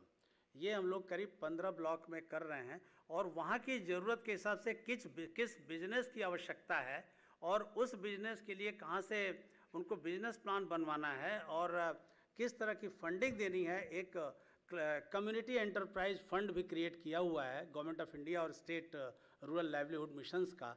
तो उसमें भी उनकी पूरी वो बिजनेस की जो भी अपॉर्चुनिटीज़ हैं या और डूज एंड डोंट्स हैं, सारा कुछ उसमें अवेलेबल है. शायद इस सेशन में ये मेरे लिए पॉसिबल नहीं था कि मैं उनकी बात कर पाता. दूसरा क्वेश्चन मेरा ये है, इससे रिलेटेड है. आपने एक अभी प्रेजेंटेशन में बताया कि चेंज, आपने एक बोरोलिन का जो ट्यूब आता है ग्रीन कलर का, जी जी जी, बहुत आपने देखा होगा. जब हम लोग छोटे छोटे थे उस बोरोलिन का ट्यूब बिल्कुल वही कलर, वही मतलब उसमें कहीं कोई चेंज नहीं है. ऐसी क्या बात है उसमें, वो पिछले हमें लगता है 60-70 साल से उस मार्केट में उसी शेप में, उसी कलर में, उसी पैकिंग में, उसी में वो टिका हुआ है, उसने तो कोई चेंज नहीं किया. वो ऐसा क्या है? एकदम ज़रूरी नहीं है. वो दोनों स्ट्रेटजी हो सकती है. या आप अपनी ओरिजिनलिटी, अपना निश मेंटेन करके रखिए. बोरोलिन का बहुत अच्छा एग्जांपल आपने दिया है. उसी तरह से चंद्रिका सोप एक साउथ का आता है. चंद्रिका सोप मिस्टर रवि हैं, उनका बेटा हमारा स्टूडेंट था और उसने कहा कि हमारे यहाँ से पढ़ के गया, उसको लगा कि अभी चेंज करना चाहिए. तो उसने अपने पिता को कन्विंस करने की कोशिश की कि चंद्रिका सोप का हम डिज़ाइन पैकेजिंग बदलें. उन्होंने कहा ये हम नहीं करने देंगे, ये हमारे पिताजी के समय से चला आ रहा है, लोग इसको पहचानते हैं. तुमको करना है तो एक दूसरी यूनिट खोल करके उसमें जो एक्सपेरिमेंट करना हो करो. और उसके बाद उसने किया, उसको कुछ सक्सेस मिला, but they are still continuing. Boroline is the same. So some time क्या होता है कि जो कस्टमर लॉयल्टी हो जाती है, वो एक particular product they visualize that only and that also helps in market development. वो होता है उसमें. ठीक है जी जी जी जी, थैंक यू. चलिए 2 मिनट के लिए बैठ जाइए. Thank you so much sir. It was really an enriching session. NDDB के सामने 2 दुकानें हैं, दोनों स्टेशनरी की दुकानें हैं. I have seen one grow and one decline over last 10 years. एक दुकान जो थी लगभग उसको 15 साल का एडवांटेज चालू हुई थी, उसके बाद जो दूसरी दुकान लगभग 6-7 साल पहले चालू हुई है. आई रियलाइज दैट डिफरेंस जो है आदमी का है. सो जो पहली दुकान चालू थी उसका जो एटीट्यूड था, वो जेरोक्स की दुकान थी, उसके पास 2-3 थे, दुकान में थे, बट उसका एटीट्यूड ऐसा ही था कि स्टूडेंट्स हैं, काफ़ी स्टूडेंट्स हैं, आनंद एग्रीकल्चर यूनिवर्सिटी से, SMC college of dairy science, काफ़ी बिजनेस है. सो बिजनेस आता है तो चलता है. धीरे से दुकान एकदम सामने है, एक दुकान खुली है. He started very small and slowly he will work 5 hours extra he started picking up all the business of the dukan by the side. And then he studied the students, their small needs. And he started, it's a very small shop. And you will find in his small shop, he's packed it with all the products that the students need. Okay, बाजू वाली दुकान खाली हो गई है. You know, that guy was having an छुट्टा भी आप मांगोगे तो छुट्टा बोलेगा कि छुट्टा आप लेके आओ. And this guy has Paytm and everything now, and he'll ensure that you go at any point of time with any of your requirement, he'll never say no. So I think for all you touched the right thing. Even for the dairy industry, I think it's very, very important that we be on our toes. We should be enterprising. We should continue to come out with innovations as Amul does. Action ki baat ki to my father was in public sector. So he used to tell me one thing, the young generation which came, they were all Excel generation. And paisa kafi milta hai public sector mein. So उन्होंने एक tagline बनाई थी, boss के पास जाके काम का जिक्र करो, बॉस के पास जाके काम का जिक्र करो, बॉस के पास जाके काम का फिक्र करो, काम करो नहीं करो. Okay. That's why what is the state of public sector, you can understand what is the state of public sector now. Okay. And I think this is something which has plagued our public sector also. But that's what you talk about action. If it's only in thoughts, it's only in discussion, I think we can never realize what Dr. Kurian realized for all of us. Sir, it was a great session. Since you have to hurry up back, may I request my senior general, Sri Lalit Prasad Karan, to come on stage and please give you a moment of gratitude from all of us.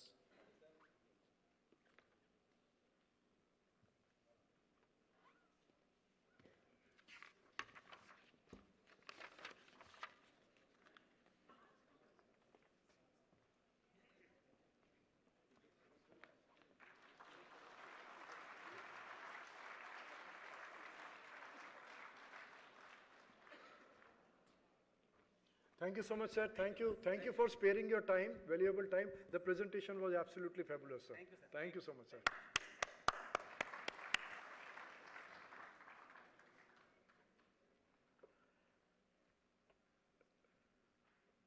We have with us our next speaker, Mr. Vivek Pranchve. May I request my colleague to welcome him with a bouquet?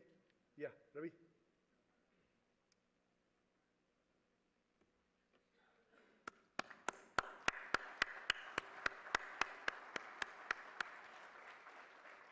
Thank you, Ravi.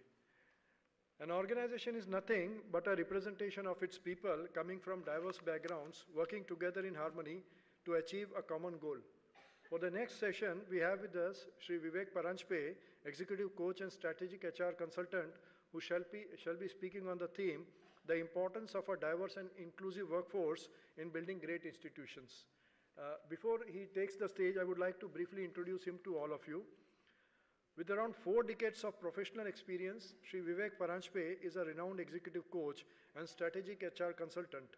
He has worked as strategic HR advisor to Reliance Industries from 2003 till 2019 and as independent director on board of Motiwal Oswal Financial Services Limited and Power Mech Projects Limited.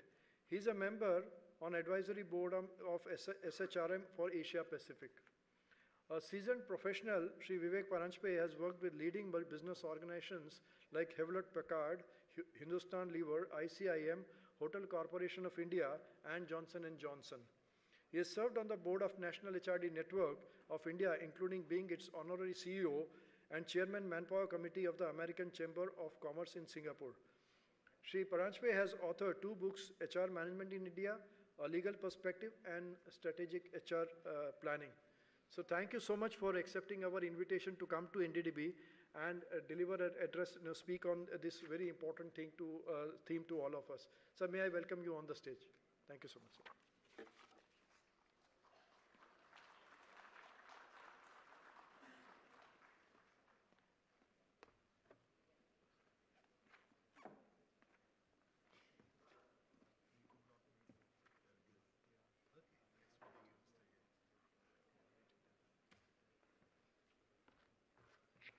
Change the slides.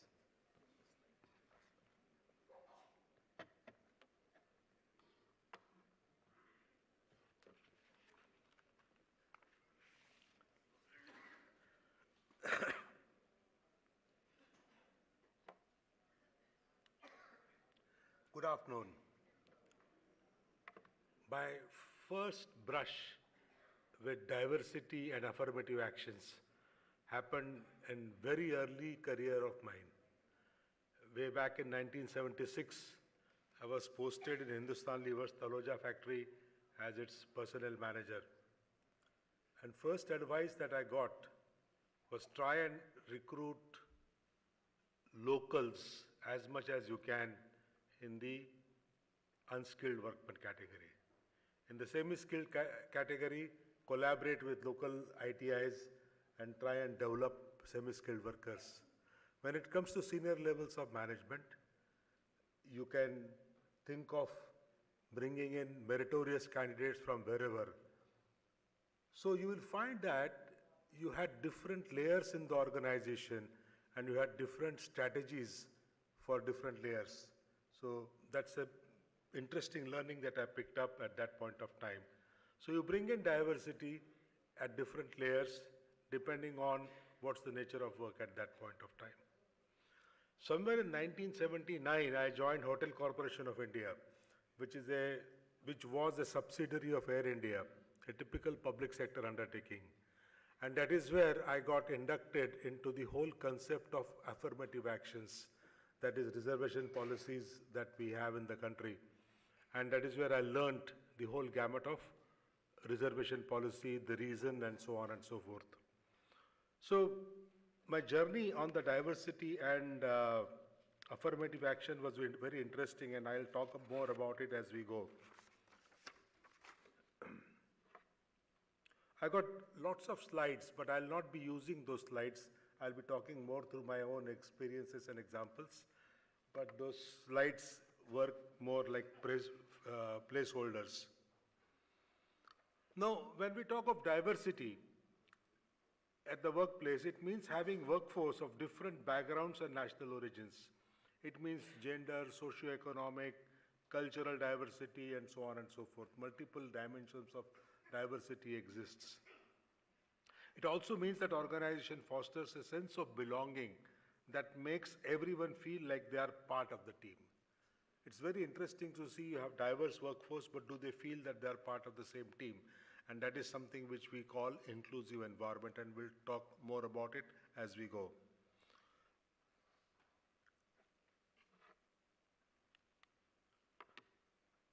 Why is diversity important? And let's spend some time talking about it. We just now heard everything about entrepreneurship. So if you really look at even the management layers in the organizations, at the top layer, what you really need is entrepreneurial leaders. Leaders who have that entrepreneurial instincts within them and who can take those risks and who can do those innovations and who can support those innovations. So you need entrepreneurial leaders at the top. You come to the middle level of management, what you really need is people who are process-driven, who are completely process-driven. Process is more important to them than anything else, and process performance measures become their performance measures. So really speaking, when we call leaders, we need different types of leaders. And those different types of leaders we have to find out and recruit at the right places. So a process-driven person, a systems-driven person may not hit the top and should not probably hit the top, because at the top we need entrepreneurial mindset, a leadership of a very different kind. And when we come to the lowest level of management, what we need is supervisory skills. And the supervisory skills are very different from even process-driven mindsets, because supervisory skills may need a lot of exceptions management and so on and so forth, which we don't need. So you will find that we need different kinds of leaders in the organization. Now, diversity becomes very crucial because it creates opportunities for problem solving. Diversity increases innovation. They improve the creativity and they improve the strategic thinking in the organization.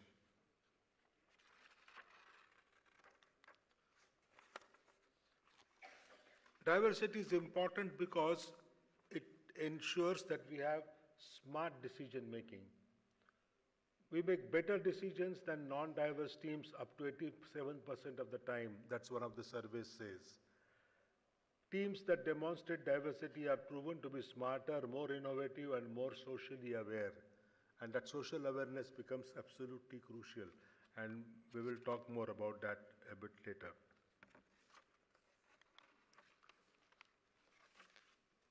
Diversity ensures that we have reduced rates of employee turnover. Because employee turnover becomes less and people have then longevity in the company. And I was very impressed with NDDB. I met a couple of senior executives since morning, and they have spent 15 years, 20 years in the company, which tells me there is something right happening in NDDB. People are not quitting jobs, which is nice. Yeah, that's great. But to have very low turnover is also a problem. That tells me either you are overpaid or you have incompetent people. So you need to have turnover. Employee attrition is not a bad idea. It's a good idea. But too much of it is a problem. Too less is also a problem.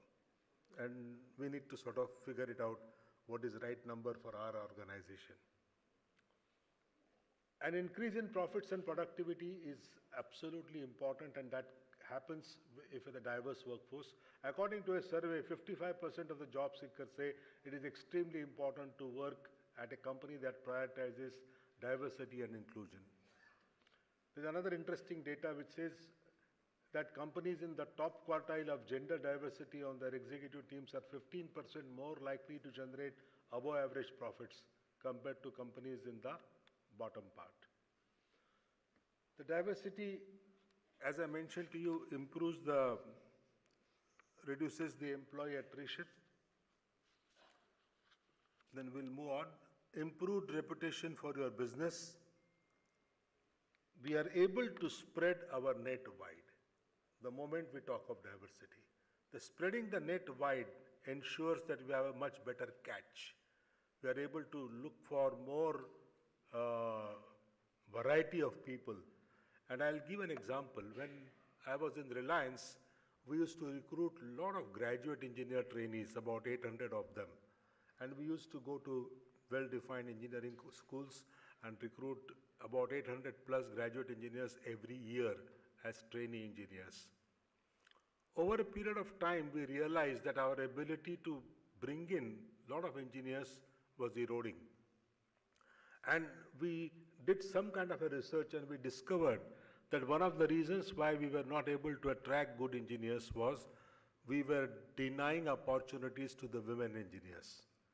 Because it is typically male-dominated kind of an organization it used to be, because in our remote factories, we thought women will not work. And so we used to always recruit men engineers. Interesting part is women in the engineering schools are toppers. They are the people who are doing exceedingly well academically, and we are denying opportunities to them. So we spent a lot of time with them inside the company, and we decided that we will from now on start recruiting women engineers also. And the moment we did that, our net for recruitment really almost doubled.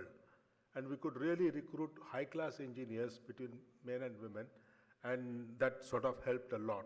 But simply recruiting women is not good enough. We have to do many more things, and I'll talk about it as we move on. It also ensures that our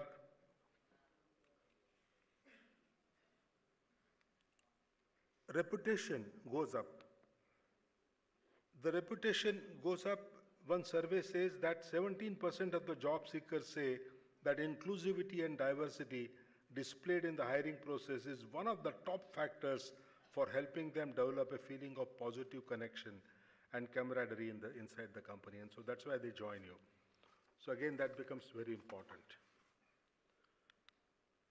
A 2015 McKinsey report on 366 public companies, in fact, this interesting data, found that those in the top quartile for ethnic and racial diversity in management were 35% more likely to have financial returns. Why I'm showing you this data is this data enables you create a business case for diversity. And unless you have a good business case, to ensure that we get diversity is difficult, because there will be always a resistance from leaders. So we need to provide data. In a global analysis of 2,400 companies conducted by Credit Suisse organization with at least one female board members yielded higher return on equity. So you will find that diverse teams really create much better results. So another very interesting observation, and there is a research which says that diverse workforce always focus on facts rather than just emotions and some assumptions. And this was a study done with about 200 people. And what they did was, they created a jury and they showed them a case of a black defendant wherein a few white people were in trouble. And that was shown to a homogeneous group of white juries versus a diverse group of few white and few black juries.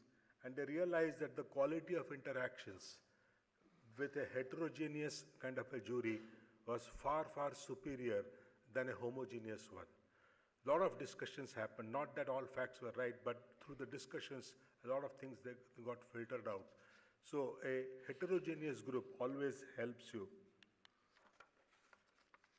They are far more innovative, and in fact this innovation has become far more crucial and important in today's life. I still remember when I joined Hewlett Packard way back in 1988, the product life cycle was about 8 to 9 years.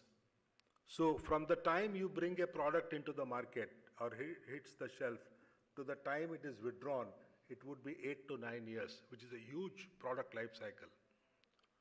But today, the product life cycle has crashed to a few months.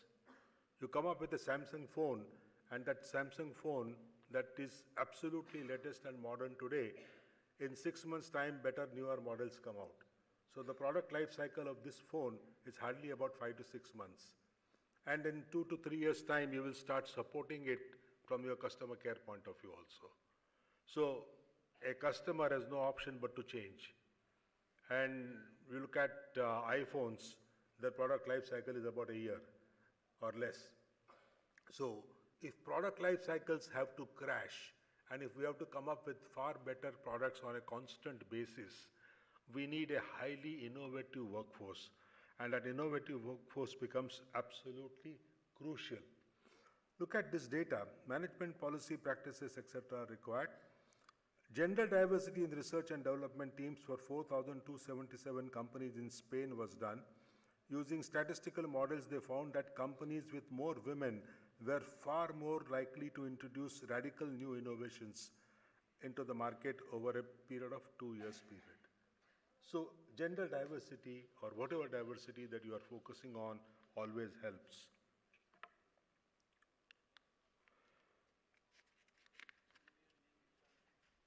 Pardon? Yeah, moon mission is all, lot of women there, which is fabulous. In fact, you would not have thought of having a lot of women in ISRO maybe 10 years back. But today, they are the backbone of ISRO.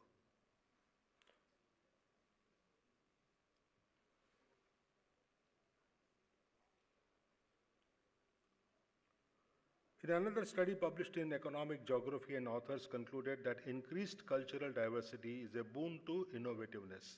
They pooled data of 7,615 firms that participated in London Annual Business Survey. A questionnaire was conducted with UK Capital's executive that asks a number of questions. The result revealed that businesses run by culturally diverse leadership teams were more likely to develop new products than those with homogeneous leadership. So I think we need to, again, embrace diversity for that. Now, the last point is, I think, crucial. Though you may feel more at ease working with people who share your background, it's always comfortable, isn't it? That if a person who is working with me, who is my colleague, is similar to me, it's far easier to talk to that person because we have a lot of common things to talk. Don't be fooled by your comfort. Hiring individuals who do not look, talk, or think like you can allow you to dodge the costly pitfalls of conformity, which discourages innovative thinking. And I think that is absolutely important. Creating a more diverse workplace will help to keep your team members' biases in check and make them question their assumptions. I think this becomes very important. The biases keep creeping in. And I remember way back somewhere in '94, I was posted in Singapore as Southeast Asia HR head. And before that, I was the diversity head for Asia Pacific region for Hewlett Packard. And my bosses from the headquarters in US very proudly said that, Vivek, we have ensured there is a huge diversity at the Asia Pacific headquarter level. The leaders are all diverse, people from different backgrounds, etc., etc. I did a slightly more detailed study to figure out whether that was true. And I realized that most of the leaders of Asia Pacific region in Hewlett Packard were Australians. And Australia was contributing to not more than 10% of the Asia Pacific turnover. So it was a comparatively very small country, but in terms of top leadership, they were in maximum numbers. And the reason was they were white men. So white Americans liked white Australians. They spoke good English. So that was again a very comforting point. Thirdly, habits, behaviors very similar, because these Australians come from British stock. So very similar attitudes, very similar beliefs, very similar cultures. So in order to get diversity, what they did was they brought in a whole lot of Australians in the top leadership position. And I said, is that diversity? Answer is no, it is not a diversity. You are bringing in people like you. You feel comfortable with them. So that's not diversity. Our biggest country in Asia Pacific region was Japan. How many Japanese are in our top leadership team? That's a question. Just because they don't speak good English, you should not deny them. That doesn't mean they're idiots. They're bright people. They're running that huge country. Second big country was Korea. So how many Koreans are in the top leadership? So we created a plan and a strategy that over a period of next 4 to 5 years, we'll have adequate number of Japanese and Koreans and people from other nationalities in the leadership team. And we succeeded in that and slowly minimize Australians. Not that I have anything against Australians, but if you really want diversity and you want that top leadership to be completely aware of what's happening in Asia Pacific region, we need to get people from all kinds of things. So getting diverse workplace is not an easy thing. What you need is a good business case. And I think we as HR community have to spend huge amount of time creating a business case or a social case before we even open our mouths and start talking about diversity. I had to create a case to recruit women engineers in Reliance, which was purely based on data, saying how many engineering schools we visit, how many women are studying there, what are their ranks, and why it is important for us to recruit women also. So a case had to be prepared. Having created that case and it was approved, we had to spend huge amount of time creating an environment which will enable us accept women and get them on board and make them feel comfortable. Getting diversity is easy. I have to just assign quotas and recruit people. But making them successful, making them feel included, making them feel good about it is the most difficult part. And for that, we need to do a lot of culture building activity.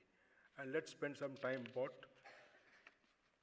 inclusive environment. And I think that's absolutely crucial.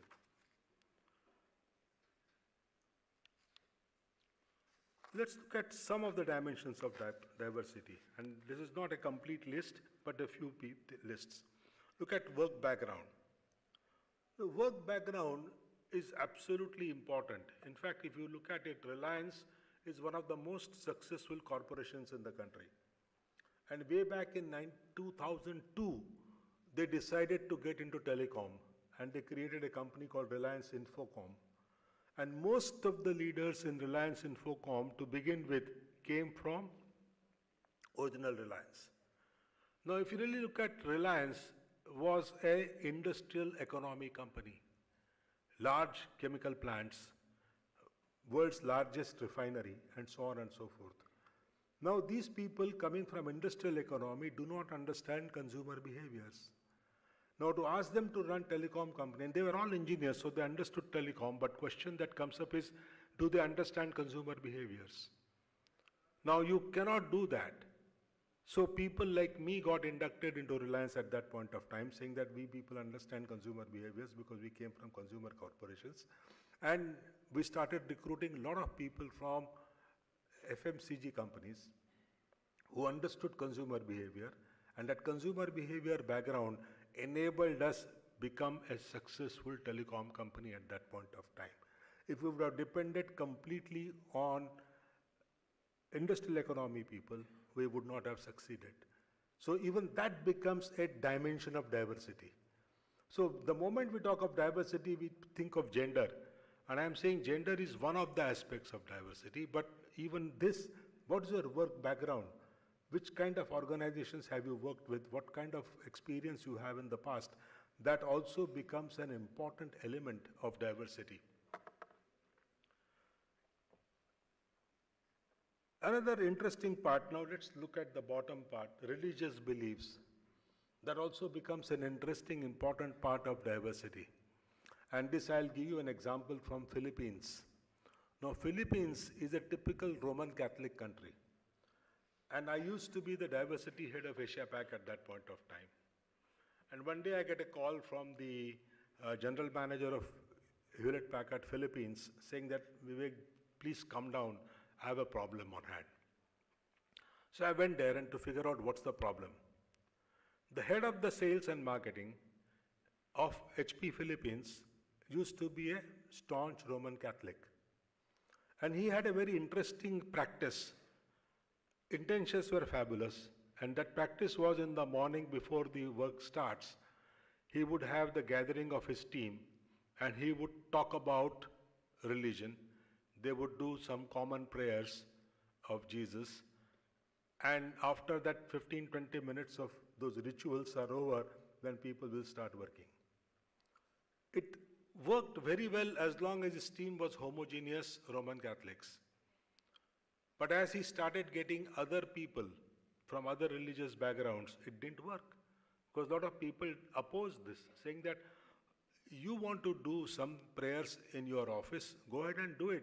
But why force me to join your prayers? And why make me do the same prayers? And that became a big issue.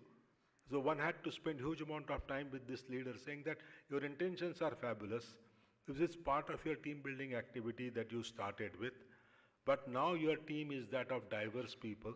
You are no more a homogeneous Roman Catholic team. So you cannot continue with that practice. So you got to stop that, and it took us time to stop that. It made us work on it. So it's part of culture building. So you got to keep in mind that diversity dimensions can be very unique and different, and each dimension needs to be dealt with in its own interesting way in order to get things done.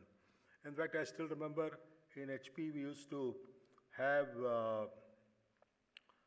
interesting practices, like in HP Delhi, I was the HR head of Hewlett Packard in India to begin with.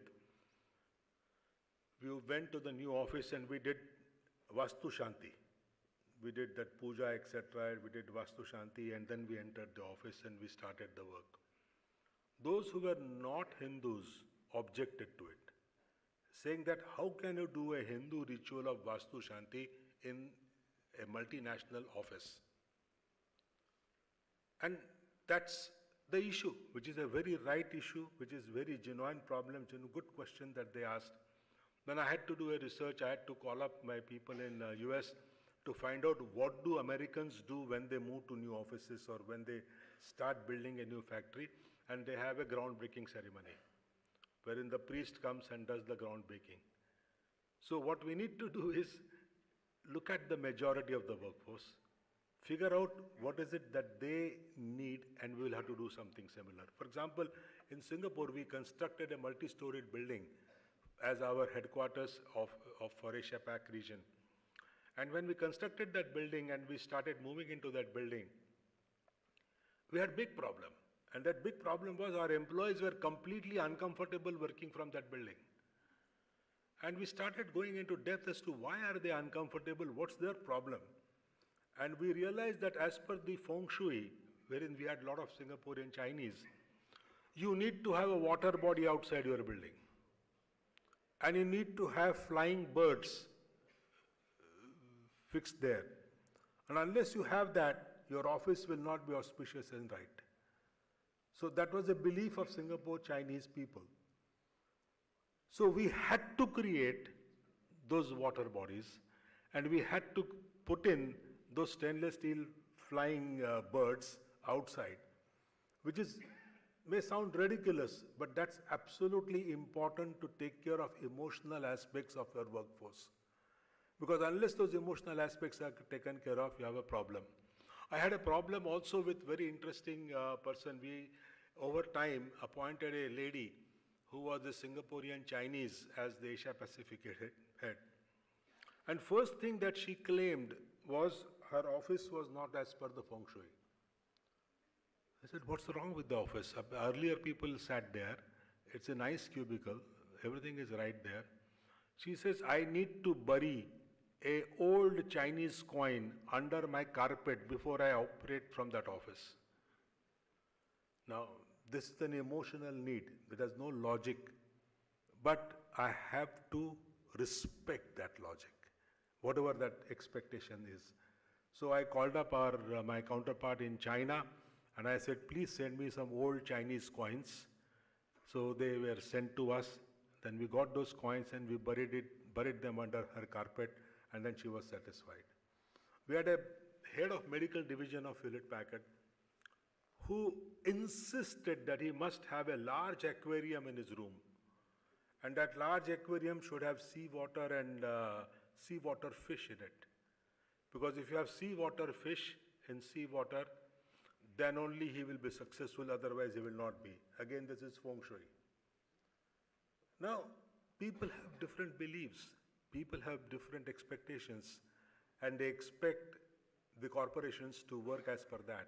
So to get diversity is easy, but to make sure that people succeed after having joined the corporation is difficult, and for which we need to have that ability to be flexible and go by the emotions of the people and ensure that we do that appropriately. This is another interesting matrix of the dimensions of diversity. You have primary dimensions, which is age, sex, ethnic heritage, etc., that we all understand. That's very easy to obviously understand and see as we are recruiting people. And the outer circle is more crucial and more important, wherein we do not necessarily know well about the employee before he or she joins. And I had a first brush with the concept of partner way back in 1989 when we were recruiting transferring a person from Australia as our customer service head. And this individual, who was in his mid-40s, did not have a wife, but he had a live-in girl with whom he was having a relationship. Now he was expecting me to provide all the benefits to her which I would have otherwise provided to the spouse. And I was absolutely new in Hewlett-Packard Corporation, and I said, when we transfer a person from X to Y destination, we provide travel, this, that, expenses, and make sure that the work permits and other things are got in, and we try to make sure that the wife is made comfortable and so on and so forth. But yet the wife nahi hai. These are my biases. She is a live-in partner, which is illegal. So this is illegal from my perspective. But from an Australian perspective, it was very normal and natural to have a live-in partner. I had big difficulty with Government of India to get a permit for her. Because I can easily get a work permit from him saying that he's a skilled guy and we need that leadership type of a talent in our country, and that's why we are transferring him from Australia. But his dependent is not his wife. His dependent is his live-in partner. Again, this concept of live-in partner was not very well known in Indian lawmakers. So ये कैसे approve करेंगे? So we had to find our own ways and we had to do a lot of representations with Government of India to get her in. I had very similar problem when I was in Singapore. Singapore is a very conservative country and we were transferring a gay person from US to Singapore. He was a leader, very accomplished leader. And he was a gay, so he had a gay partner. Now, getting a live-in partner of a different sex is much easier. But getting a gay partner was real difficult. In the sense that first and foremost, ensuring that this person gets an acceptance in the working community of the company. Second was getting permission. Because this guy can easily get permission to come into Singapore and get easily a work permit. But how do I get a dependent pass for a gay partner? Spent huge amount of time with Ministry of Home Affairs, explaining to them the concept of LGBT, explaining to them why these things are going to be the common things in future, and why Singapore government will have to change its policies and accept gay partners or lesbian partners and so on and so forth. And after a long struggle with Singapore government, we could get permission for this gay partner to come into the country. So you will find that inclusion is far more difficult and you have to go through the whole lot of processes to get that. And first and foremost, our own mindsets will have to change. We'll have to accept that these are realities of life. Having accepted the realities of life, we'll have to find solutions. And we'll have to make sure that those solutions become acceptable inside the corporation. So getting diversity is easy, but working with it is difficult. Now, when we talk of inclusive culture, we are really talking of diversity, equity, and inclusion. You'll find that equity is an absolutely important factor because you will find that a lot of surveys and researches have proved that women get lesser pay than the men doing similar work in large number of corporations. And why is that happening? That's happening primarily because of, again, biases. And these biases have to be removed and we need to have a fair play and we need to have an equity inside the company. And so diversity, equity, and inclusion, all three go hand in hand, and we can't exclude one from the other. I'll skip a couple of slides and then we'll move on to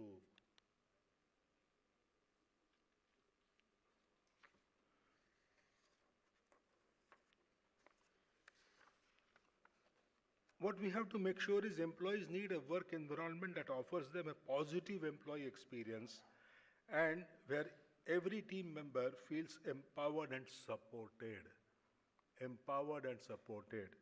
They should feel comfortable to talk to somebody inside the company.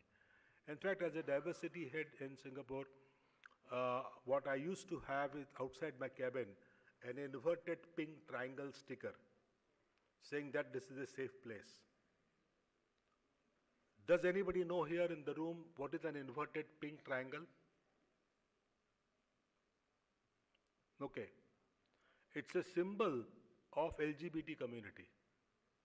An inverted pink triangle indicates that this person is either a part of LGBT community or he understands what is LGBT.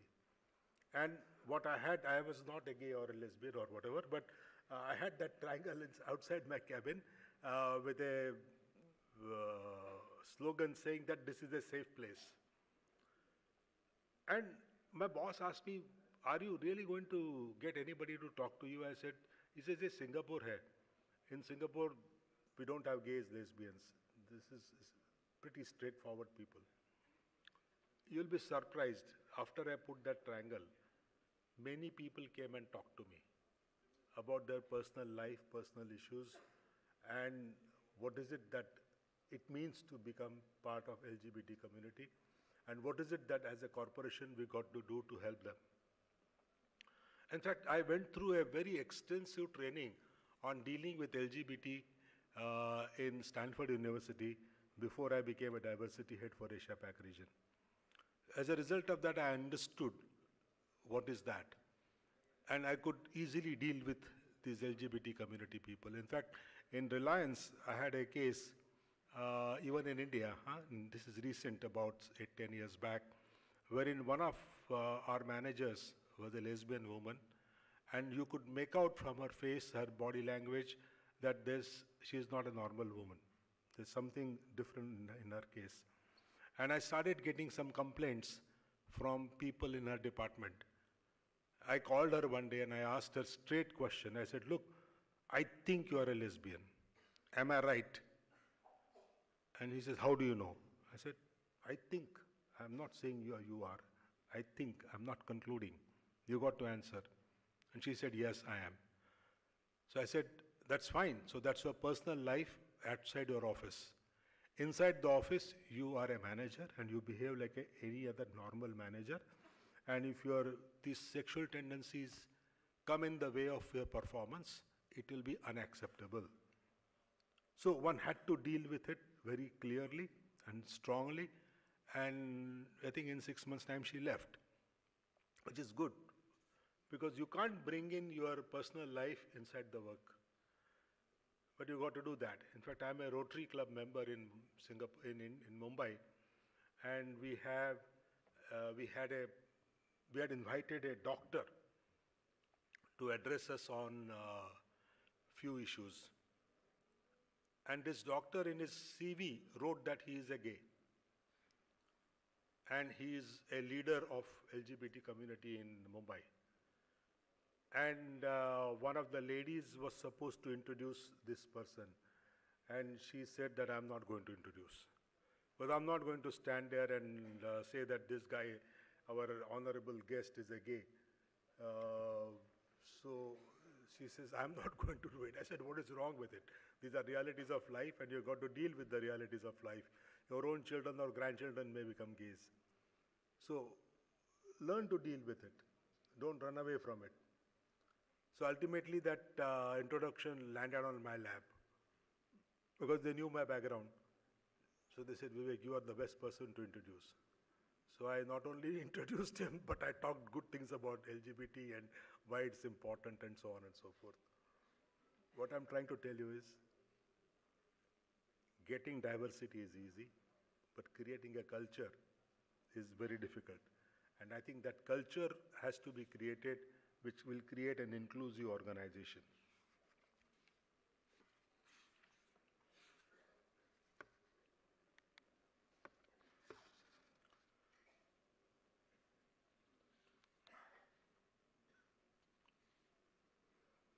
Talking of innovation, it is very important for us to make sure that your R&D team consists of people from the backgrounds of the customers who are going to be using those products. In Hewlett-Packard days, we used to have an R&D center in Singapore, apart from other places that we had. And whenever we were developing or designing a product, we would invite young students from the university to listen to the product specifications and features that we were creating, show them the prototypes, get their feedback, and based on their feedback, make improvements in the products that we were designing. The concept was very simple. Who is the decision maker? When I'm selling a laptop, who is the decision maker on which laptop to buy? In the corporations, it's the IT department. At my home, my young boys and girls. Not me. I don't understand laptops. I don't understand printers.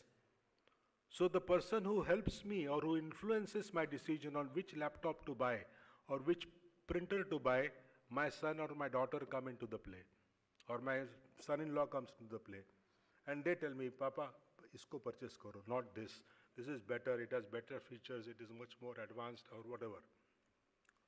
So if decision maker are these young boys and girls, I need to include these young boys and girls into my R&D team. So we made sure that our engineers in the R&D department were generally very young, below 35. And they had to collaborate and work with students to figure out whether whatever we were developing was relevant and right, and so on and so forth. So this needs that culture. So this is all part of your culture building. And if you have a business case, it works. It helps a lot.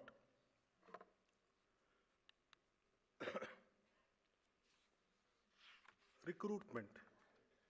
All of us are biased when we are recruiting people. We try to recruit people who are like us. We try to recruit people who are our top performers. Our top performers become our kind of a reference point, and we say these two guys are our top performers, so the people whom we are going to recruit will be similar to them. So again, these are biases that exists within us. So eliminating biases and discriminatory practices becomes very difficult in the selection process. So it is always a good idea to get some external experts as part of your recruiting teams. Because these external people who come and become part of a recruiting team would be coming from very different references, different experiences and different backgrounds. They will have their own biases, all right. But those biases will not be similar to your biases. And again, psychological interviewing again helps. Behavioral interviewing again helps. And that's where you engage some consulting firms which do work in the behavioral area to figure out whether what you are doing is right or wrong. And I have extensively used some of these kind of consulting firms in my past life just to make sure that we do not become biased. When we were recruiting management trainees in Reliance, we made sure that the team consisted of 2-3 external recruiters. Because otherwise we would recruit people exactly like us. And that becomes a problem. So, in fact, this entire issue of biases come in the way in very interesting way and from very unusual quarters. In one of the companies I was running a executive development program, and it was for the young middle managers, most of them below 35 kind of age group. And I was talking about various concepts in management. And some of these young boys, I mean, I'll put the young boys, isn't it, below 35 kind of age group, young boys and girls.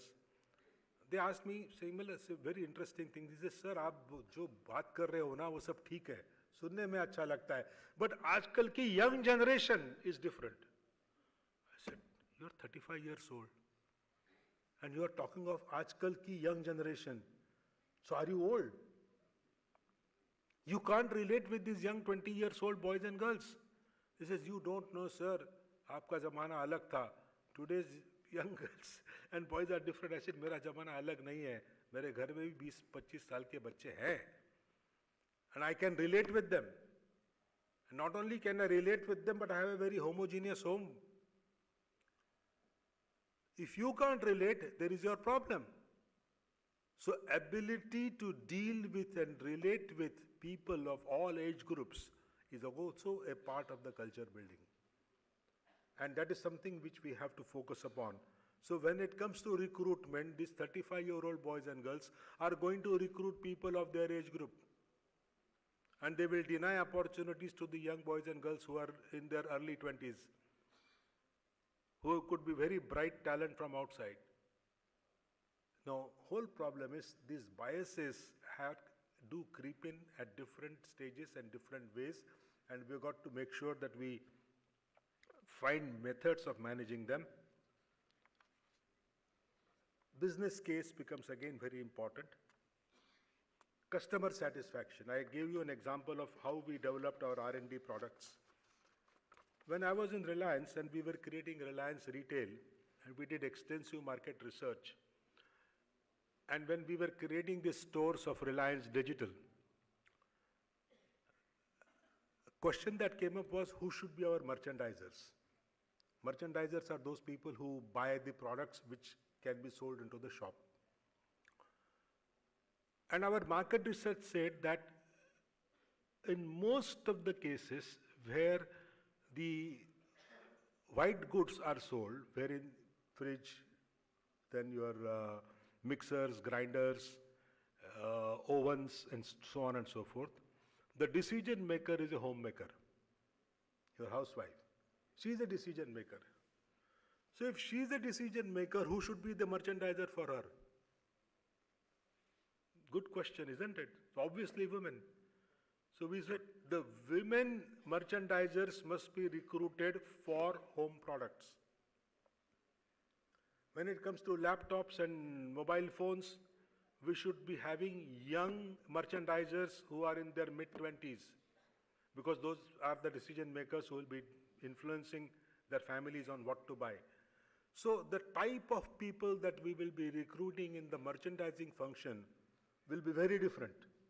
So when I'm recruiting a merchandiser for the home products, I'll have middle-aged housewives type of women. When I'm recruiting merchandiser for this, so you'll find that merchandising team of the company will have different hues and colors. So simply saying that let's have diversity is not good enough. Let's have diversity because of 1, 2, 3, 4 reasons. And the moment we know those 1, 2, 3, 4 reasons, a business case gets created, a leadership buy-in comes in, and then we are able to recruit right people, and then having recruited those people, we got to focus on creating that inclusive environment for them so that they are taken care of.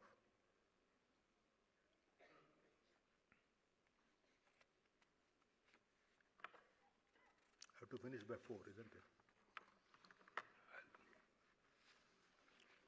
The interesting data here.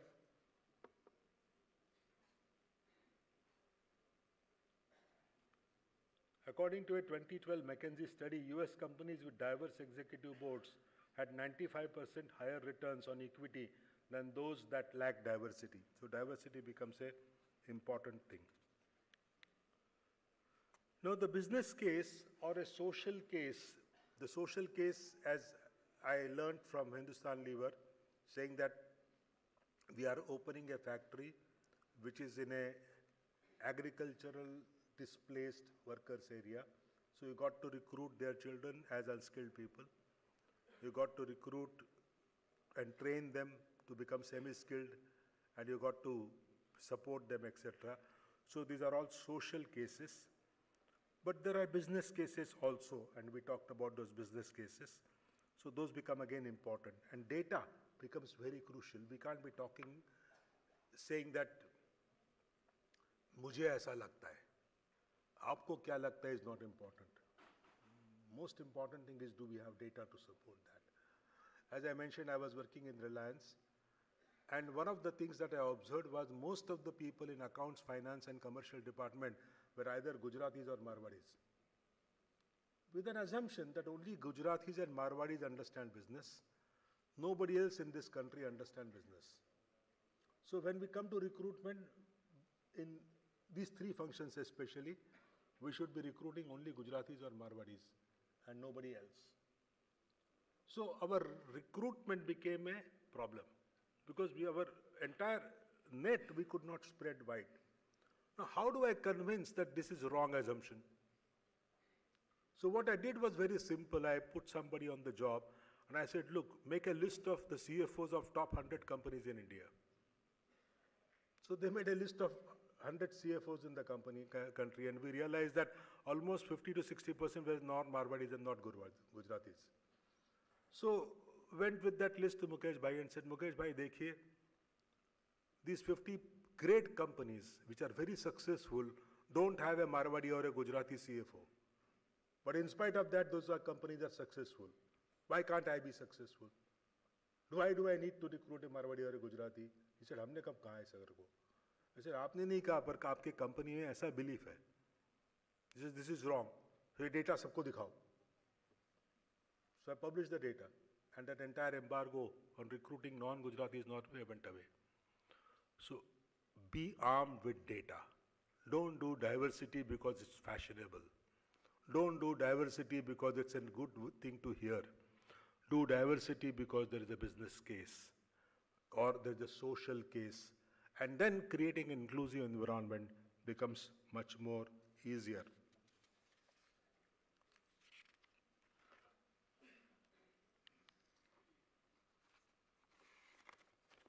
Leadership commitment and accountability for inclusion and diversity is crucial, and that comes only with business case and nothing else. So business case has to be created. In fact, in Reliance we moved from 6 days week to 5 days week, which was very difficult, because traditionally from Dhirubhai's time we were working 6 days week and it worked well. Now I was creating a case to move from 6 days week to 5 days week. How do I make a case for that? Big difficulty, just changing from 6 days to 5 days a week. So you went with data of so many companies work 5 days a week and they are successful.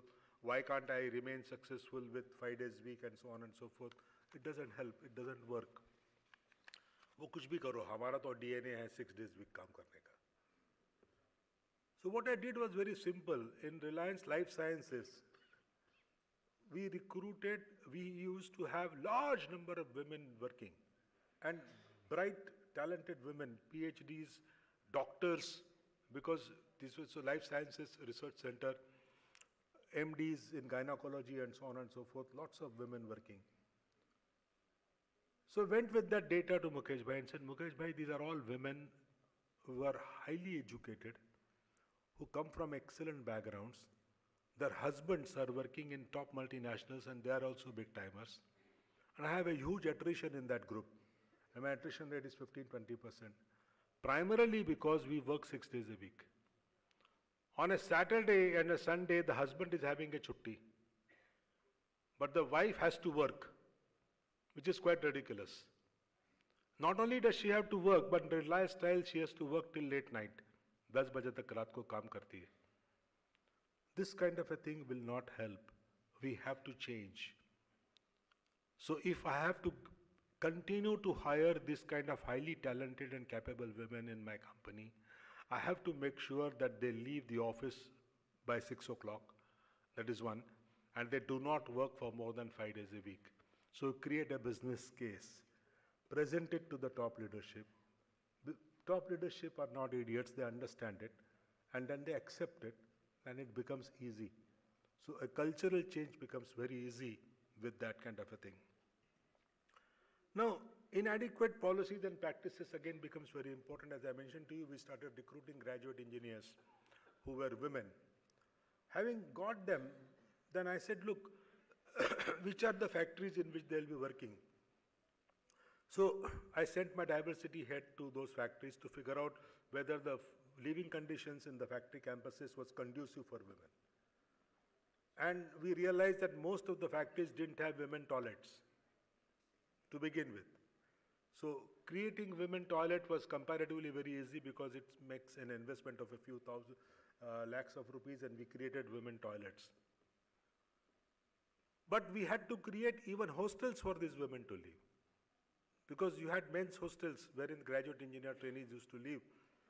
Now we had to create women's hostels. Now we couldn't create hostels everywhere, but we converted a few bungalows into women's hostel kind of a thing, and we said in these 5 bungalows, the girls will live. We conducted a lot of training program for the works managers and the HR managers and other senior leaders of that factory to tell them what is inclusive environment for the women, how we have to create a protective, nice environment for the women, and so on and so forth. And I emphasized, probably it was my mistake, a lot on importance of creating a protective, proper environment for women.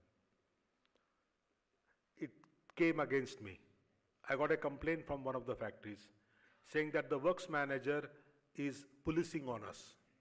He was behaving like a father rather than working as a factory president. These young boys and girls who were hostelites, who were engineering students in the past, used to mingle with each other, used to have parties and evening, late night get-togethers. They continued doing that here. And this works manager didn't like it. He said, women have to be protected. That's what Vivek said. So make sure that women come back into their hostel by 8 p.m. and nobody is allowed to move out, and so on and so forth. Big fatwa. And then I had to say, don't be their parent. Be a works manager who provides protective, proper environment. You got to accept their modern day realities and help create an environment which will be appropriate for today's young workforce, and so on and so forth. So creating culture becomes absolutely difficult but important.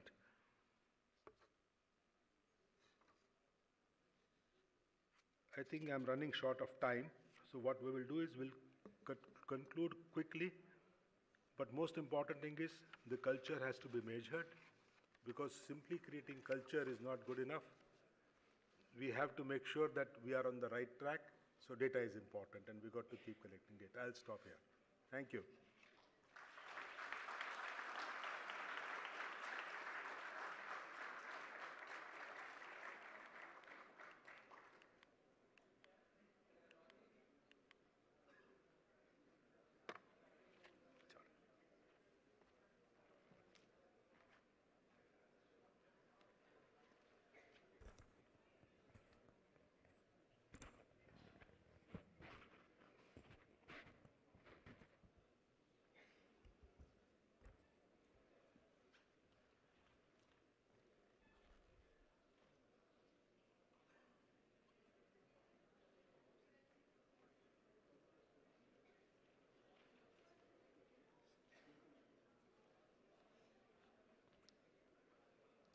Thank you so much, sir.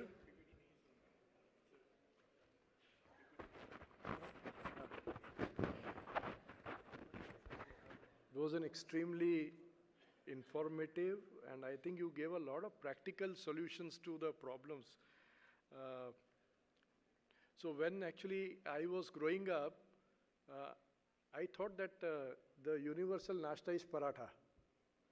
And all my life I kept on believing that the universal nashta is paratha till the time I started eating dosa and poha. So there is a diversity in food also, sir.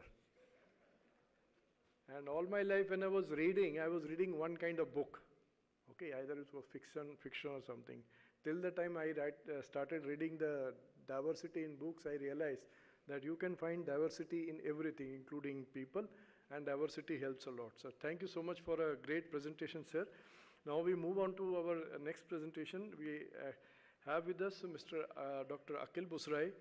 I would like to share his brief before I will request him to come over and make his presentation. Dr. Busrai has over 5 decades plus years of experience in industry. He has worked in various HR roles with Unilever and was Executive Director of HR Motorola of Asia Pacific countries. He worked with Shell Malaysia as Director of Human Resources and Managing Director of Shell People Services Asia. Excuse me, please sit down and be quiet, please. His last corporate assignment was with IBM India as Executive Director of Human Resources. He is a fellow of All India Management Association and Institute of Directors. He is also the past National President of National HRD Network. Dr. Busrai is visiting faculty at Berkeley, EMP and UCLA PGPX, besides the Indian Institutes of Management. He is on the National Council of CII, ASSOCHAM, SHRM, ETRH and ISTD. An ardent wildlife enthusiast, he is also a wildlife photographer. Dr. Busrai has been honored with national and international awards, including Outstanding Seasoned HR Professional and Lifetime Achievement Award by National HRD Network, and the Golden Globe Tigers Award in Kuala Lumpur for leadership in HR. He was adjudged amongst the most powerful HR professional in India at the Asia Pacific HRM Summit in Tokyo. And I can, the list goes on and on, the kind of accolades he has received in his life. He will be talking on the theme, engaging employees for creating new products and services, examples from Indian industry. Thank you so much, sir, for accepting our invitation and coming here to deliver this address to our audience, sir. May I request you to come on stage, sir? Thank you.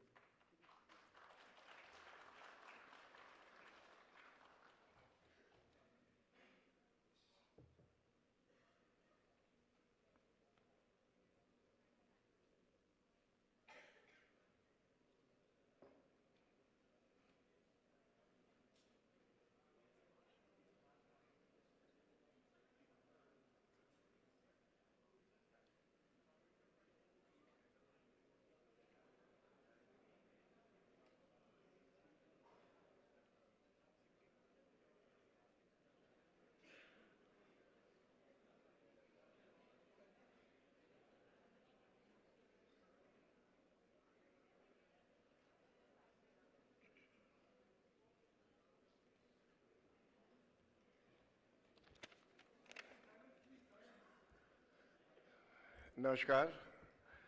I know it's late in the evening, so I was just asking Dr. Gill, कि भाई time कितना है? So I'll take how much time? 35 minutes? Half an hour, 35 minutes. So thank you for inviting me, sir. I have a very fond and linkage with dairy industry. I spent half my career with Unilever, Hindustan Lever in India at that time, and I was posted to ETA, where we had a dairy plant.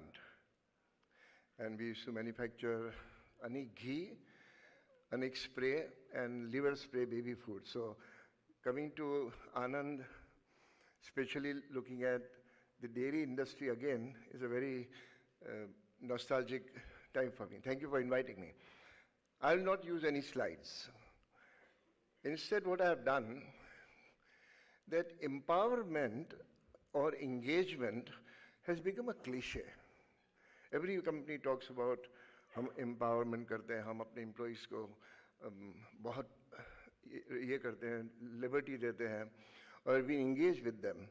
And sometimes this type of good intention turns into a well-meant intention display rather than doing something about it. And then also the interpretation of the word engagement changes. So invariably engagement to most of us means engaging with people, communicating, giving them information, listening to them. It's all about building a relationship, building a bridge. I look at it very differently. That building a bridge, building a relationship is a personal trait important for all leaders. But anything not connected with business is a waste of time and energy. And putting it very candidly. That whatever engagement we do must have some impact, and a positive impact, on business, business solution, business growth, business innovation. And how do we leverage the power of empowerment? And I'll illustrate with examples, as you suggested, Dr. Gill, that how can something that we talked about on forum like this can be converted into small act of actually implementation. So I'll give you some examples and share some of my experiences and observation. I was heading HR for Shell Malaysia and Brunei. And every year, our team, HR team would go out for 3 days, which we actually call business planning, but actually went for 3 days with chutti. And in this chutti days, we had gone to one place called Kota Kinabalu in Indonesia. And शाम को बैठ के जैसे होता है नया बात होता है, and somebody came up that can we do something in HR that creates a wow factor. Now, as a background, HR was very well respected function in Shell. We had touched wood, we had done a lot of good work, and business leaders respected HR and there was a lot of mutual respect. But team was looking at something to do unique. During that discussion, it came out that we had 857 petrol stations in mainland Malaysia and Borneo Island, 857. All the stations had employees who wore Shell ka cap, Shell ka badge and logo, jacket. Malaysia and Indonesia, they love wearing uniforms. But none of them were Shell employees. They were not even third party. They were owned by small outlets. And every 9th car was given a small, 9 car coming in, while they were cleaning the windshield, was given 9 points to rate customer satisfaction. Pencil de diya usko. And our score was around 3.442 on a scale of 5, which was considered averagely good. Total, ExxonMobil, Petronas, all these were around 3.1 se leke 3.4 tak. So nothing to worry about, no crisis. Then the team agreed that we would, all of us, divide these 857 petrol stations amongst ourselves and take the attendant of those petrol stations to competition, including myself, without uniform. And so we would go in our cars, take four attendants with us, and go to Petronas, Total to buy petrol and see their service. And these people would write down what good they saw and what bad thing they saw. And we consolidated feedback from all 857 minus 5%, 6%. And we put in together that where is it we can make the slight improvement, learning from competition. We did the study, we got the IT people to analyze something, and in 3 months, in the country council meeting, the score went up to 3.45. But in the next country council meeting, it went to 3.47 or 48. And on the 3rd and the 4th, we crossed 4.1. This had happened after 20 odd years. The company is 107 years old in Malaysia. And it crossed 4.1. People are wondering, kya ho raha hai? Every quarter, how come it is going up? So the marketing manager was smiling. He said, these HR people are up to some mischief. जब भी बात करो तो हंसते हैं उन लोग, answer नहीं देते क्या कर रहे हैं. For us, it was an engagement to the company. And that's the point, sir, you were raising. That it is not engagement to person, not engagement to individual, it's not engagement to a team. It is engagement which creates a change in the company. And as a result of that, when it went up to 3.45, the chairman woke up and said, I want to call the HR team for recognition. In terms of money, it made a difference of nearly 1.3 million US in 1 year. Employee engagement can earn money without show sharaba. This was a hobby for done to fun, but it created impact. And that's what engagement is all about. People should own, and Sunilji is not here, but he used that word, that there should be a sense of ownership. I'm doing it not because I'm asked to do, I'm doing it because this is my company.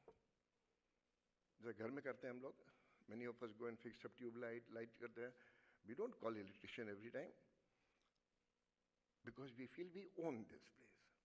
And that ownership you can create. It's not easy because you have rules, regulations, biases. Vivek Bhai talked about biases in recruitment, hiring, everything. Let's not look at that part. Let's look at the opportunity. Let me take a second example. I was setting up Motorola operation in Asia Pacific, 17 countries. We're setting up expansion in Adelaide, a new center in Australia, and expanding in Malaysia. Now, that was the time when people were first working on Bluetooth. And there was a small group of people, very technical, who were interested to work on wireless voice transmission. They worked on a project called JAWS. Bluetooth ka naam nahi tha wo time pe. And they were working on it off time. After work, weekends, they would come to the lab to do all sorts of experimentation. Then came the point that news went around that these guys are working on something new. And you had talked about new product and new services. So we called those people, and what are you guys working on? And what is the result? Result was good except shortage of fund. Because on a personal project, so we said, why don't you tell us what you need? And we asked the organization to set aside about almost $750,000 US as what is called sunk fund. खर्चा हो गया, हिसाब मत पूछो, मुझे finance वाले बड़ा कभी-कभी तंग करते हैं कि हर डॉलर का हर रुपये का हिसाब दो. So we took that 750,000 and we gave as a available fund to be supervised by only 3 employees. If they found a project good, they could sanction up to that.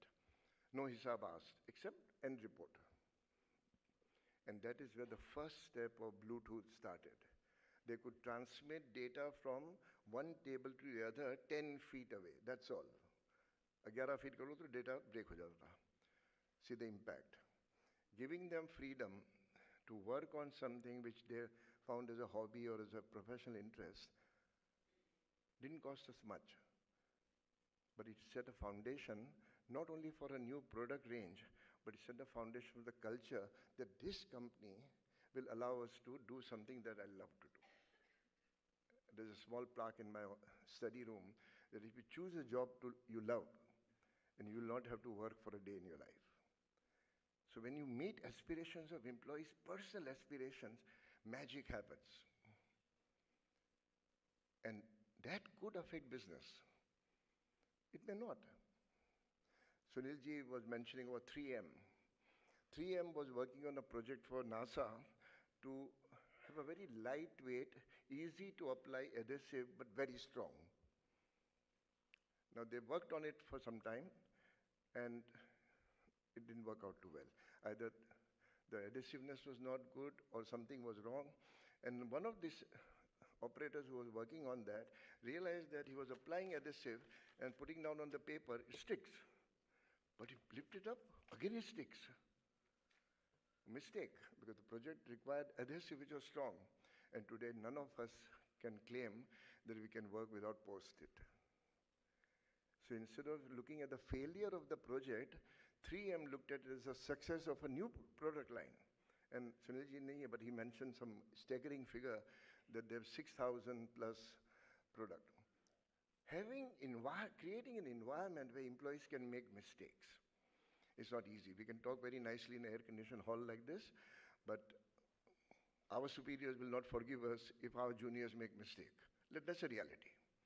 But still, some sort of freedom, some sort of prudence, some sort of laxity, when allowed to create into creativity, can create a work environment where you can attract very creative people, retain good people. It is a complete cycle of attracting, retaining good people and developing product ranges, service ranges which are way above. You have to listen to employee. Employee engagement doesn't mean town hall. It doesn't mean the chairman session, सब जाके चुपचाप बेटा पूछना मत. और 3 आदमी question पूछेंगे, आप पूछोगे ये पूछना. We have done all this thing in our life. हम लोग ने भी किया, सबने किया है कि भाई 3 आदमी पूछे कोई क्वेश्चन, ये क्वेश्चन होगा तो लगेगा कि हाँ क्वेश्चन तो आया है, लेकिन genuine communication नहीं होता है. I'm not saying आप कर रहे हो, हमने किया है. You got to have a forum where employees can think that this is a problem in my company and I have a solution for that. I'll give a very simple example. Unilever acquired Pond's, Cheeseborough Pond's, uska Vaseline range of product. And I was that time in Kenya on a posting. Now when Vaseline was introduced, the marketing approach of Vaseline was adopted in Unilever.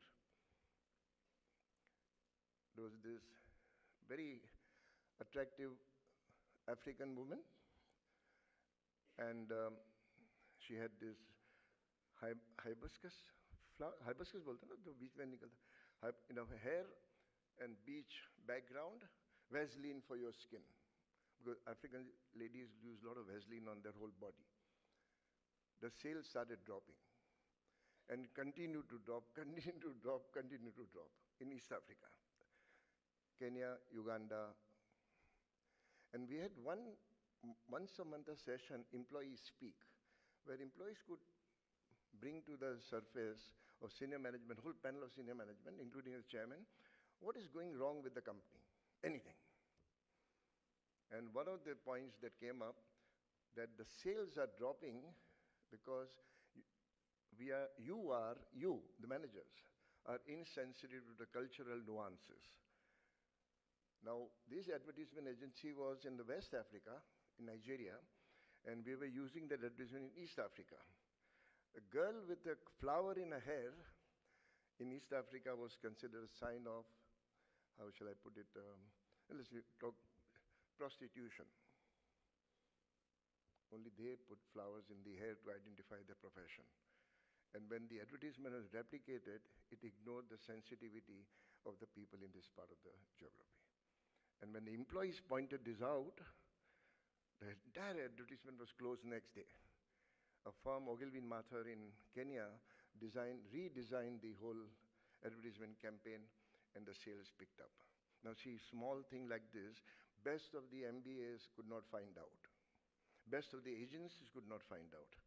It was an ordinary employee who knew the culture, who knew the pulse of the people, found it and saved the company.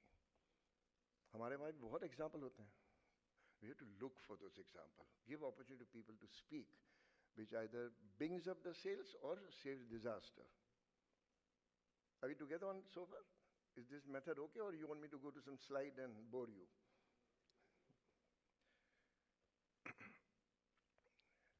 When we want to talk about empowerment, the biggest block is our mind ourselves. We are the biggest block many times. And not for bad intention. When I was in ETA, there was this 25, 30-year-old rule. There were only 7 managers staying inside the campus.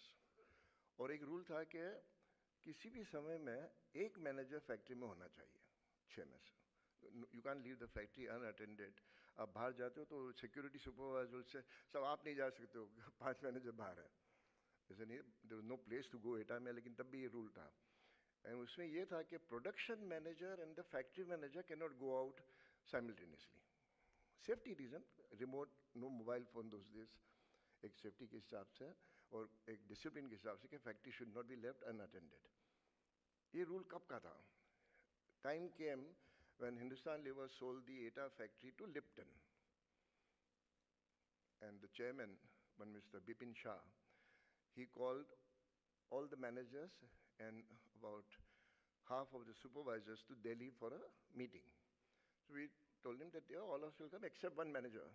He said, no, all this nonsense I don't. I want everybody to come to understand the handing over process. Oh, Bipin Shah would not take a no.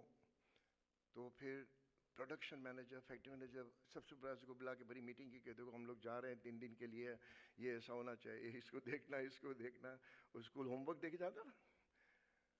So all the supervisors said, हाँ सब try करेंगे, don't worry. And we left for Delhi for 3 days. That means we were away for about 11 shifts total. So वापस आने में शाम को जल्दी वापस आए. It's 5.5, 6 hours drive from Delhi to ETA. The factory manager and the production manager went straight to factory, although the homes were on the right. अब उन लोगों को देख के हम लोग भी चले गए factory में. So all the supervisors, 11 of them, were in the small conference room. So we entered there, and they were all sitting down with them, मुंह sad, long faces, sad faces करके बैठे थे. ऐसे कुछ हुआ है, गड़बड़ हुआ होगा. तो the production manager, क्या हुआ यार, तुम ऐसे क्यों बैठे हो? नहीं साहब बैठिए, समझा देते हैं आपको. And that time we used to use OHP. Some of you may remember, those who are young may not know what is OHP. तो presentation होता था OHP पे. So they said, we'll show you.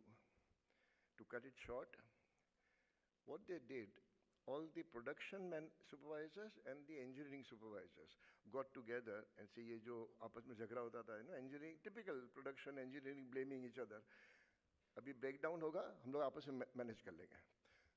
And they brought down the breakdown hours, average 6 hours in 3 shifts, to 1 hour.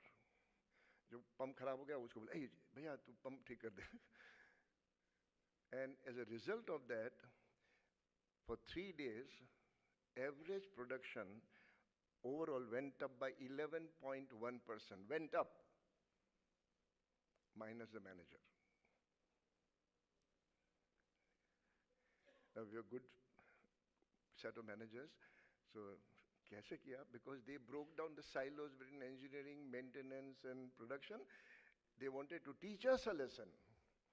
कि आप लोग समझते हो, आप लोग फैक्ट्री चलाते हो, we can run it better. This is the best example of empowerment, where employees feel, यार हम भी जानते हैं, ये हमारी company है.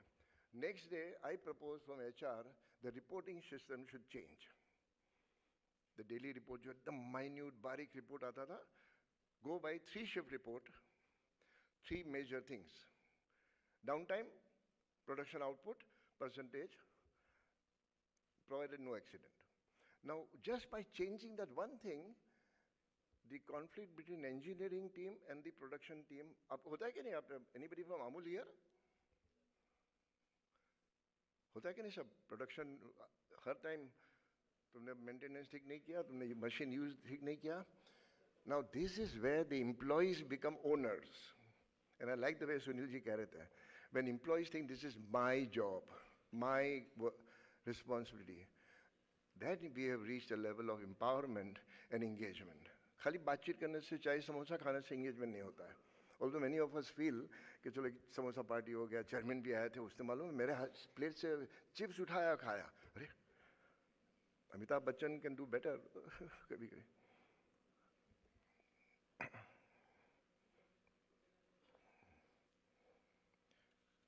If you want to really see good examples of how employees are involved in making production improvement, product improvement, look at Mahindra and Mahindra. They have managed the fine art of employee involvement through quality circles. I don't know if you do have quality circles or type of initiative. If not, we can arrange to even have some people visit Mahindra. The idea is that those who work at the grassroots, whether it is sales, whether it is production, whether it is quality control, उन लोग जानते हैं problem कहाँ है, and they also know the solution. Many years ago, we used to have suggestion schemes. Many companies had a suggestion scheme. Many employees would put suggestion, कि please at least open the suggestion box once in a while. फिर वो prize देते थे, ये suggestion बहुत अच्छा है, होता कुछ नहीं था. Time has come to become real partners, make employees partners in running the company, and we managers, we supervisors, we people who run the company, take a back seat. Don't give control. ऐसा नहीं बोलता सब छोड़ दो, but let them lead. So the best leaders are good followers. And giving away leadership to other people is an art, is a skill for a good leader. Try that.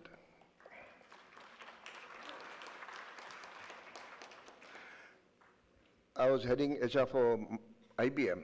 Now, companies like IBM have so many good HR practices, and I joined at the executive director level, which normally IBM doesn't do.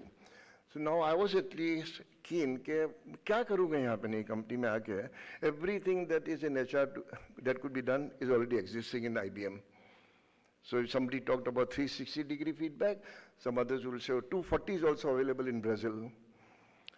So I decided with my team that instead of making something, can we break something and remake it? We used to hire about 1,900 to 2,100 people each month joining, not only hiring, but joining. And jo Thursday meeting hota tha for recruitment review, every Thursday 4 o'clock India time was compulsory, global meeting. So we would see the first Thursday, they would have met something like 16 to 17% of the monthly target, the recruitment team. Next Thursday, it would be something like 37 to 39%. Third Thursday, it would go to 62, 63%. Fourth Thursday, 100%. So, magic क्या होता है कि last Thursday को वो सब ऐसा है ना कि gestation period होता है, people take time to think over, and I would smile because I was in one of my career move in Hindustan Lever was the head of recruitment, and I remember that I used to give the same story to my bosses. कि सब वो time लगता है थोड़ा सोचने साथने में महीना में तो, because I was judged on the number, and so was recruitment team here. Obviously, for me at that stage, it was very clear that the quality of recruitment was falling. Now, how to get data? And I like the way Vivek you mentioned about data, not impression, not opinion. So I visited many big customers, Bell Canada, British Airways, including Sunil Mittal in Airtel, because IBM manages Airtel, and met senior people in the HRO, etc., CEO of those customers in IBM. And one thing came out common, that somehow even the quality of this weekly report is going down. Data is choppy, reports are, and some of them are struggling with basic IT. I'm just summarizing. And we came back and I put a proposal to the country council that we will re-examine all the people who have been hired in last 18 months, give them test. None of the business manager was supporting HR. They were in fact like, "Dimag kharab hai. They're working on our project and we'll, after hiring them, we'll give them retest." Impossible to agree. But we in HR were convinced that this is a defect that needs to be rectified. Not forward-looking, piche mein. And that's where sometime a leadership must show courage of conviction. I believe in it. I may not be popular, but I'll be effective. The matter went right up to CHRO, to the business head, it went to chairman. Sam Pamisano was the chairman that time. And he called us for several meetings, what is the risk? At the end of the day, it was found that we are not having the quality that IBM should be proud of. So we went ahead with the whole test.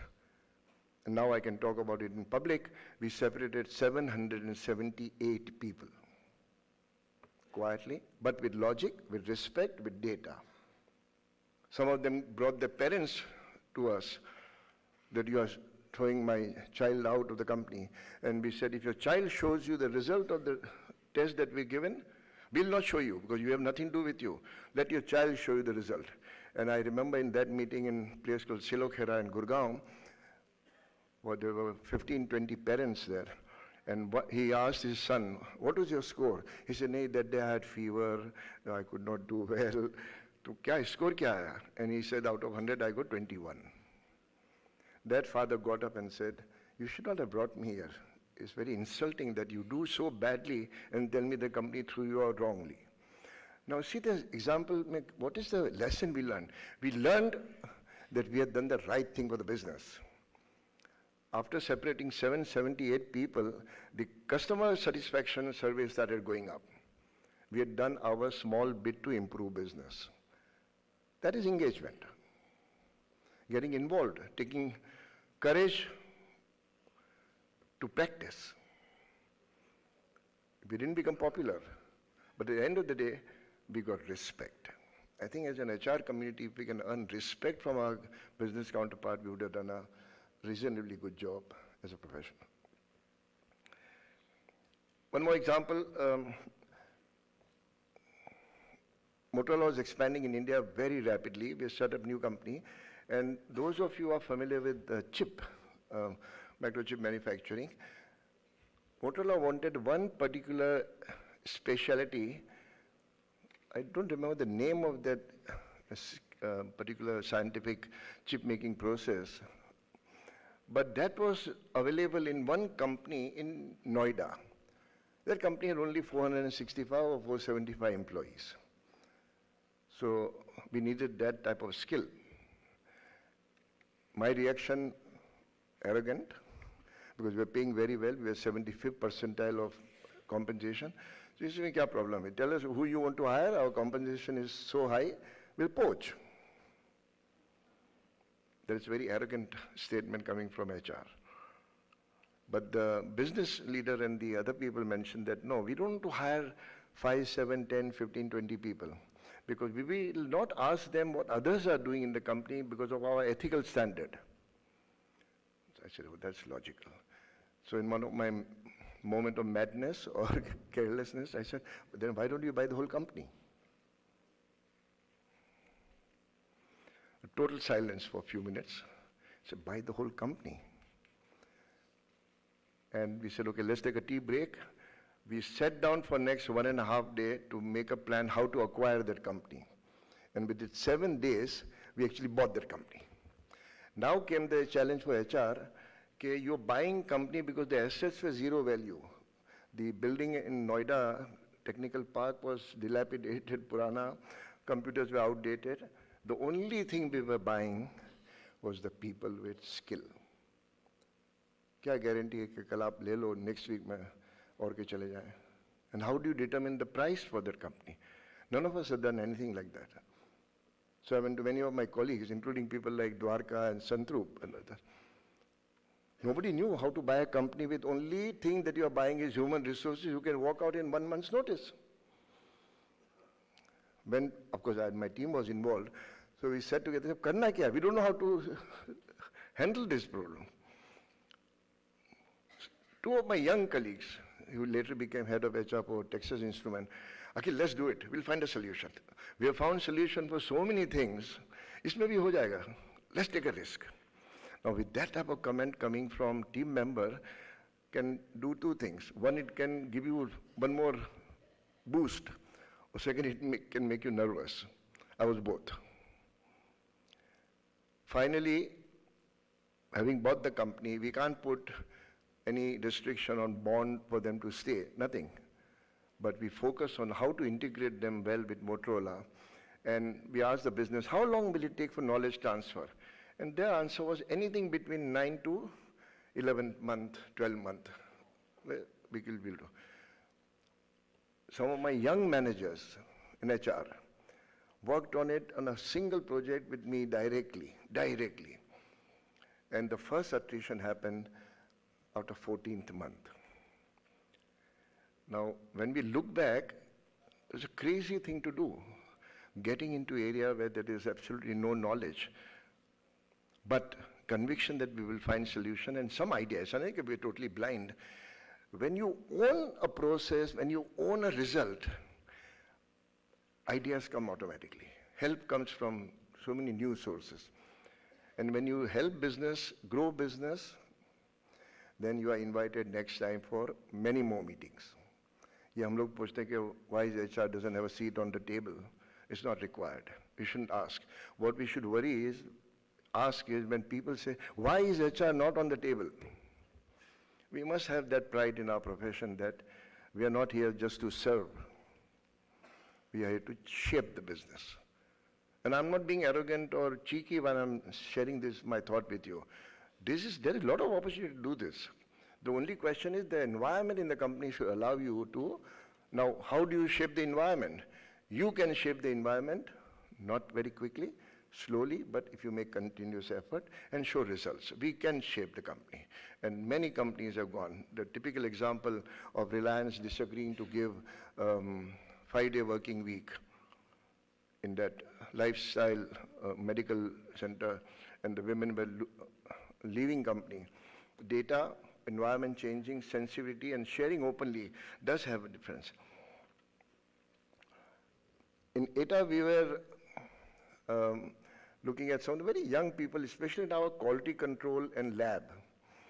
And Dr. Ganguly, who was our chairman, would visit us quite often, 3 months, and he would stay overnight because nobody can go back from ETA because of the safety reason in the evening. And sometime he would walk into the lab. And there was a guy called Minocha, who was our lab senior, a young guy.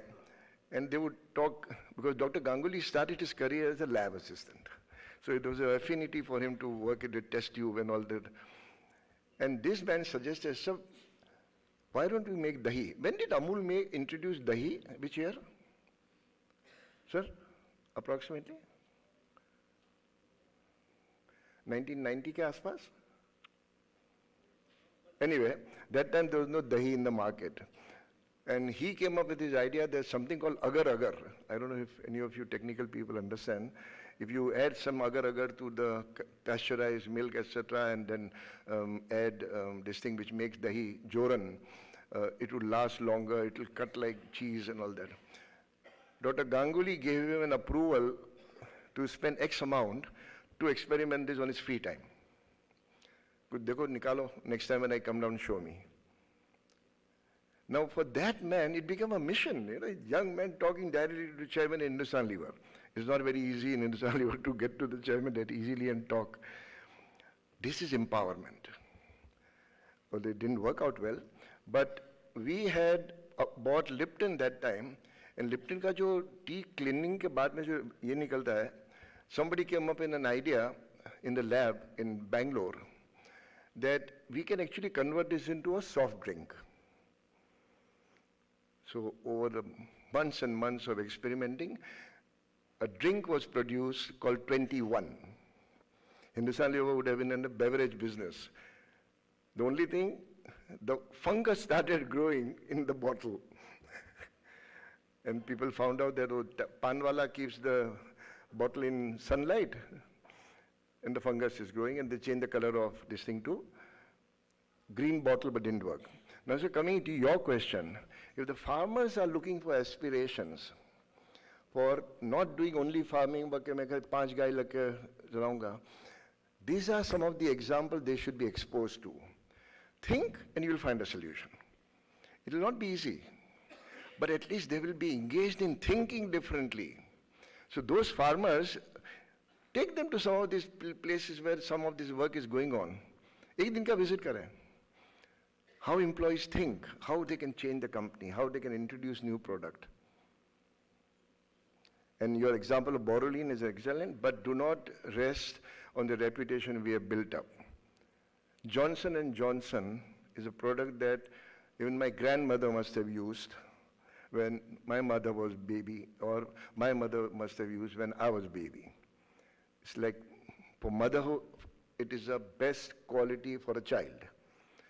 Right now they are finding a case of asbestos in their powder, and the damages are estimated to be so high that a company may liquidate.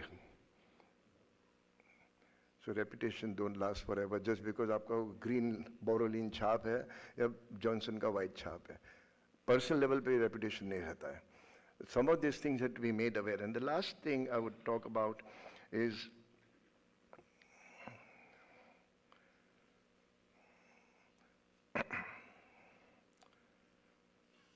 there are things we can do on a small basis. The only thing we need is an open mind. Putting some fund aside for innovation fund in Motorola became a trend in IT industry, software industry. Because थोड़ा पैसा जाएगा, लेकिन return अगर आ गया तो it be like a lottery.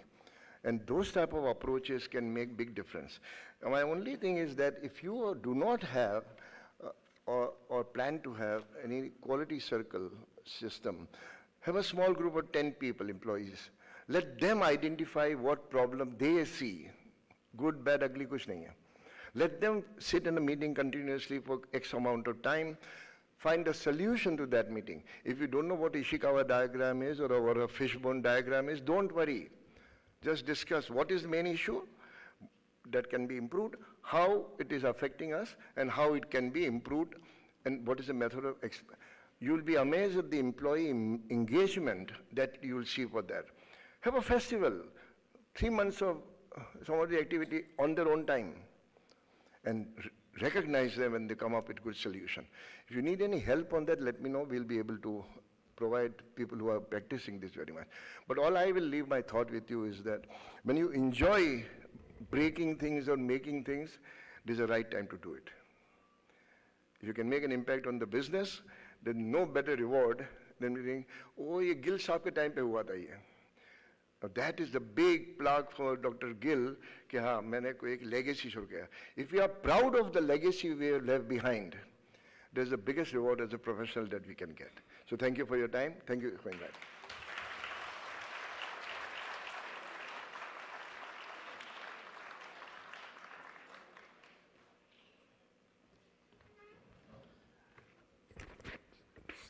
Thank you so much, sir. It was a very, very enlightening, practical session.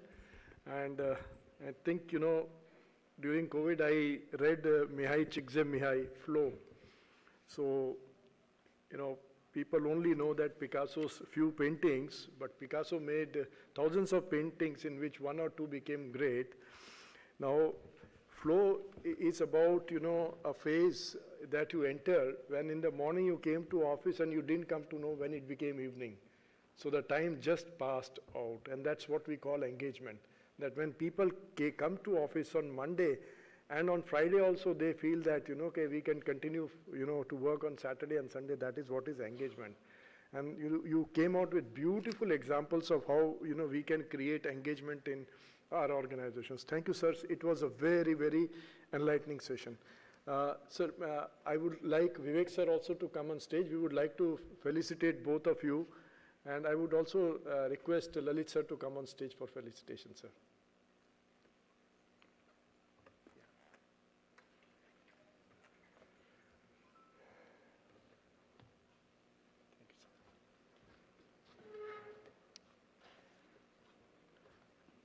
Yeah.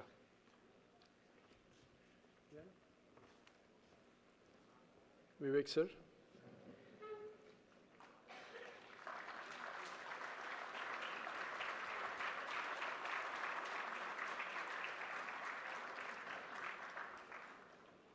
Akil sir.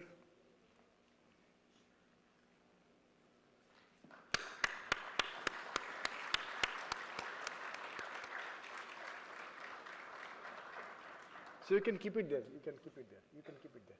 So we come to, actually we'll now slip into a small break of 15 minutes. We'll reassemble and we'll go for some reality check. We have heard from the stalwarts since morning, but I think it is also time to go for a reality check of what is actually the state of human resources in the cooperatives. Now, this session is going to be a bit painful. I would like to share with you that the state in co-ops is not very well as far as HR is concerned. But in a conference like the conclave like this, it is always very important to go for a reality check. As we say, fact check is very, very important, that while we get so many good ideas, we also need to look back what is happening in our cooperatives and what is the way forward to ensure that we take our human resources very seriously and bring about changes in our HRD policy. Thank you. We'll come back in 15 minutes. Yeah, thank you so much.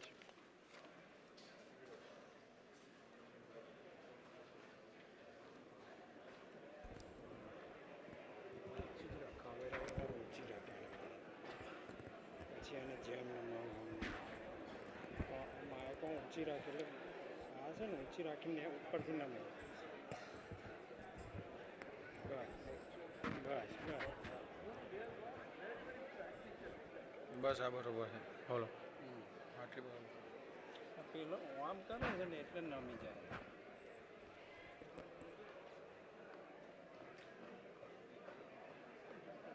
અને આ ઊંચું કરવા જાય ને આમ ઊંચું કરવા જાય પણ અહીંથી આમ પકડે ને એટલે અહીં વળી જાય આ સીધું નહીં કરતા અહીંથી સીધું કરે ને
So, welcome back.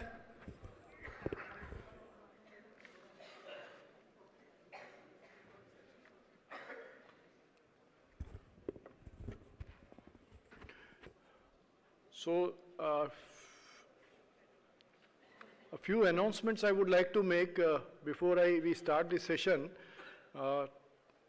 After this session, we will be having interaction session of all the MDs, chief executives of milk unions, federations, and producer companies with Dr. Akhil Busrai. Whatever questions you have to ask, he will be available. There were certain questions we had received from you people. We have collated them. He will be answering those questions. And whatever questions you have about, the state of human resources or any ideas that you want to have from him, he will be available. That session we will have immediately after the presentation from IRMA team. So, and thereafter, all the people who are staying in our facility and in IRMA, you are all invited for a dinner at 8 o'clock in the central lawns. Okay? So please, once you go back, please freshen up and come back at 8 o'clock for dinner at the central lawns. All the MDs of the milk unions federations who are staying in our facility and in IRMA facility. So these are the two announcements I want to make. In case any of your friends and colleagues are not here, may I request you to pass on this message to all of them. Okay, so a team of senior professors from IRMA had undertaken a study of human resources needs of milk unions some time back. To share the important findings of and insights from the study, we have with us two colleagues from IRMA. May I request my team members to welcome them with offering the bouquets? Yeah.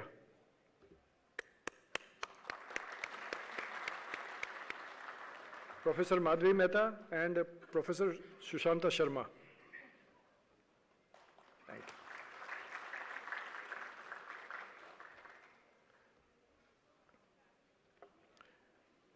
Before I request the team members to make the presentation, I would like to introduce Professor Madhvi Mehta and Professor Sushanta Sharma. Professor Madhvi Mehta is a fellow in a HRD from XLRI Academy of HRD, a teacher, trainer and researcher in OB-HR area for close to 3 decades. She is with the Institute of Rural Management since 2000. As a professor, her areas of teaching include organization behavior, organization theory, management of change, and values and ethics in management. As a researcher consultant, she has focused on designing and assessing various HRD systems in NGOs and cooperatives. She has carried out several consulting assignments for government organizations and agencies like UNDP and UNICEF. Her current areas of research interest are leadership, with focus on women leaders in agriculture and leadership in collective enterprises. She has held several institution building and governance roles at IRMA and outside. Professor Sushanta Kumar Sharma is an associate professor and associate dean accreditation and ranking at the IRMA. Professor Sharma completed his doctoral program from IRMA. He has also obtained certification on participant-centered learning from Harvard Business School and Indian School of Business. He is an alumni of Global Business Ethics Teaching Workshop, Bentley University. Professor Sharma also completed multiple certifications such as Belbin Team Role, Transaction Analysis, Pyro-B, and ICF Accreditation Coach Certification Training. He has published his work in reputed journals and is in consultancy. He is engaged in several impact assessment projects. He is currently the associate editor of the International Journal of International Journal of Rural Management. May I request both the professors to come on stage and share the presentation. Thank you so much.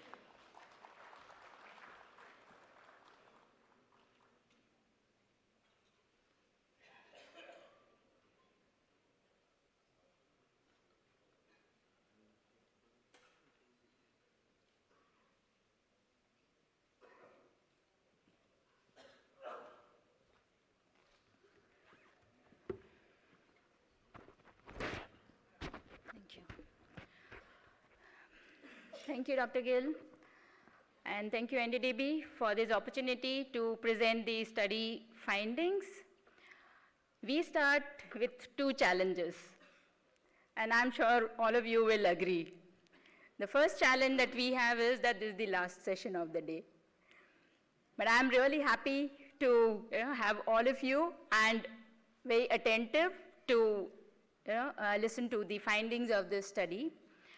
The second challenge that we have is that we are going to talk about the state of HR in dairy cooperatives.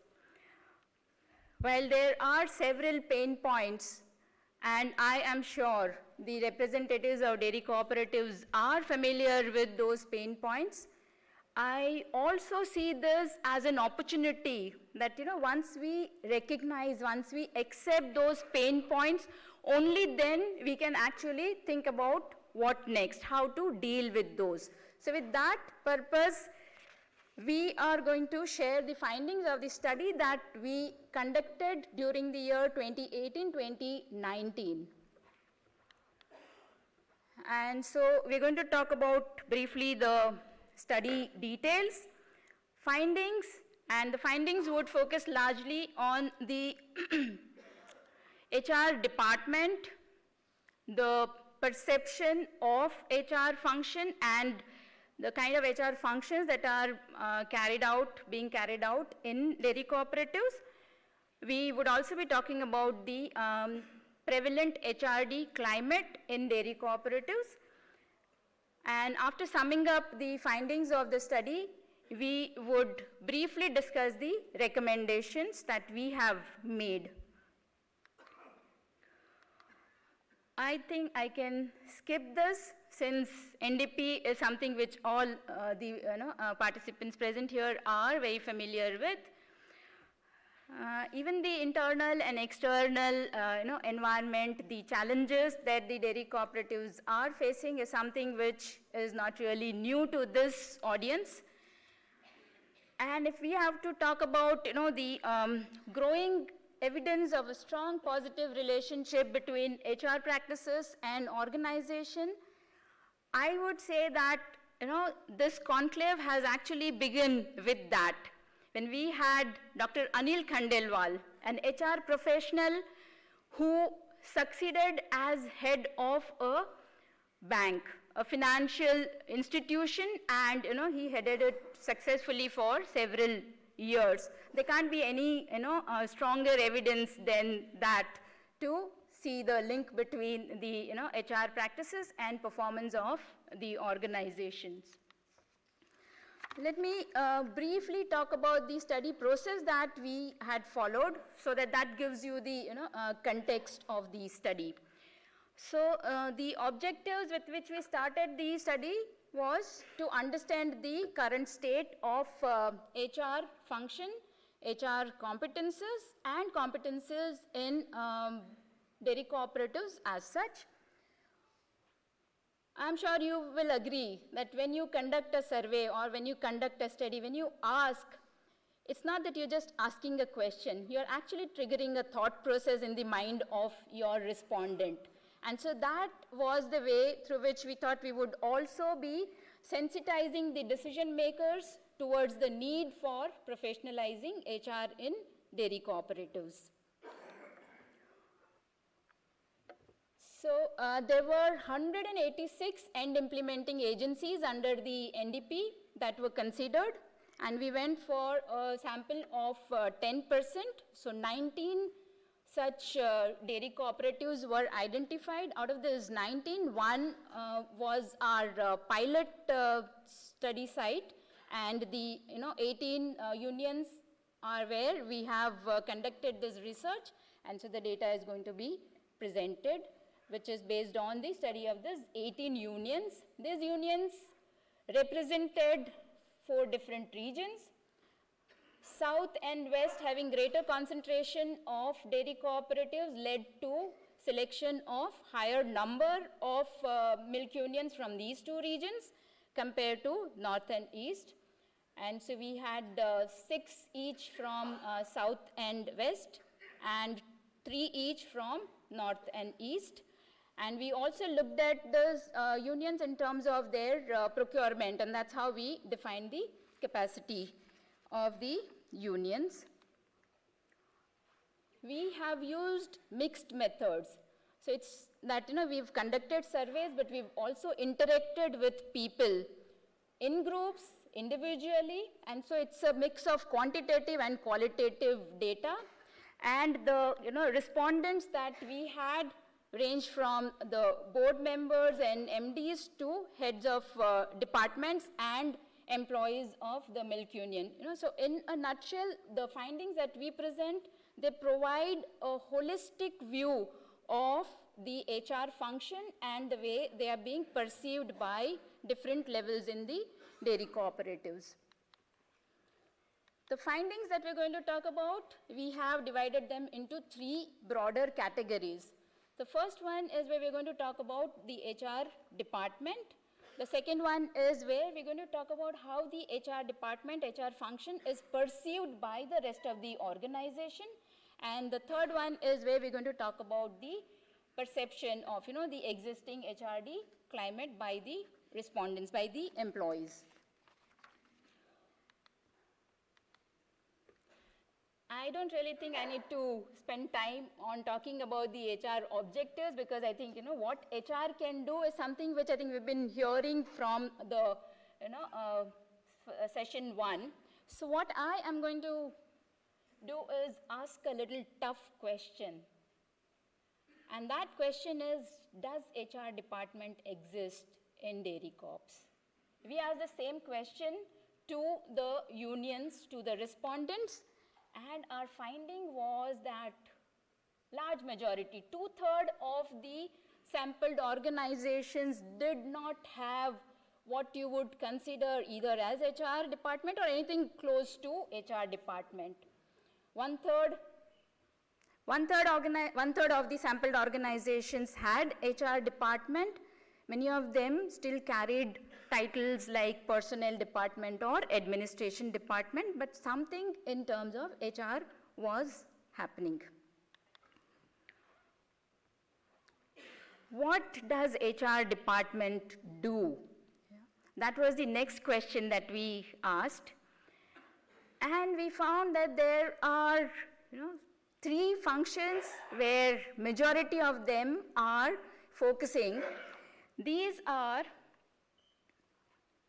as you can see, what in HR language we call them transactional functions, or maybe, these are not even transactional. These are like, fundamental requirements of any, organizations involved in manufacturing. So safety, security, record keeping and documentation, and statutory compliances. The functions that were least focused, they include career progression. 51.67% of the organizations had this. Performance management is another function, 43.27%, and compensation management, again around 43%. In between, there are a few other functions. We would be talking about it as we progress. Let's now look at how the HR department is perceived, or various HR functions. Thank you. HR functions that are carried out by them, how, what do the employees think about them? And so for this, we collected data from 90 respondents, 21 from small dairy corps, 33 from mid-sized dairy corps, and 36 from large milk unions. Any HR function actually starts with hiring of people. If you need people to focus on human resource management, human resource development. And so when we started looking at this, I'm not going to share numbers here. What I'm going to share is quotes from the interviews, from the focus group discussions that we had with those respondents that are representative of the data, the numbers. Yeah? So, HR planning, they said this was done in 80s, and after that it has not been done. Yeah? So I want you to pay attention to some of the words here. For example, admin department. which again sort of reinforces the point that you don't have HR department in many of them. And this is, when you interact with people, you'll find that this is the language that they still use. So, and that, admin department should have done, meaning admin department has the responsibility for HR function. They should have done this, but I haven't really seen anything like this.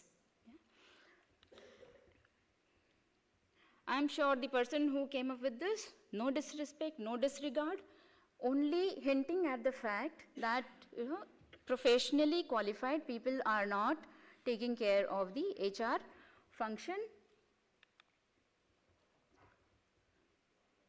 Recruitment, there is a variety of media that is available, but in our study we found that print media ads was the most preferred, whereas placement agencies and consultants were the least preferred source of recruitment.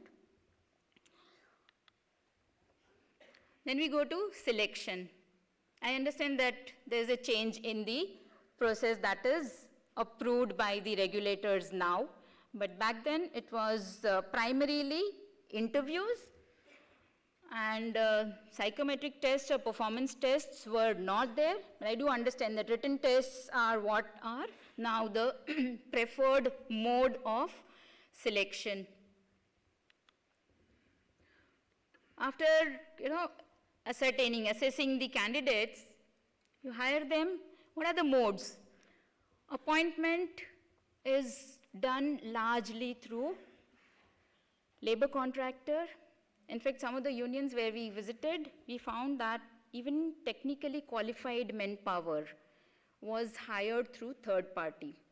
We understand that there are limitations on recruitment and selection, and that is what is leading to these ways of taking care of the manpower requirement. After you hire people, you put them through induction, is what all my HR colleagues would agree with. But that's another area where I think most of the sampled unions did not really have anything much on that. And so there are issues of maybe lack of time. You don't really have all the new joinees joining around the same time. And most organizations would like the employees to hit the ground running, so there's no time for induction. And so the HOD, I think this statement is again representative one, where the HOD says that I have done it in last selection at my level to give them an overview of the work that they need to do. Now, if we move on to training and development, remember I was talking about the most focused and least focused, and then there were areas in between. Training and development happens to be one of those areas in between.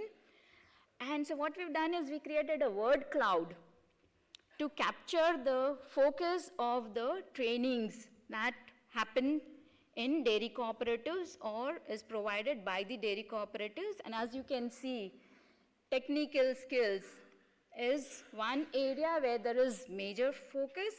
But I'm sure you would also agree that these are some of the areas that are pain points. For example, marketing.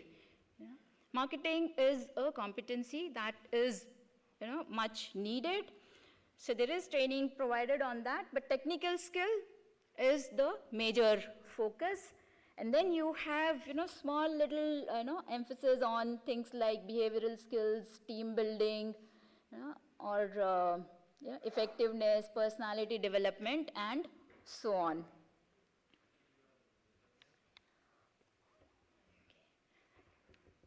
Now, there are some dairy cooperatives where TQM operations have been in place for quite some time. And that is what has had a positive impact in terms of the awareness amongst employees so far as quality of product or quality of service they provide is concerned. Similarly, orientation towards customer needs. So this is something which is a positive impact of the TQM interventions that some of the dairy co-ops are having. Another quote from an interview. There are multiple trainings imparted. There's in-house training, TQM, training like housekeeping, quality circle. We also send dairy technologists to external training agencies. Then there are product-specific training, management trainings are imparted.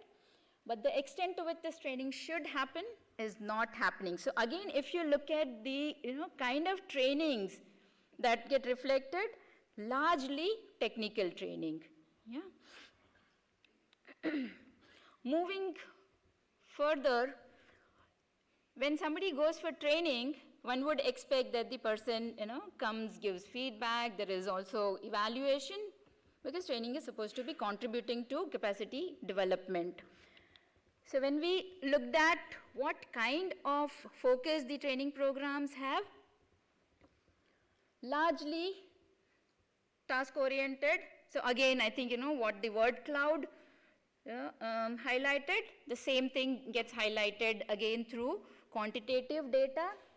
Long-term, short-term focus, you can see that it's a very neutral kind of a response, 2.86, 2.83. Yeah. The next thing that we asked about was training evaluation. So no detailed evaluations.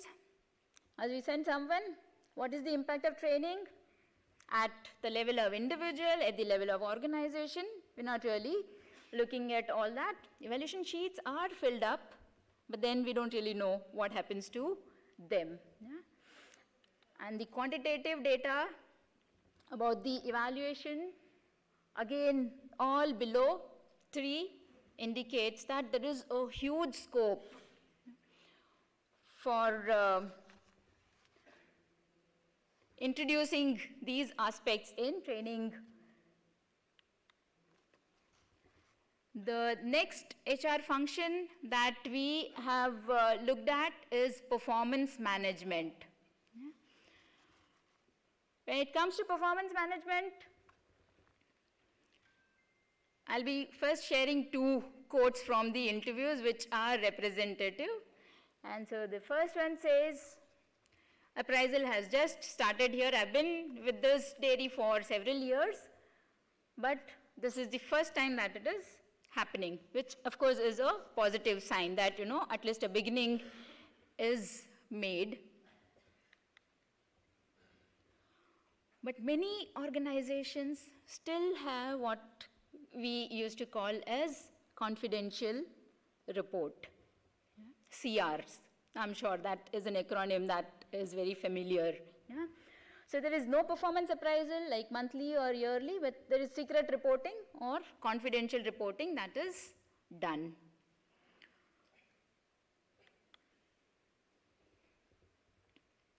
In the previous session, we heard about 360-degree. We also asked about, if there is 360-degree feedback or if there is team-based performance appraisal or individual-based performance appraisal.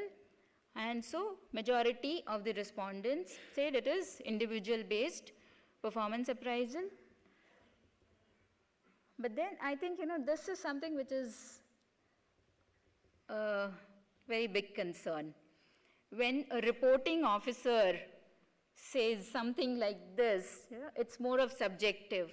We understand that, in absence of objective, measurable, KPAs and KPIs, performance appraisals will remain highly subjective.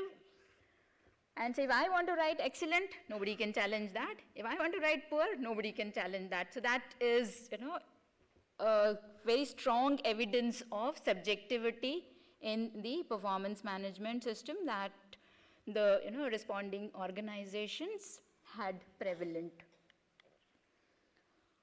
Now, this is something very interesting. This comes from the TQM interventions. So TQM interventions, they have their departmental goals, sectional goals, and there is very regular assessment of the status. But these sectional KPIs do not indicate individual level performance. And in most of the respondent unions, this was not part of HR's job. So you actually have something very wonderful going on in the organization in terms of the quality of work being done, but measuring that stops at the level of sections, doesn't go to the level of individuals. For reward and compensation, we had very mixed kind of findings, in the sense that, when we asked what is the basis on which reward is given, way below 3 is the response. And seniority is a little lower than job performance, but both of them are below 3. So maybe, a scope for HR is, I am sure organizations have clarity, or individuals who decide the rewards, they have clarity as to what is the basis. Why do people get rewarded? What is the basis on which you decide who gets rewarded? Whatever it is. But maybe that's not really known to the employees. And so maybe, creating a discussion around that is something which will bring about more clarity. Functions of compensation. So we, as I was saying, we have looked at 3 different, categories of milk unions: small, medium, and large-sized milk unions. And so you can see that in large size, the number is above 3. Small and medium, it's slightly below 3 when it comes to looking at what is it that the compensation system does, whether, it actually provides the organization an ability to attract employees or retain employees. And compensation does play a role. I wouldn't say very important, but it does play a role in attracting and retaining employees.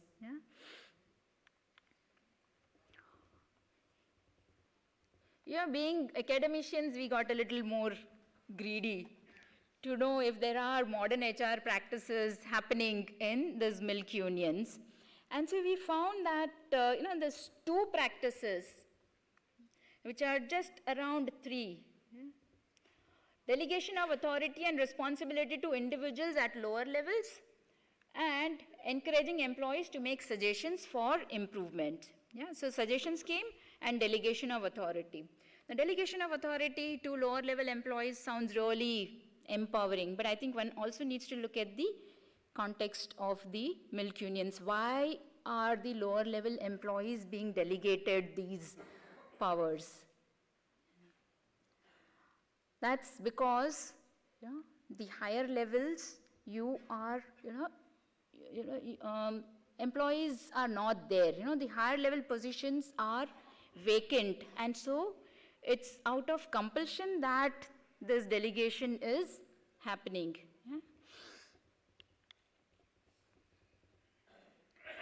I think, since morning we've been hearing about what is the role of HR. And HR as a strategic partner sounds really interesting. That's the kind of goal that HR professionals, sitting here in this auditorium would also agree with. And that's where we tried to, look at what is the perception about HR function, HR within the organization. And the findings are, because, if one has to become a business partner, if one has to contribute directly to business, one needs to understand the business needs and strategies, and that, integrate the HR issues, in the, or with the business strategies. Some things that we've been, listening to since morning today. So these are, other areas where there is a huge scope for working and taking it to the next level.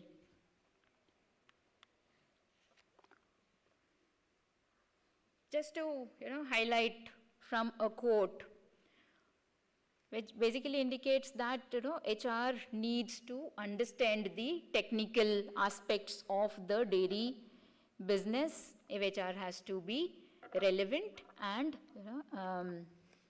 helpful.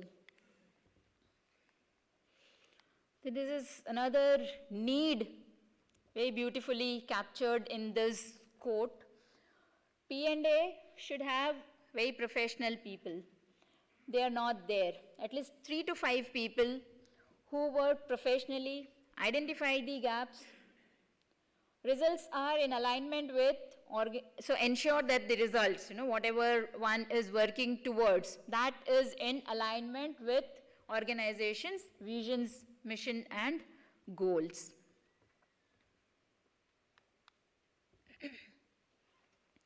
We also looked at, broadly what kind of competences the dairy cooperatives would like to have more of, and that they are, really missing out on this. So general management skills like business management, leadership, change management. When it comes to functional management, marketing, HR, and financial management, and in that order. Behavioral competences across all the managerial cadre, like team building, problem solving, conflict management, communications, motivation, persuasion, etc. And technical, since many dairy cooperatives have gone for TQM, quality management, an emphasis on quality management is something which would really help the organization, take it to the next level. I'd now invite Professor Sushant to take over.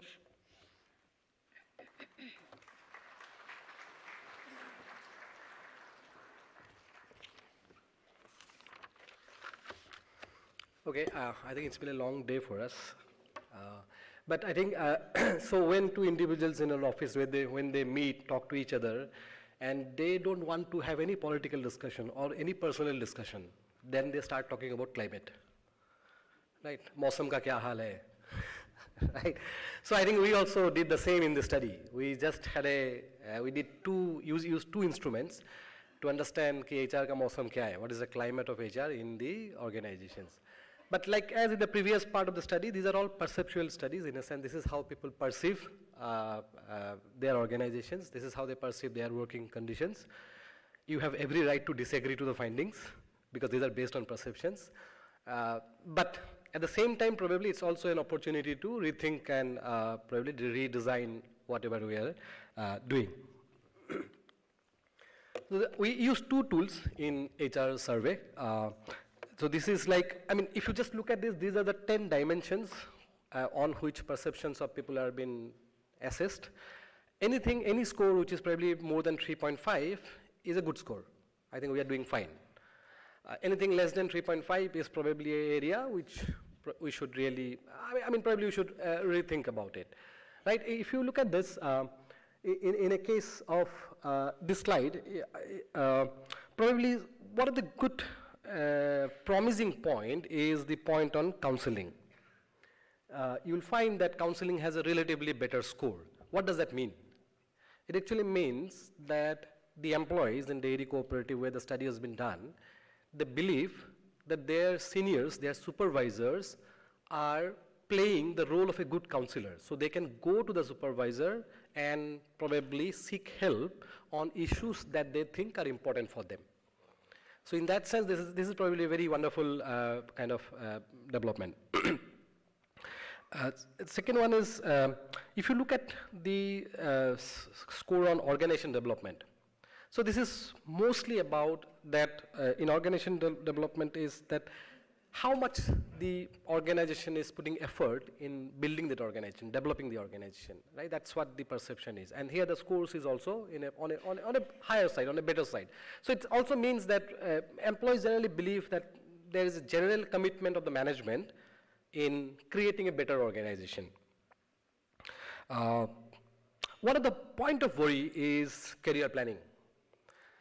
Career planning means that what is the level of clarity that the employee actually have about how their career is going to take shape, right? So there probably a little bit of ambiguity is there, and which is also resonate with the findings earlier when we talk about performance appraisal, performance management. I think that on what basis performance is measured, I think there is also some bit of ambiguity. It's a reflection, it's in the similar line. There is a reflection in the same kind of direction. Job enrichment is also probably on a fine kind of a score. Job enrichment is like to what extent they find their job to be interesting. A large chunk of people say that, okay, the job, whatever they are doing, that's interesting. They have, once in a while, they have something new to do. There is a way of, they can modify their job. Generally, kind of, they are okay with, they are finding their job to be interesting. Yeah, so let me take you to the second tool. We have used another instrument on HR climate. Again, 3.5 and above is a good score. Here, again, the sunshine or the brighter side is this, that top management belief and commitment to HRD. A large chunk of employee believes that the management is committed and they have a commitment towards developing the human resources. There is a general positive sense in that sense. They are committed towards developing the positive human resources. The other brighter side is, if you look at the score on trust, collaboration, and team spirit. So employees generally believe that they are working in a condition where there is a trust, there is a mutual trust, right? In a sense, if you put it that in a kind of probably in a typical actionable point, it means there is a general sense of dependability among the employees. If somebody is committed to do something, they are likely to deliver. So you can depend on your co-workers to do your job. So there is general sense of trust that exists.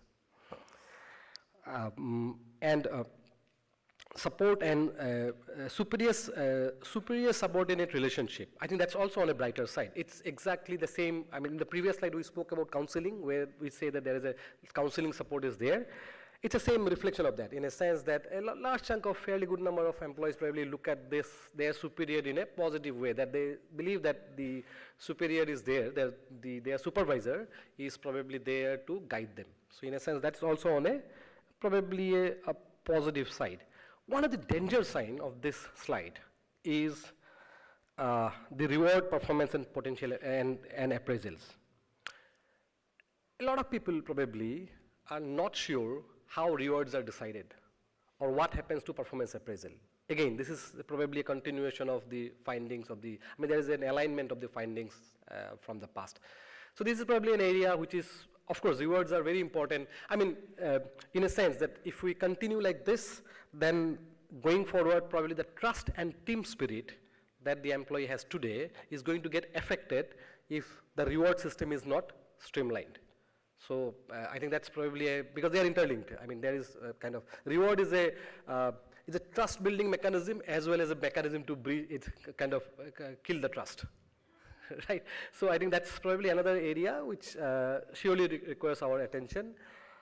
Yeah, I think these are two climate surveys that we did for this study, and this is where we will kind of, our findings of the study comes to an end, and we'll have a quick summary of the findings. Samadhi? Yeah.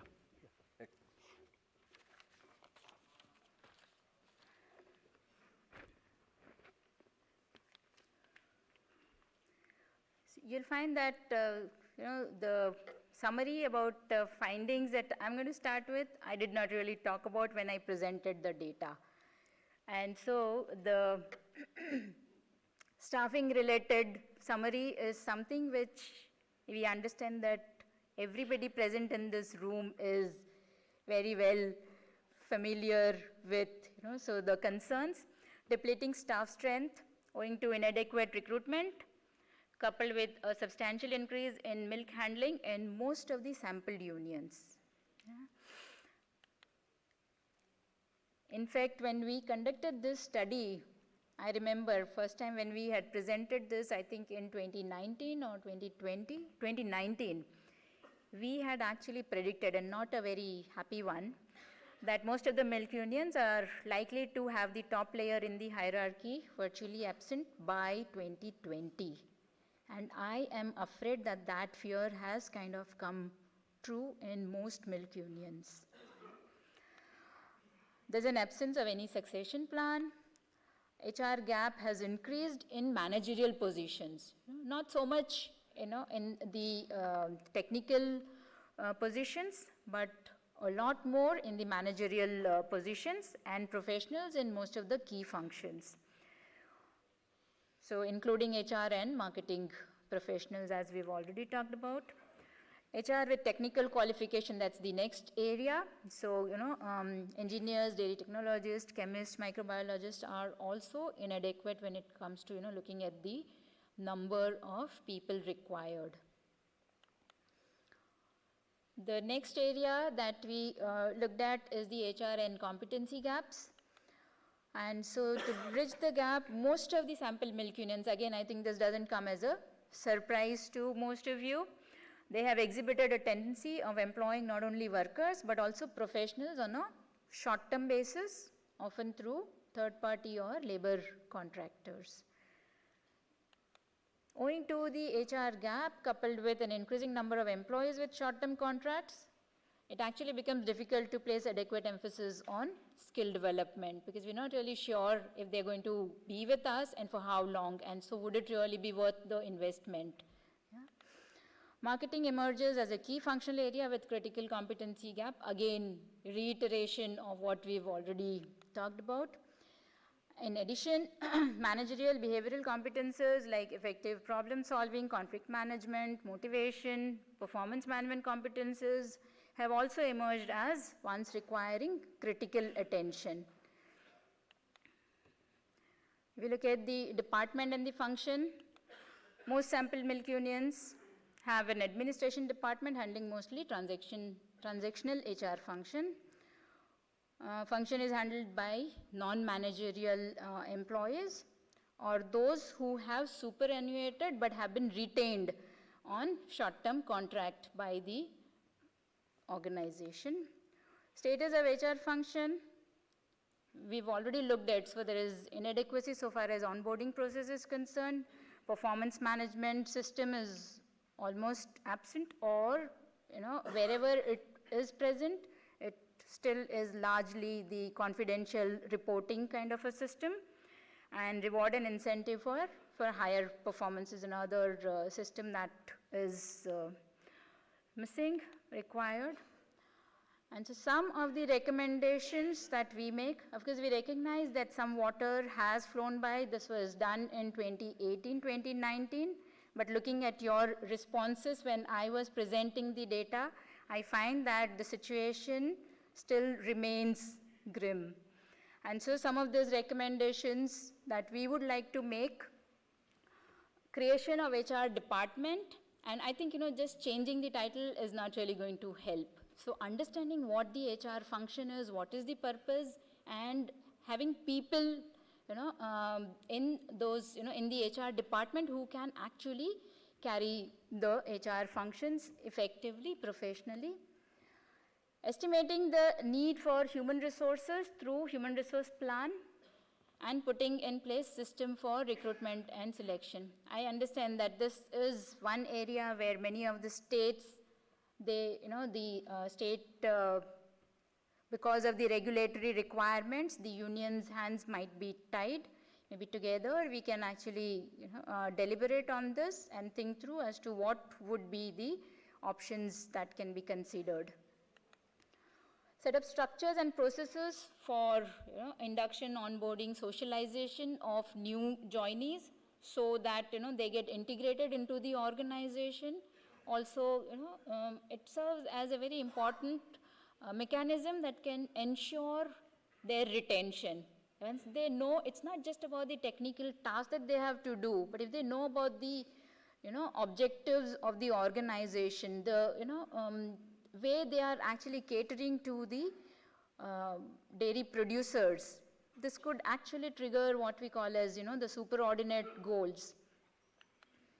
Performance management, where measuring both job-related and behavioral competences, behavioral indicators of performance.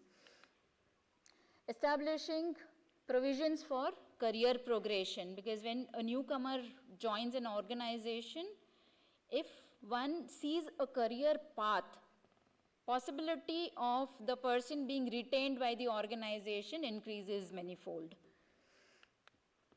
Building competences through regular training and development. So these are some of the suggestions. Of course, technology is something which can be leveraged big way. I do remember there were, so when we were conducting this study in 2018, 2019, we have seen some bright sparks, and maybe, the number has increased, but I think there is still a need. And so once we know what the pain points are, I think the whole idea is that this awareness can then be combined with what we've been listening to, from the stalwarts since this morning. So if we can combine the two, how do we really deal with these pain points through the, ideas that the speakers before us have shared with the audience. So thank you very much.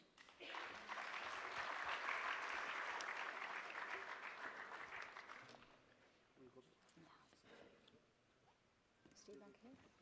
Okay. So, you can come here. Thanks to both Professor Madhvi and Professor Sushanta for sharing these insights with us.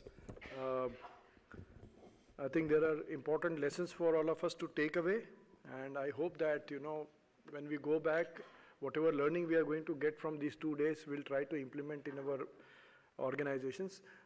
May I request Lalit sir to come on stage and please give away the token of appreciation from us to them.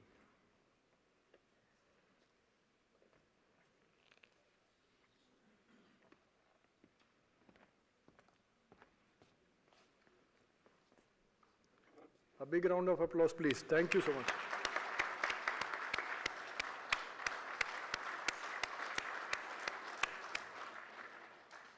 Yeah. So now we move on to the most important, one of the most important parts of this today's session. We will be having an interaction session with Dr. Akhil Busrai. Chairman will also be joining in another few minutes. He will be here. So may I request you to come on stage, sir? We can have the interaction from here. That would be better. I had received certain questions from all of you. I will be handing over those questions also to sir. So maybe he can go through those questions also, and he would like to reply to them, and then we can have the open session also. Sir, please.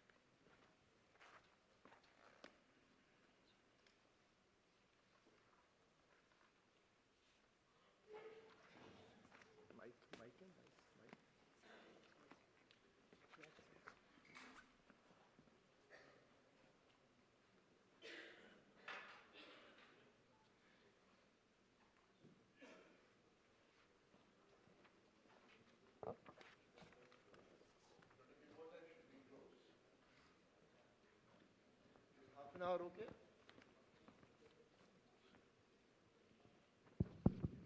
Yeah, I think we should agree on the closing time first. What time should we close, sir? Energy?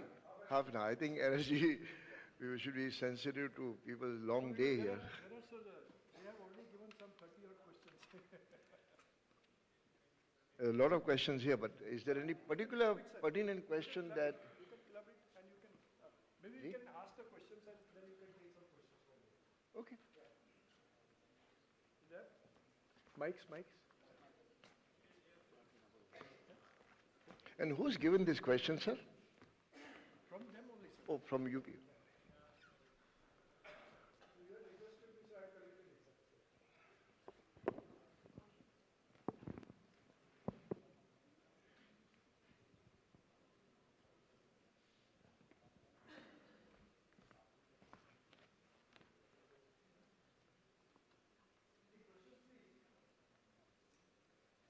May I suggest that let's make this a learning session for all of us together, including myself.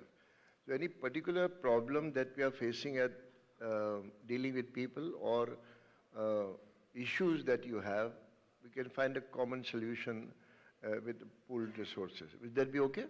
I will definitely keep it in half an hour. So I know it must be tiring to sit all day like this. I've received a lot of questions here. Very interesting question. Of course, we'll choose only a few of them in the interest of time.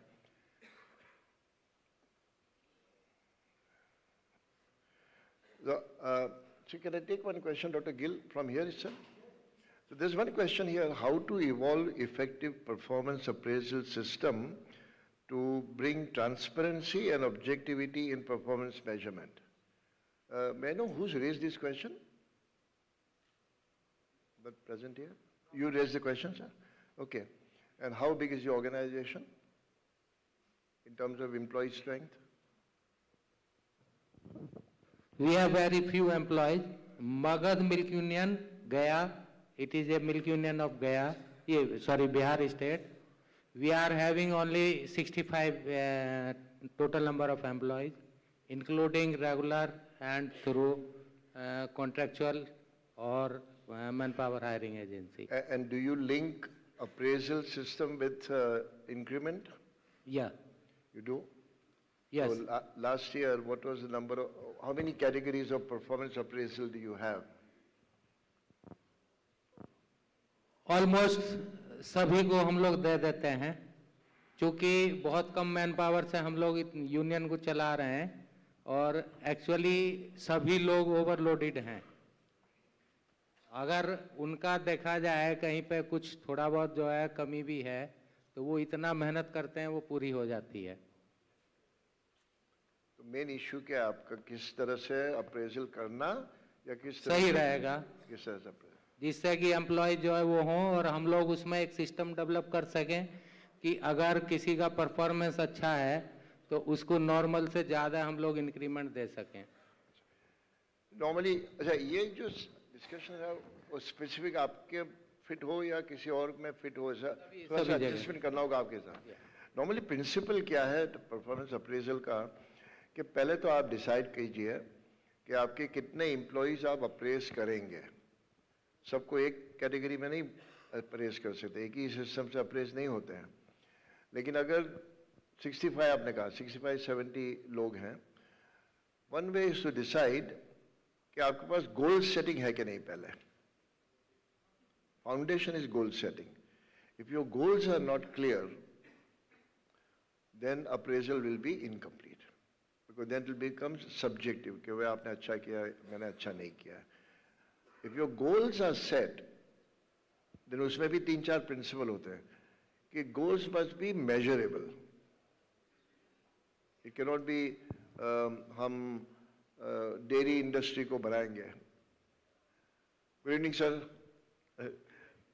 We've spent the whole day today, so you can see the tired faces आपके पीछे. तो first step है goal setting. Goals must be set in a simple way. Measurable. Sir एक इसमें वो है, अगर हमारे फील्ड स्टाफ हैं हम उनको देते हैं कि कितना आपने जो सोसाइटी का रजिस्ट्रेशन किया, कितना न्यू सोसाइटीज के जो है आपने ओपन की हैं, बहुत सारे उनके बोनस कितना डिस्ट्रीब्यूट कराया है, एटसेट्रा एटसेट्रा. लेकिन प्लांट में हमारा कैपेसिटी प्लांट का जो 1 लाख लीटर है और हम लोग जब कोई भी ये फेस्टिव सीजन आता है तो हम लोग वहाँ पे 1.5 लाख लीटर तक भी सप्लाई कर देते हैं. तो हम प्लांट के लोगों का कैसे एवल्यूएशन कर रहे हैं? हम मानते हैं कि वो अपना कैपेसिटी से ज़्यादा काम कर रहे हैं. नहीं देखिए, ज़्यादा काम कर रहे कम काम करते ये आपका अपना पर्सनल ओपिनियन भी हो सकता है. इससे अच्छा पहले बैकवर्ड स्टेप जाइए. आपका क्या गोल सेटिंग है, आपका क्या अचीवमेंट करना चाहिए, आपको इस पीरियड में क्या अचीव करना है.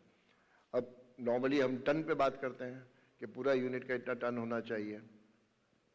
तो if the goals are not specific, हम लोग we use a word smart goals, कि एक स्पेसिफिक होना चाहिए कि you have to achieve a target of so much tonnage या इतना प्रोडक्शन या इतना डाउन टाइम कम होना चाहिए या तो LTA नहीं होना चाहिए.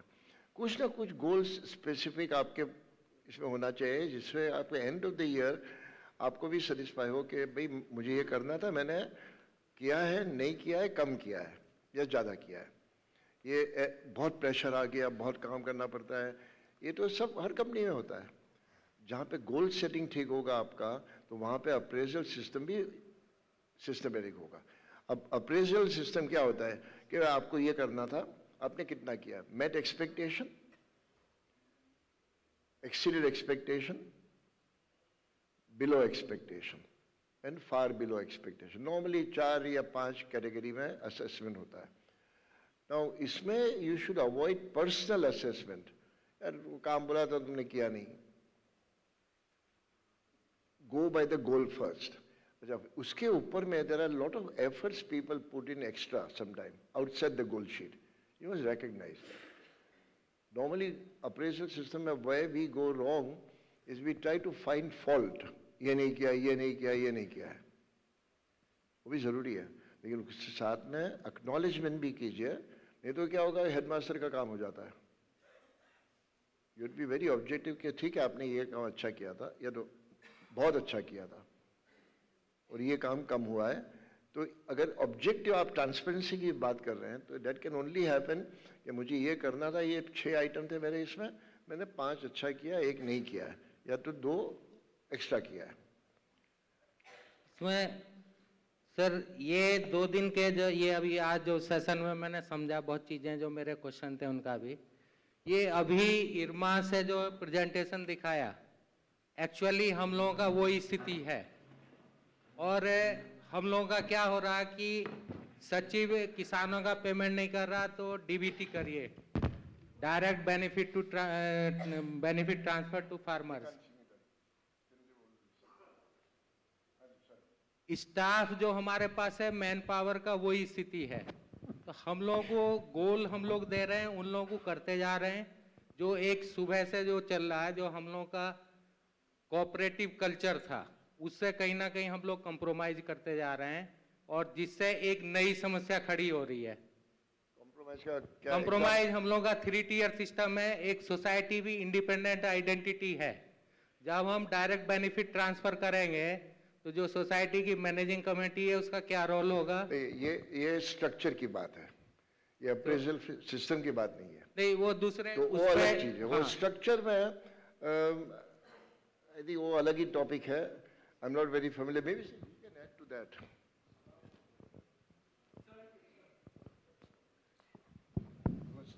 Something is very different to me. So I think you are mixing up your question. Sir वो जो मेरे अप्रेजल वगैरह के थे वो क्लियर हो गए आज के सेशन में. And the appraisal system has no connection.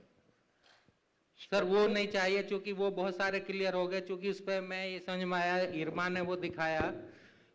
उस पर एक कहना चाहूँगा मैं, एक आदमी भगवान से प्रार्थना करता था कि हे भगवान मेरी लॉटरी निकाल दे. तो किसी ने भगवान से पूछा कि भाई बहुत आपकी पूजा कर रहा है, ये रोज मांगता है, आप इसको क्यों नहीं दे रहे हो? तो भगवान ने कहा कि पहले लॉटरी का टिकट तो खरीदे तब तो इसको मैं आशीर्वाद दूं. हम लोगों के पास HR ह्यूमन रिसोर्स होगा. आपका नाम क्या है सर?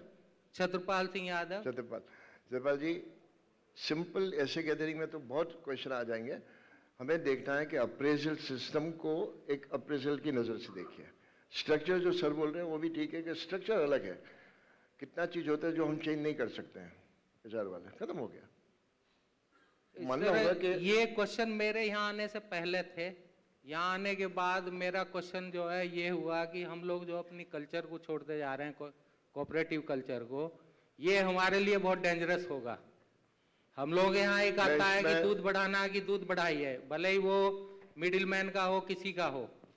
दूध बढ़ जाता है तो हम लोग जो है परेशान होते हैं कि नहीं कोऑपरेटिव सिस्टम को अपनाइए. सजेशन दूं मैं अभी, क्योंकि टाइम बहुत हमारे पास कम है और ऑडियंस के पास में बाकी क्वेश्चंस हैं. Let us stay with HR issue. अब वो कल्चर बदल रहा है, ये वो सब लेजिटिमेट है, लेकिन हमारे पास में आंसर नहीं है. परफॉर्मेंस मैनेजमेंट शुरू होता है गोल सेटिंग से. गोल सेटिंग को बीच बीच में 3 महीने या एटलीस्ट 6 महीने में रिव्यू करना चाहिए. सबसे बड़ा प्रॉब्लम होता है अप्रेजल में कि end of the year big surprises. It's like going to headmaster's office in school. क्या होगा, रिजल्ट आएगा कि नहीं, क्या होगा पास, और फिर headmaster will give us a good firing. Avoid surprise at the end of the year. Now I'll give you one of the examples of different way of handling. When I took over as head of HR for Asia Pacific Motorola, I did not have the way to handle 17 countries. So I started quarterly dialogue and this is something we may like to consider. Quarterly, we called it dialogue. It was not appraisal of क्या होना चाहिए, क्या नहीं हुआ है. I would sit with all of my HR heads in 17 countries for minimum 90 minutes and assess where have you not met your goals every quarter without fail. Where have you not met your goals and कहाँ पे आपकी गाड़ी अटक गई है? How can I help? ये उल्टा हो गया है. And I'm not bragging, please. जब मैं example देता हूँ, don't think I'm bragging. पर उसमें क्या होता था कि dialogue क्यों बोलते थे कि where is it आप अटक गए हैं? Where I can help you. Now when I come out of that meeting, I had a to-do list. मुझे ये करना है. और अगर मैं नहीं कर सका तो I would tell them कि नहीं होगा, ये नहीं हो सकता है. खत्म हो गई. और ये हम help कर देंगे. उसमें क्या होता था कि every quarter में we knew each other's का कहाँ progress हो रहा है, कहाँ नहीं हो रहा है. End of the year was not annual appraisal. It was the fourth quarter. And that became a big difference. No surprise. Then, if your team develops enough faith and trust with the system and you, self-appraisal is a very powerful tool.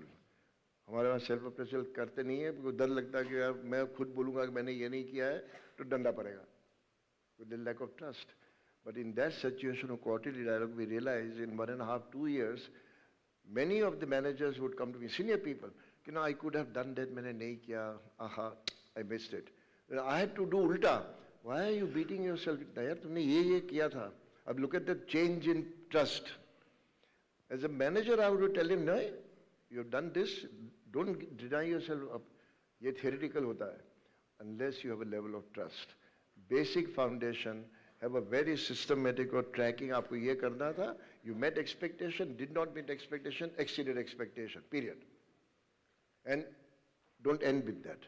How can you reach your target? How can I help you to reach your target? Just try this, sir. Any of you want to try this? Have a dialogue instead of appraisal and see the magic happen. Then people will say, you are my supervisor, you are my manager, you are my senior. Who can help me achieve? खाली डंडा नहीं मारोगे. Appraisal should not be taken as a power tool, whereas power है. And many of us are guilty of that. We may not admit, but we are. Is it making sense, sir? And next question.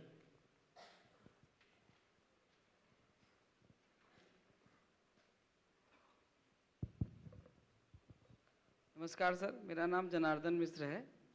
सुबह के session में बहुत अच्छा बात किया गया था खंडेलवाल सर के माध्यम से. सर तो नहीं है, लेकिन काफ़ी महत्वपूर्ण था, इसलिए मुझे लगा कि पूछूं कि जैसे उदाहरण दिया गया था कि गांधी जी समय समय पर अपने पर्पस को चेंज करते थे और उसको मीट करते थे. लेकिन हमारे जो मतलब सनातन धर्म में या जो हमारी जो परंपरागत जो विचारधारा है उद्देश्य को लेके, पर्पस को लेके, व्यवसायत्मिका बुद्धि रेखा, गीता में कहा गया कि one have single purpose in his mind for doing anything, single purpose. अब ऑर्गेनाइजेशन लेवल पे भी अगर हम देखें तो जो हमारे संस्था का जो मैंडेट है वही हमारा पर्पस है. तो ऐसे में हम जो कि लक्ष्य को बदलकर एक लक्ष्य को फिर प्राप्त करना चाहिए, तो ये कहाँ तक संगत है? आपका क्या विचार है इस पर? ऐसा है कि कमर्शियल ऑर्गेनाइजेशन में दो चीज़ होते हैं. एक तो पर्पस ऑफ द ऑर्गेनाइजेशन, आप जो कह रहे हैं पर्पस होना चाहिए. हर कोऑपरेटिव, हर ऑर्गेनाइजेशन का एक ये होना चाहिए कि हमारा पर्पस क्या है, and that is mainly commercial. और उसके साथ में how will we behave, how will we conduct ourselves is also part of that. Ethical standard जिसकी बात करते हैं, कितने कंपनी में एथिकल स्टैंडर्ड्स आर डिफाइन कि नहीं ये नहीं करेंगे, कोई भी हालत से नहीं करें, बिजनेस कम हो या ज़्यादा हो. तो दो अप्रोच हैं. एक तो main purpose which is business purpose, and how to achieve that business purpose also goal. आपका वॉल्यूम बढ़ाना है, प्रॉफिटेबिलिटी बढ़ानी है, that may be the purpose of the organisation, but not at any cost of behaving illegally और unethically. इसका मतलब नहीं हो अपना टारगेट मीट कर लोगे, इसको हेरा फेरी कर दिया, वहाँ ये कर दिया. बिकॉज सस्टेन करने के लिए you have to have a clear idea कि हम ये चीज़ से दूर रहेंगे. तो पीपल शुड नो यू कि भाई यहाँ पे जाएंगे तो ये इसकी चिंता नहीं करनी है हमें. Don't think of yourself as only salesmen. Sometimes many of us think ourselves as salesmen. Target मिल रहा है, target बढ़ाना, 10% बढ़ा देंगे तो increment ज़्यादा मिल जाएगा. So organization culture कब बनता है, reputation कब बनता है, when there is consistency कि despite everything हम कितने, मेरा हिंदी इतना अच्छा नहीं है सर, लेकिन कितने स्टैंडर्ड होते हैं हमारे एथिकल स्टैंडर्ड, उसको हम डिविएट नहीं करेंगे. और अगर आपके पास एथिकल स्टैंडर्ड नहीं है तो फिर आपको गोल सेटिंग की भी जरूरत नहीं है. मैं ब्लंटली बात करता हूँ.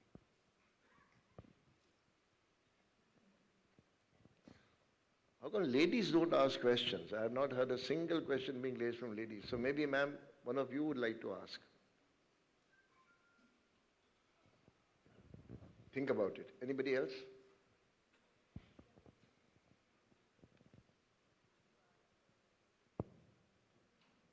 चलो सर, आप चीज़ एक बताइए कि आपके पास एक मैजिक वॉन्ड होता और आप बोलते एचआर ये करता तो मुझे बहुत खुशी होती और फायदा होता. एक चीज़ बताइए, टॉप प्रायोरिटी एचआर क्या कर सकती है? मैंने वो जो लास्ट स्लाइड था खंडेलवाल साहब का, रेड फ्लैग, I think वो बहुत जरूरी है. And all the points mentioned in there, I think every CEO of the organization has to see that those red flags are not, appearing in the organization. उसमें से can you highlight one of them, sir? I think your personal preference, कि भाई in the organization like us where we work, where you have to work with government, you have to work with the larger public. I think the most important, which I have realized, which needs to be immediately taken care, is the fear. Is that? Fear of work. Fear. And largely, as he highlighted also, generally you look upon your boss or the subordinate to take the risk rather than taking the responsibility and taking the risk yourself. So is there risk averseness? Yeah, I think that is, in my opinion, in the organization where I have worked, that has been the major cause, and is it, which is putting organizations away from the growth trajectory. People are safety. Yeah, because large number of people, they just get into, and that over the kind last 3 to 4 years, has it gone up or gone down, this fear?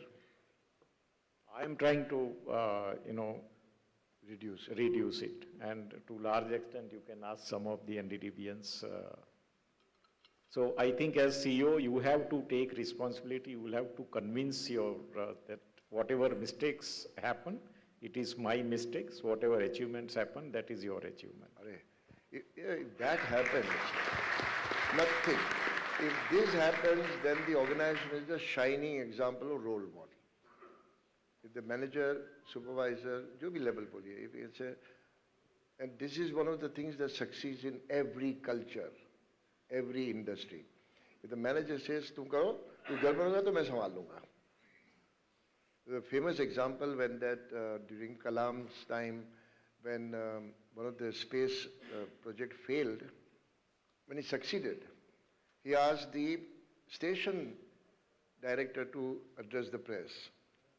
And when it failed, he told the station director, "Leave the chair, I'll sit there." Now, with that type of role model leadership, I'll stand for you, I'll give you cover. No better example to tell employees that I am behind you. Main hu na? Main hu na?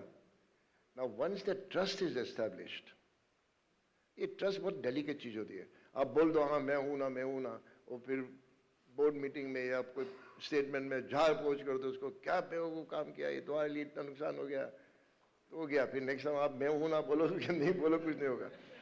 तो जो बोल रहीमन का बोलते हैं, रहीमन धागा प्रेम का मत तोड़ो चुटकाई, प्रेम कैन बी ट्रस्ट ऑल्सो. टूटे से फिर ना जुड़े गांठ पड़ी जाए. So you have to build trust where people can say, I can talk openly to my supervisor कि साहब नहीं हो रहा है, ये बहुत प्रॉब्लम हो रहा है, मुझे हेल्प चाहिए. And that quarterly dialogue, I realize exactly this better. You tell me what is the issue. Sir, I'm not getting data from finance department. बहुत मुश्किल होता है सर, हर महीने मेरी किचकिच होता है, झगड़ा होता है. और या तो ये हेल्प नहीं मिलता है, मुझे ये ट्रेनिंग चाहिए, मुझे ट्रेनिंग नहीं मिल रही है। जब वो स्टेज आता है, then there is total collaboration. ये कितने फैमिली में भी नहीं होता है, और जिस फैमिली में होता है वहां पता चल जाता है कि जहां ट्रस्ट आ जाए एक बार ना, then you can change many things. हमारे साथ आपका काम है। वसी साहब भी बैठे हैं। I think he is the senior most in the cooperative sector. I think we can hear him also.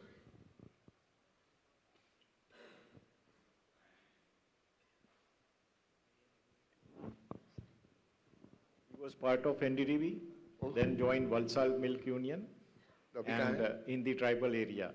And Valsad Milk Union is today one of the most successful milk unions under the Amul umbrella. Yeah, about 220 kilometers. हाँ जी, बोलिए sir. जब मैंने NDDB join किया तो मैंने study किया कि union कैसे बना, महसाणा कैसे बना, साबर कैसे बना, बनास कैसे बना, बड़ौदा कैसे बना, सूरत कैसे बना। तो एक चीज़ मेरे समझ में आई कि उनके जो लीडर्स थे, जो स्टेक होल्डर्स थे, फार्मर्स, उसके साथ हमेशा रेपो रखते थे। मैनेजर्स, प्रोफेसर मैनेजर्स को छोड़ दिया था, तुम्हें जो करना हो करो, हमारा काम है लोगों के साथ रैपे करने का और बताने का कि डेयरी क्या कर रही है आपके लिए, हम क्या कर सकते हैं, आगे कैसे बढ़ेंगे। तो अमूल में त्रिपन दास पटेल, महसाणा में मानसिंह भाई, मोती भाई, साबर में गलबा भाई, नहीं भूरा भाई, और बनास में गलबा भाई, बड़ौदा में जसवंत लाल शाह, सूरत में दास काका। इन्होंने जो रेपो किया लोगों के साथ, लोगों को जो समझाया, आप कहते हैं इन्वॉल्व करो, तो उन्होंने जो इन्वॉल्वमेंट किया उस वजह से सक्सेस हुआ। और वही फिलोसफी मैंने वलसाड यूनियन में एम्प्लॉय किया। मैं डेयरी में बैठता नहीं हूँ, ज़्यादातर मैं गाँवों ही घूमता हूँ। और एक विलेज कोऑपरेटिव बनाना है तो पहली मीटिंग में अटेंड करूँगा। उनके सारे रिजोल्यूशंस मैं लिखूंगा हाथ से। अगर कोई स्कीम इंट्रोड्यूस करना है तो गांव में मैं जाऊंगा, लोगों से बात करूंगा, ये स्कीम इसके लिए मैं इंट्रोड्यूस कर रहा हूँ, आपको क्या फ़ायदा होगा उससे, ना आप इसको कैसे इम्प्लीमेंट करोगे, और यूनियन से आपको क्या क्या सेवाएं मिलेंगी। तो अभी आप देखिए मेरे एरिया में, मेरे यहाँ 1114 मिल्क कोऑपरेटिव्स है, 950 milk cooperatives are women cooperatives। और मेरी बहनें बोलती है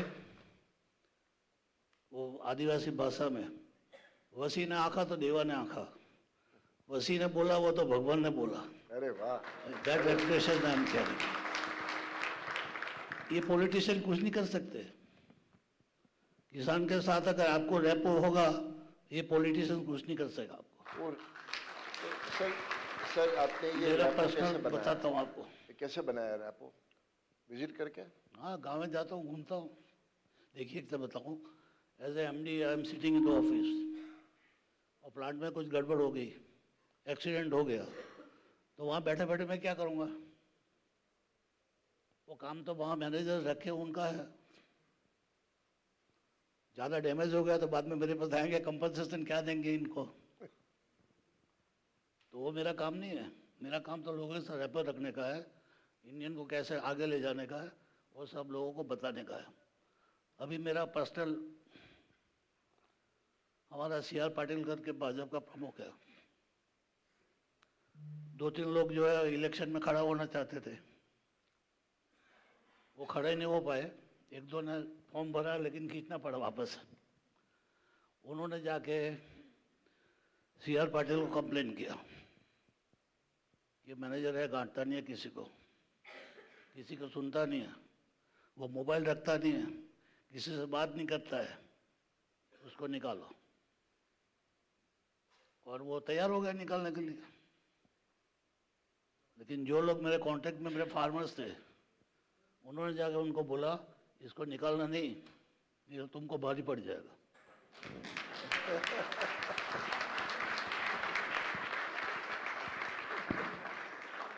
सर जी, आज आपके महीने में अब नॉर्मली एक हफ्ता में क्या करते हैं कामकाज के हिसाब से? क्या करते क्या हैं? आपका टाइम कैसे निकालते हैं आप? पूरा दिन, पूरी रात, संडे मंडे छुट्टी, डेयरी में रहता हूँ मैं, और डेयरी में नहीं हो तो गांव में हूँ। तो सर एक आपसे रिक्वेस्ट करूँ? एक बताऊँ मैं आपको, 2006 में मैं रिटायर हो गया। 2006 में मैं रिटायर हो गया। 2006 में। 6 मेरी जनरल बॉडी बोलते हैं इनको नहीं निकालने का। Can I interrupt, sir? Can I interrupt? ये वो बंदा है जिसकी शादी उसके फार्मर्स ने करवाई। ये वो बंदा है जिसका घर उसके, ये झुप्पड़पट्टी में रहने वाला बंदा है। I will testify that. Very good sir, what ऐसे बंदे मैंने ये बताया कि अगर कोई है तो ये is a living example of what a leader could be. Very good sir, very good. तो 2006 में मैं रिटायर हो गया। जनरल बॉडी बोलती है कि इसको नहीं निकालने का। तो मैंने बोला मेरे को जाना है, चलो एक काम करते हैं 5 साल का कॉन्ट्रैक्ट करते हैं। तो 5 साल का कॉन्ट्रैक्ट किया। 2011 आ गया, बोला नहीं जाने का, चलो और 5 साल का करते हैं। तो 2016 आ गया, अभी 2001 की तीसरी टर्म चल रही है मेरी 5 साल की। अरे वाह। और लास्ट जनरल बोर्ड में उन्होंने रिजोल्व किया कि हमारे जो चेयरमैन थे मोगा भाई देसाई, वो डेयरी मतलब सर्विस में थे, डेथ हो गया उनका। तो जैसे मोगा भाई मर गए थे वैसे आपको भी डेयरी में ही मरने का है।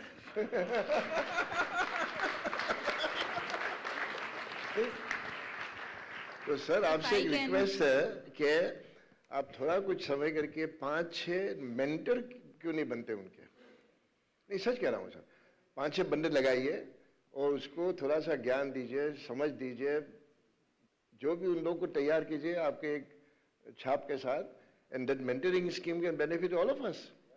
What do you say? So if I can add, since we are, attending this HRD Conclave, and I think I talked about a lot of HR pain points in the Milk Union, and I also talked about few bright sparks, and a lot of it is happening in Valsad Dairy. Sir, आपने पूछा performance appraisal. We've actually been working on performance management and performance linked incentive system with Valsad Dairy since 2000. मतलब 24 साल हो गए हैं. अगले हफ्ते we are launching a coaching initiative for preparing the leadership. And so this, I think, is first time happening in any dairy cooperative in the country, and the credit goes to Ashi sir. तो साहब आपसे तो अभी हमें बहुत कुछ लेना है। तो what I would suggest to Chairman sir कि आप महीने में 3 घंटा निकालिए बस। And so my suggestion is जिसको mentorship चाहिए 3 घंटा आप आइए, ज़्यादा आपके टाइम के ऊपर मैं ये नहीं करेंगे। I'll leave the suggestion with you sir, do a mentor session और 3 घंटे में आप थोड़ा समझाइए इन लोग को, जो उन लोग के पास में प्रॉब्लम है, एक मेंटरिंग सेशन कीजिए। Doctor Gill, I leave the suggestion with you. We are such expert people, utilize करिए। अभी तो मांगने का टाइम है, वो आप ना नहीं बोल सकते हो सर, वो सब दिन चले गए ना बोलने का। Okay, last question because we must respect. साहब आप बिहार से हो ना, आपसे बात की थी मैंने। हाँ जी, कोई क्वेश्चन है?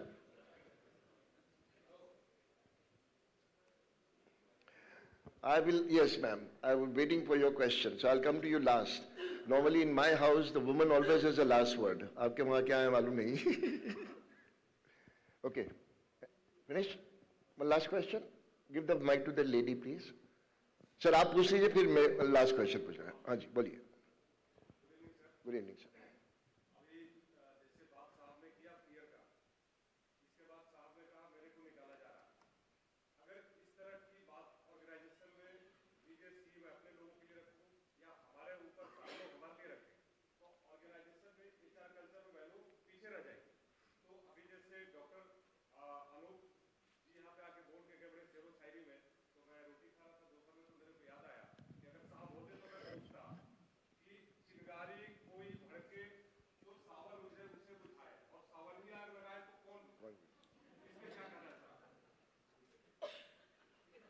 इसमें मुझे साइलेंस कहना है, साइलेंस रहना है.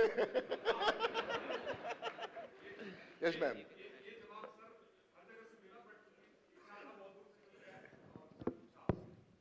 कभी वलसाड जाएंगे साथ में. आंसर आपको बता ही दिया. आपको इतना मजबूत होना, आई थिंक वसी साहब ने बताया ना, चिंगारी तो गई थी ना आग लगाने के, बट नहीं लगी ना. Well done, sir. Well done. So I think we have to make ourselves capable. We have to take some strength. ये तो सब जगह होता है ना. Now everybody is aware actually. लेकिन डिजायर वो चेंज करने का है. अपने आप को मजबूत करो कि चिंगारी से आप जले नहीं बस. Okay, ma'am. Last question. Sir, one of the major issues faced by our dairy cooperatives is that we don't have a uniform HR systems for the milk unions across the country. There is a great extent of diversity in that. It is different in Kerala, different in Karnataka, especially with regard to the recruitment process. My question is, can we have a uniform HR system, especially with regard to recruitment, for all the milk unions of the country, and can NDDB take an initiative for formulating a uniform policy? You cannot force the issue. I will. Because I will take it. I'll take it. See, if you remember, whenever the cooperatives were formed, the model that bylaws were circulated by NDDB, and bylaws were same across the cooperatives which were circulated. Similarly, for a similar policy, maybe for HR or accounting or uniform accounting, uniform HR policy, we can help you to only circulate what is model. Correct. Model. Now, whether to implement it, whether to get it approved by your board and the unions and federation, that has to be taken care by yourself. But you can provide a model. Yeah, so that kind of a model policy or something can definitely be worked out, like on the lines of bylaws, and that we can circulate. So I think one of the important recommendations for this conclave should be to have, prepare something which can be, replicated across, and that we can circulate to all the federations. Sir, in fact, in 2018-19, we have already developed a manual which was circulated, provided to all the unions. We can, those who need, we can still do that. Based on this conclave, let us revise it. We can do that. Add something, whatever we are discussing, deliberating for these 2 days. Sure, sir, and then we will circulate it again. But NDDB's role is only to circulate. Beyond that, you will have to see that it gets, approval of your decision makers. Which location are you in, sir? Kerala. See, what you are mentioning is the help. NDDB can only guide you and give you some framework. They cannot tell you कि ये कर लो, ये कर लो. But the model, if you've got, so Dr. Gill, I will also suggest one thing, that the model that we are referring to that already exists, maybe revise it a little bit, changing times. कब बना था ये? तो 4 साल हो गए, 5 साल. Second, some topics like performance management,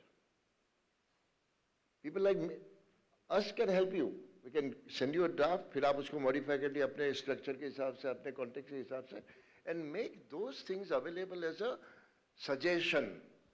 Now in Kerala, if you want to make some changes based on a union federation, you should. You cannot say ये तो वहाँ से आया था. Don't put all the money. That's what happened to bylaws actually. So for society bylaws, for example. So that model bylaws you can use, change it, and some of the process we are talking about, like performance management or grievance handling, we can help you draft that, and so you are an experienced at this, but we can certainly help you, and then that can be customized by any of you using it. This conference must one end more with thing something. I think which is I think necessary for the cooperative is, there are many things like the grievance redressal system, what is referred by him.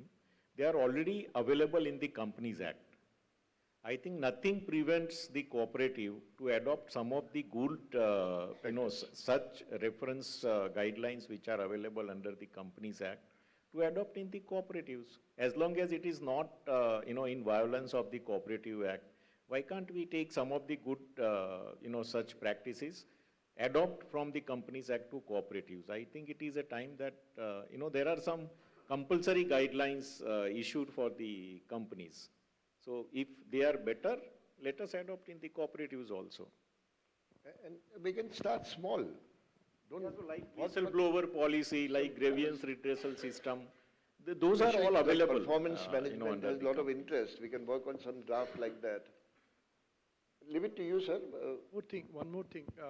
Very important thing that, we can, like chairman and sir are saying, we can provide you model only. Okay. Contextualizing it to your requirement is very important, because one thing can work in one union, but it means same thing will not work in another union. So, there is a broad framework model that we can offer you.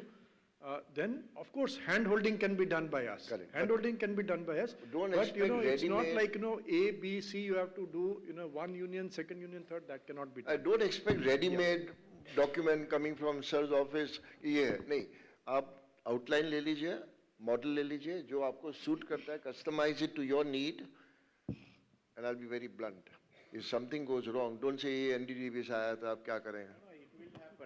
They will have to go to trying the to help boards. you with No. something. They will go to the board saying that this has come from NDDB. Otherwise, they also know that it will not get cleared. So anything happens wrong, it is always, this was said by NDDB. This should be taken as a help. If you are interested, meet Dr. Gill separately. We have no problem, even if they take our name and they get it. But sir, No, we you are trying ready to for help. whatever comes later. But you are trying to help, that should not be misused. Sir, I sir. see a lot of, as an outsider coming here, I see there's a lot of desire to learn from each other. उसको use कीजिए. Sir. ये सब COS के जो problems हैं ना solve हो जाएंगे अगर वो रेजिग्नेशन अपने जेब में रखेगा तो।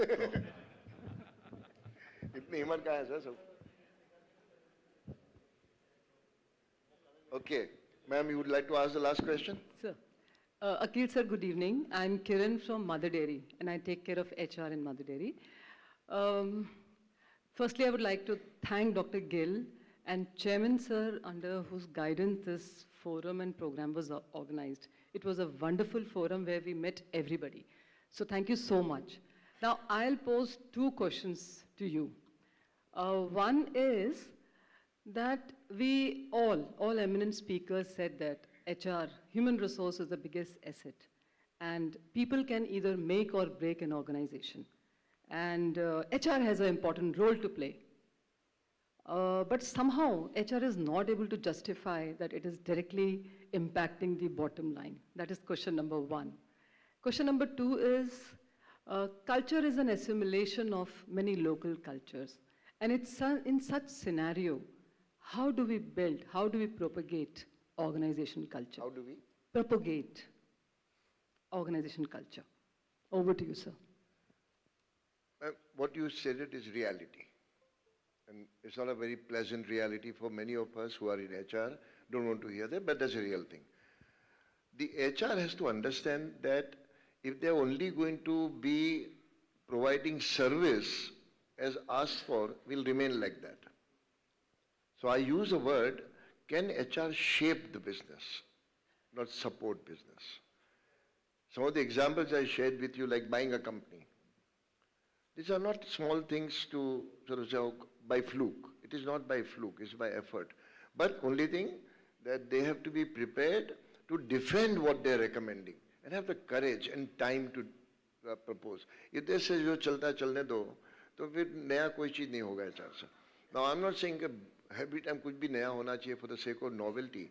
But when was the last time, let us ask ourselves individually, when was the last time I did something that made a big difference? That made a big difference. Not I supported the business, or I did what was required of me. When was the last time I changed something or recommended something and did something different? Feel proud of your profession. And when you feel proud, you'll do something that makes you proud. And when I see you do something that makes you proud, I'll follow you. Let's not be defensive in HR.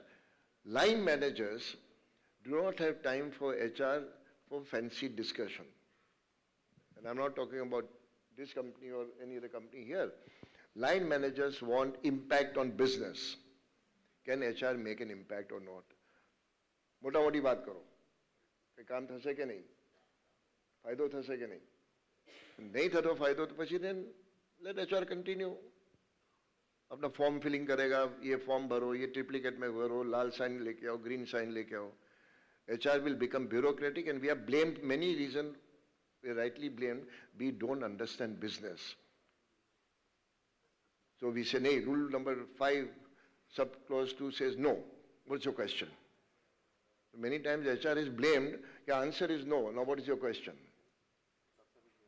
What reputation have we got? If you become partners with business, help them solve the problem or help them grow the business, then we'll be called automatically. And that is the aim I would, and it's not impossible. When we are bachas, we used to be thrown around, nobody would listen. Sometimes some of us were stubborn. Nahi, sunna hoga meri baat. Out of 10, 7 times we'd be thrown out. No, too theoretical. ठीक है, 3 times 2 हुआ. 3 will become 5, 5 will become 7. And the day we make a difference, we should feel proud and share. And I mean it seriously, ma'am. And for doing that, I would strongly recommend to each one of you to consider having mentorship in your company. Those who are experienced people should mentor younger people. Khali white hair leke ghar mat chale jao. Teach people. Job of a leader is to make leaders. Simple formula.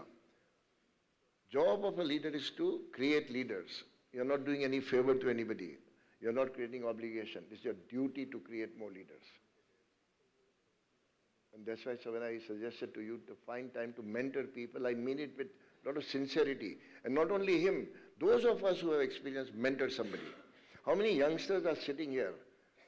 How many years will it take them to come to your level? Same years? We have failed as leaders. We should make them grow double the speed that we grew. Mentoring people, give. When you give, there's a bigger satisfaction. And those of us who mentor, the reward is so rich. When they succeed, when they do something good, you feel not proud.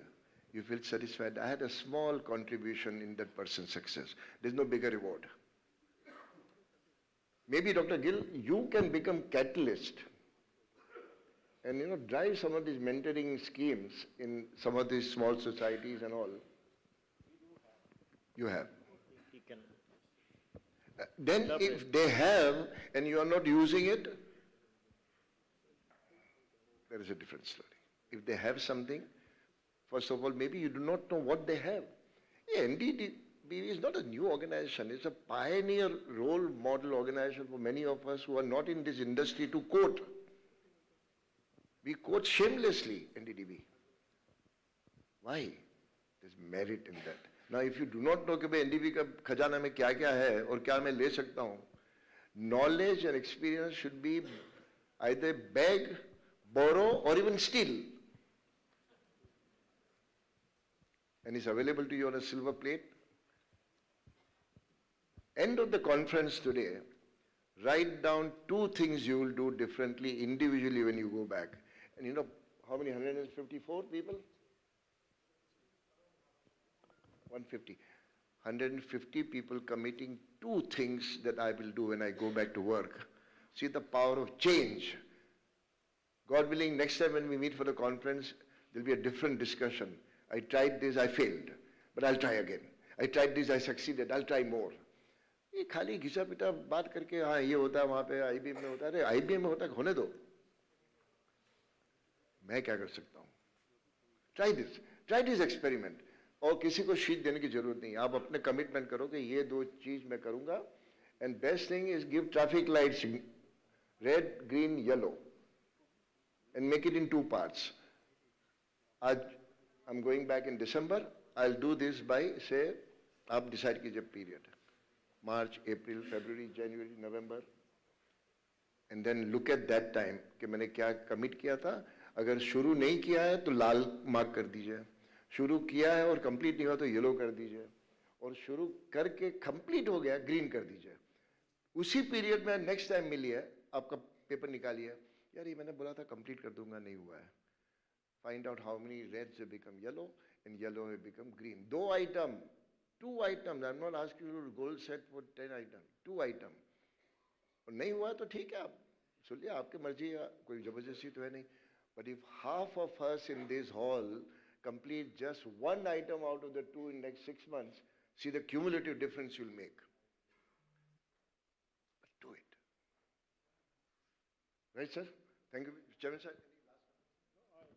Thank you so much. I think it's a long day and we want to end here. And thank you for inviting us, sir. Thank you. Thank you. Thank you, sir. Thank you.